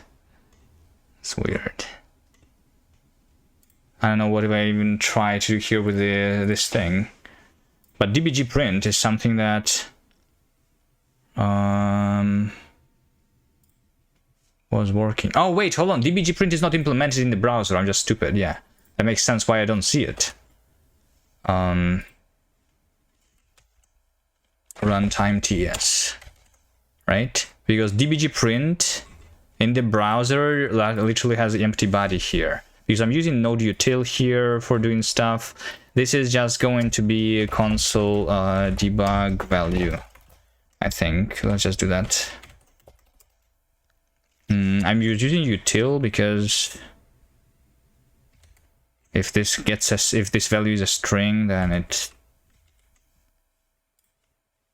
is a stuff, right? So yeah, we have object, which is a document. Oh wait, hold on. It's an object which has document as a field. Oh. Wait, what? Wait, is it?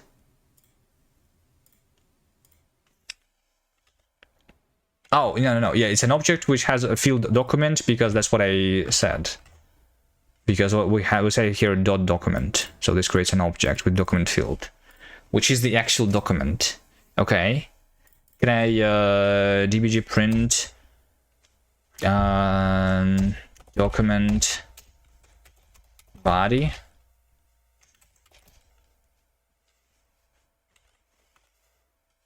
It is actually the body, right?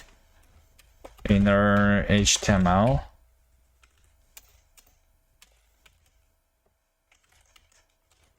Oh, maybe inner HTML. Hold on. Is it in like uppercase there, right?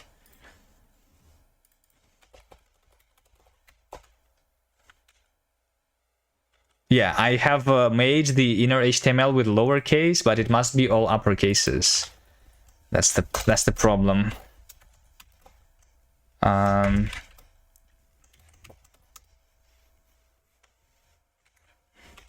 Hello world. All right, nice. So we want to expose some APIs like this, I guess, to do stuff. Can I have a canvas? Let's try canvas.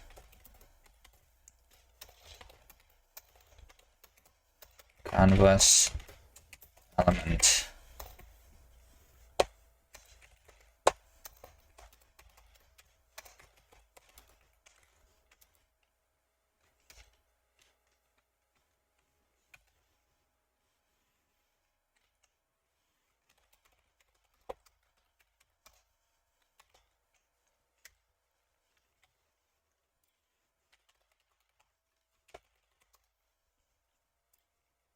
Also, what do we want, right? Well, I want to do something like what? Document, create, element,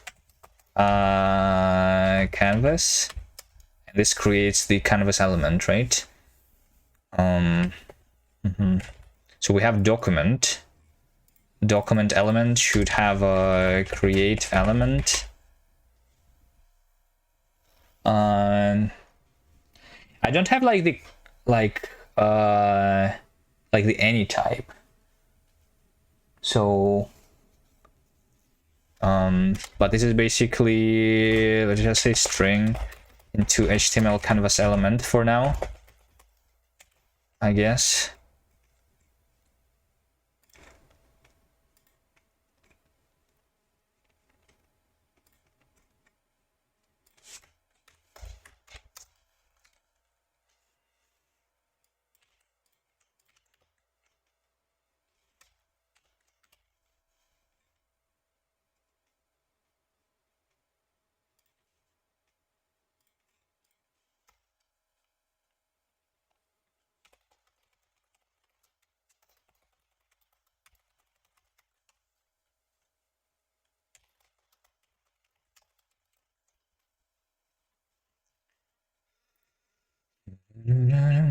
Wait, why is this error? Oh, because this over here is an error. Makes sense. I must have some field, right? I cannot have empty fields right now.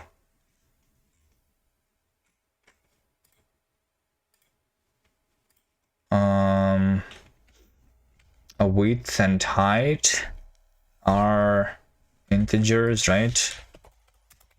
Width int height int 32. Let's just do that. Canvas element, and then we want to get context, right? I'm not going to do WebGL yet, but we're going to do 2D. Web GPU, bitmap renderer, get. I mean, before we do that, we need to add the canvas to the thing, right? Document body append child. Is that it?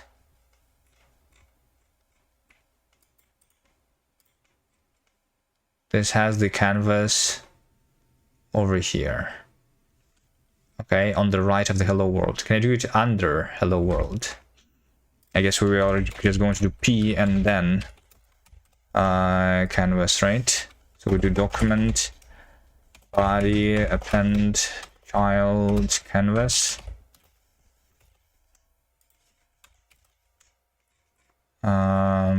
Document append child HTML canvas element.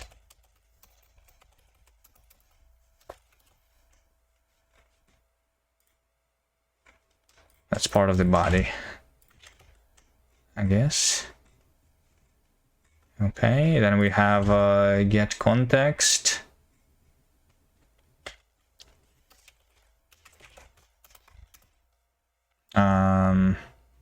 String into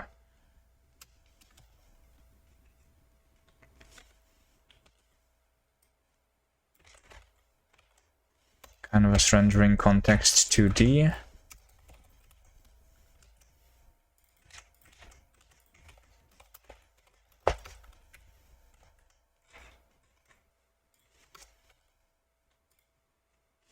Okay.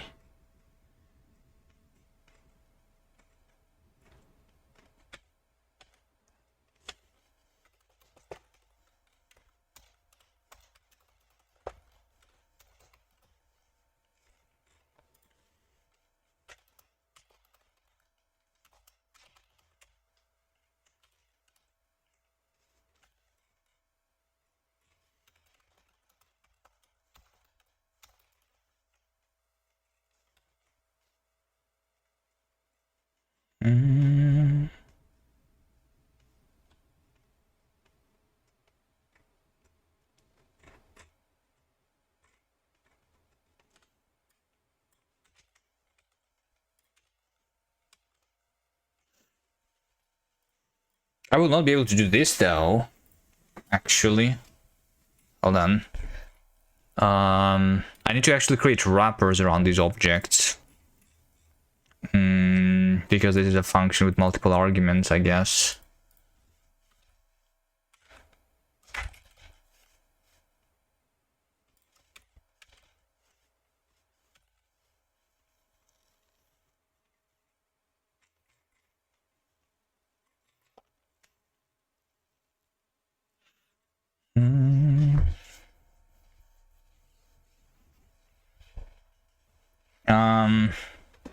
Yeah, if I do that, then it means that all of these must be like getters.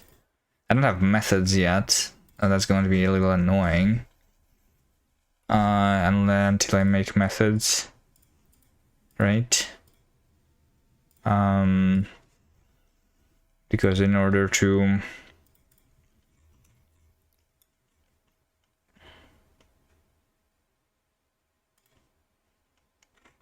let's just say over here,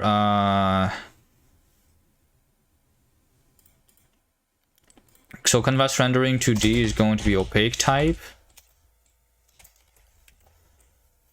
Canvas rendering 2D like raw. right? But then I'm going to actually have the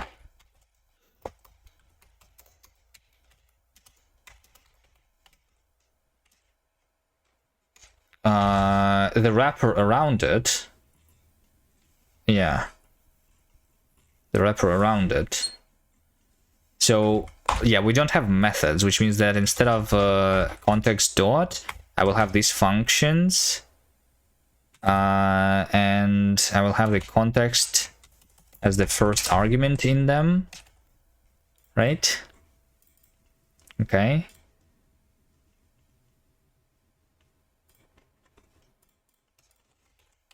So then if I have a stroke rect is a function which has a context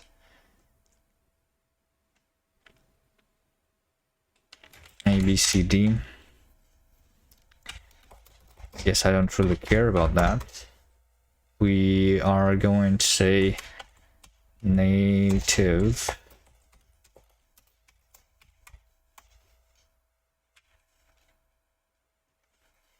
so I need to create a function here which has my arguments. I just have the arguments here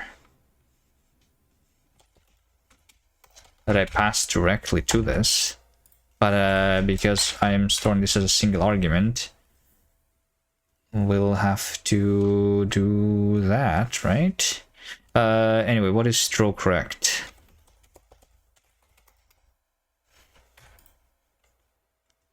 X, Y, width, height.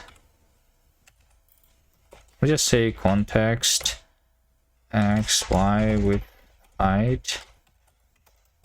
Context X, Y, width, height. I'm going to name these arguments, and over here we're going to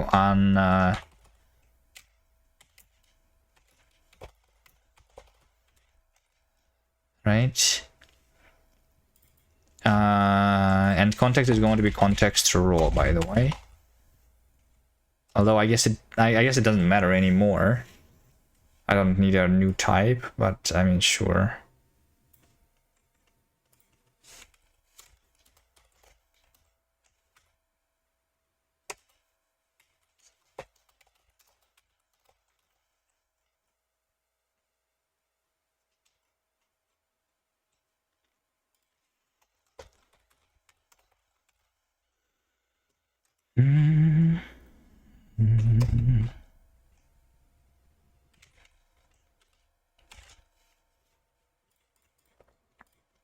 So this is just going to be context stroke rect XY width height. Let's see if this works.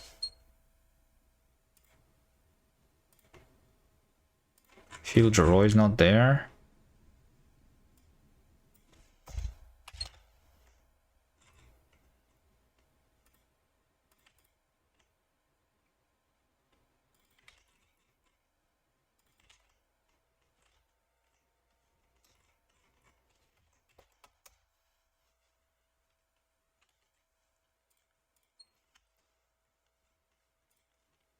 Missing closing. Yes, I forgot the closing bracket.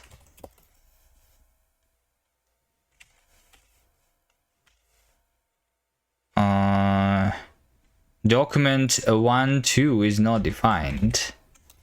Interesting. Wait, where? Document is not defined. Where exactly though?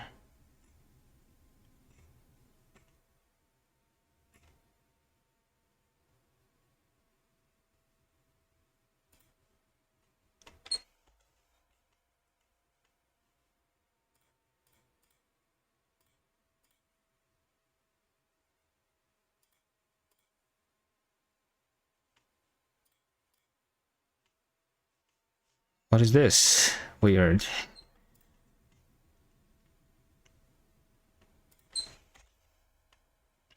I do get here.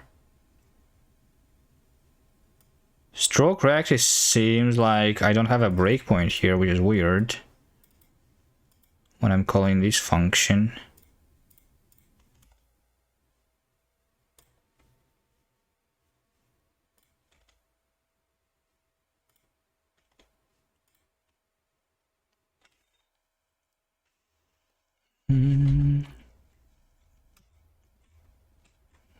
Document is not defined.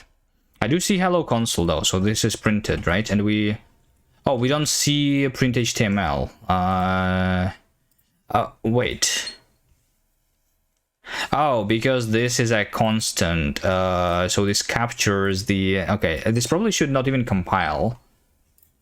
I create a runtime variable, and I'm capturing this runtime variable at compilation time, which makes no sense.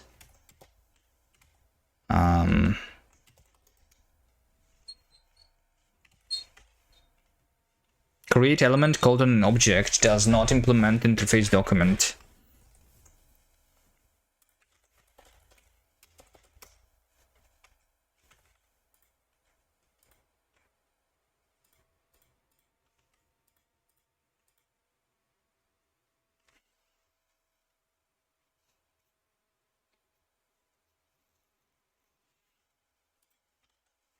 Create element called on an object that does not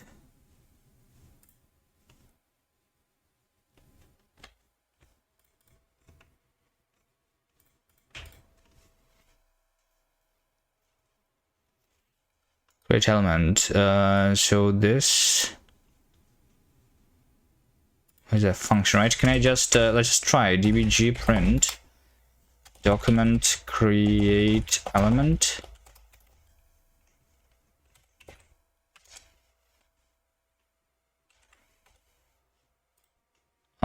So this is a function, create element, right? And if we but if I try to create element canvas,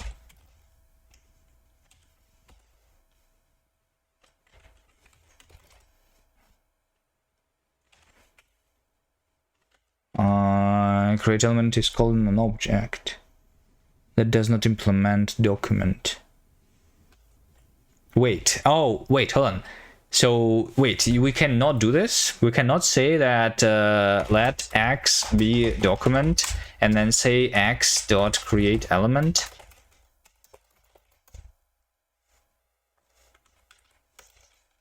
Canvas? No, we can. Create element called in an object that does not implement interface document.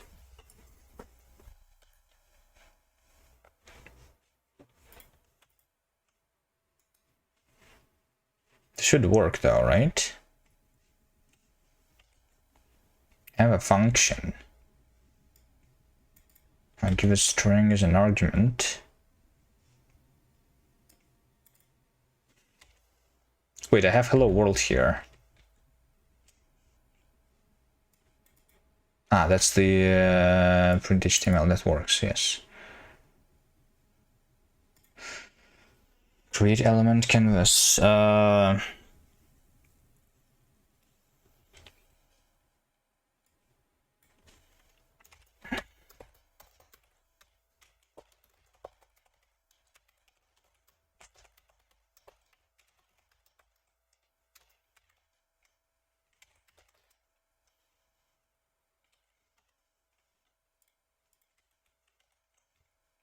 What's the difference? When I'm compiling this, when I'm calling a function, we need to evaluate this, which was evaluated properly, right? And then I just call that function. So we have to create element was called on an object that does not implement interface document. But what does this even mean? What we do is something like this. Let f be document create element. And then we say f canvas. Oh, so you cannot do this. Why can you not do this? Can I make it possible? Well, I mean, I can use a different thing, right? Yeah, we need to just actually have create element, document canvas until we have methods. We will do that. So I just say that create element, document, and whatever type, right? Is native.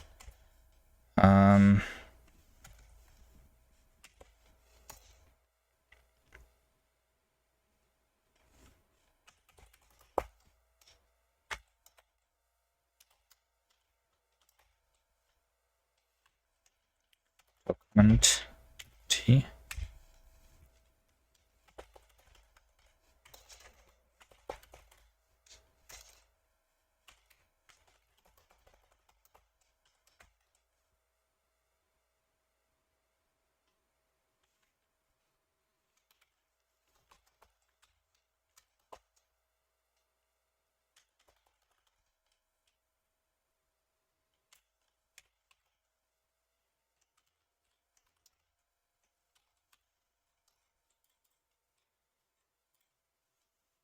That will work.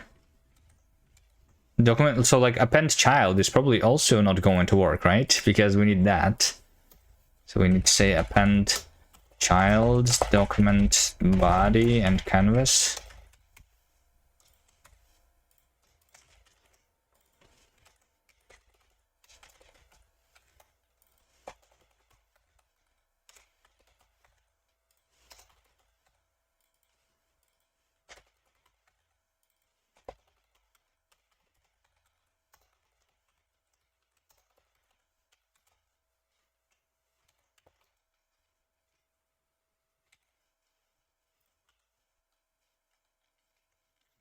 And then get context is the same, right? Canvas.get context doesn't really work.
Okay, I do see something.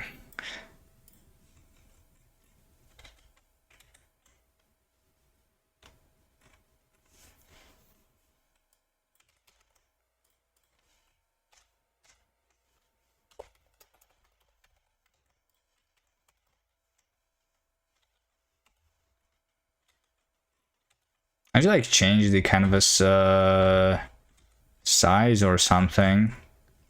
Width and height. I'm pretty sure that the canvas width and height are writable. I'm gonna just say canvas width is 400. Canvas height is 300. Maybe.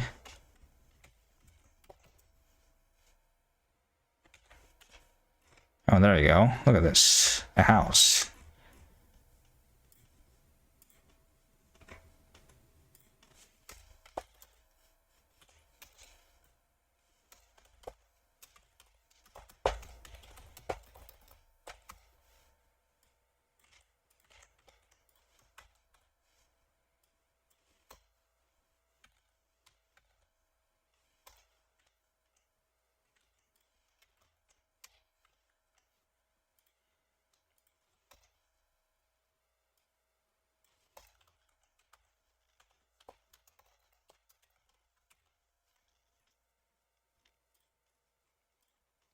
I feel like the next step is having methods implemented, because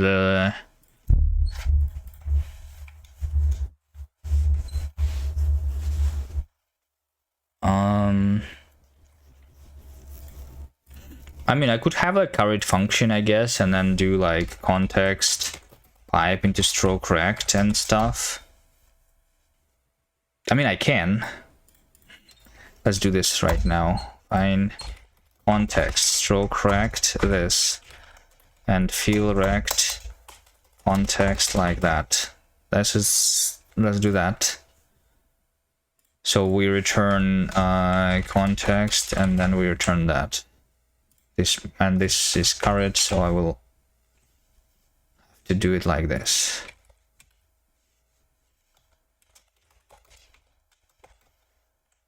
Right.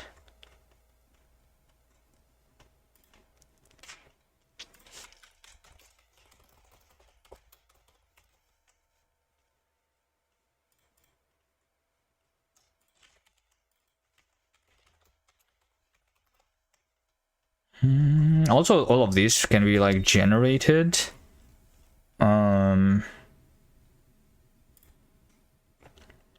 Maybe I cannot do it yet, but we need to make sure that this can be generated, these APIs.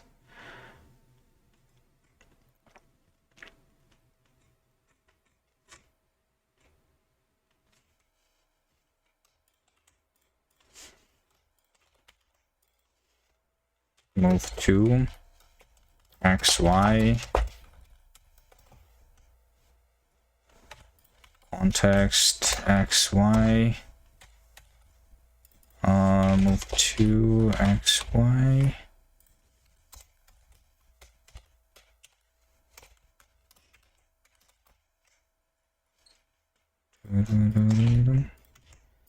Move to line 2, close path, stroke. I'm not sure what stroke means.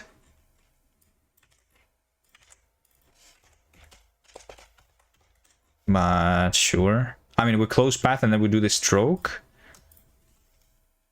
I guess.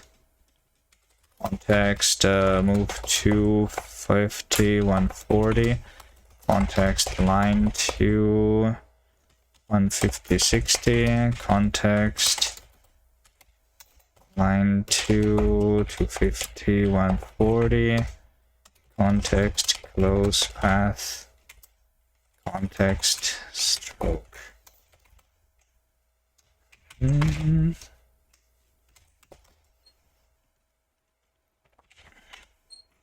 have a house.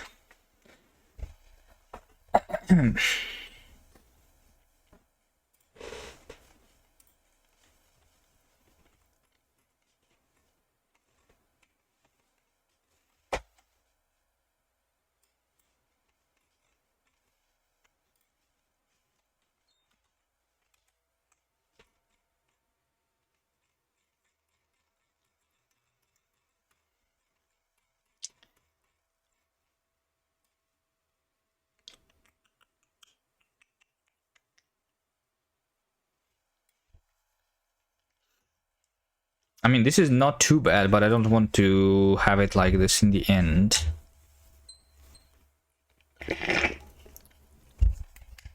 Also, none of the types here are inferred, but we can have the type annotations.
Can I put a breakpoint and we can see how it's being drawn line by line?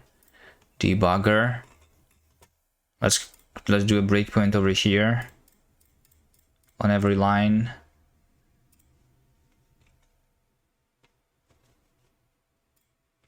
There we go. Yeah, a closing path, and then this stroke is what actually creates this thing. That makes sense. Nice. All right. This is cool.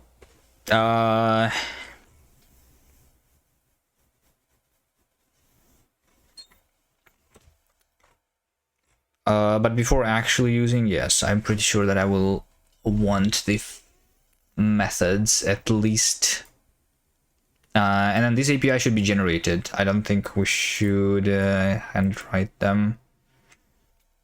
I mean, I don't know. Handwriting them is not going to take too much time. For a couple of things that I'm going to use. All right, browser, canvas 2D example. Nice. All right, I guess I'm just going to be done then here.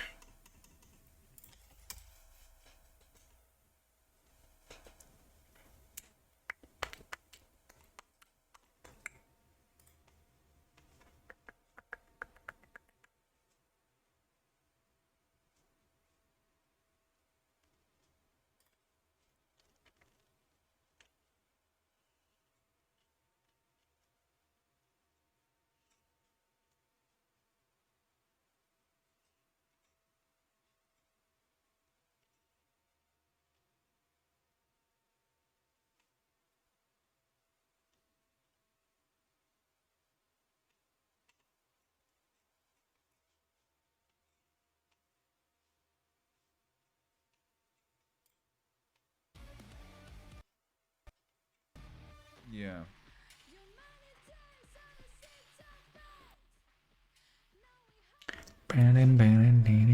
Load screen does not return anything. It does instantiate screen, which does new screen. See you guys next time. Thank you for watching. Bye.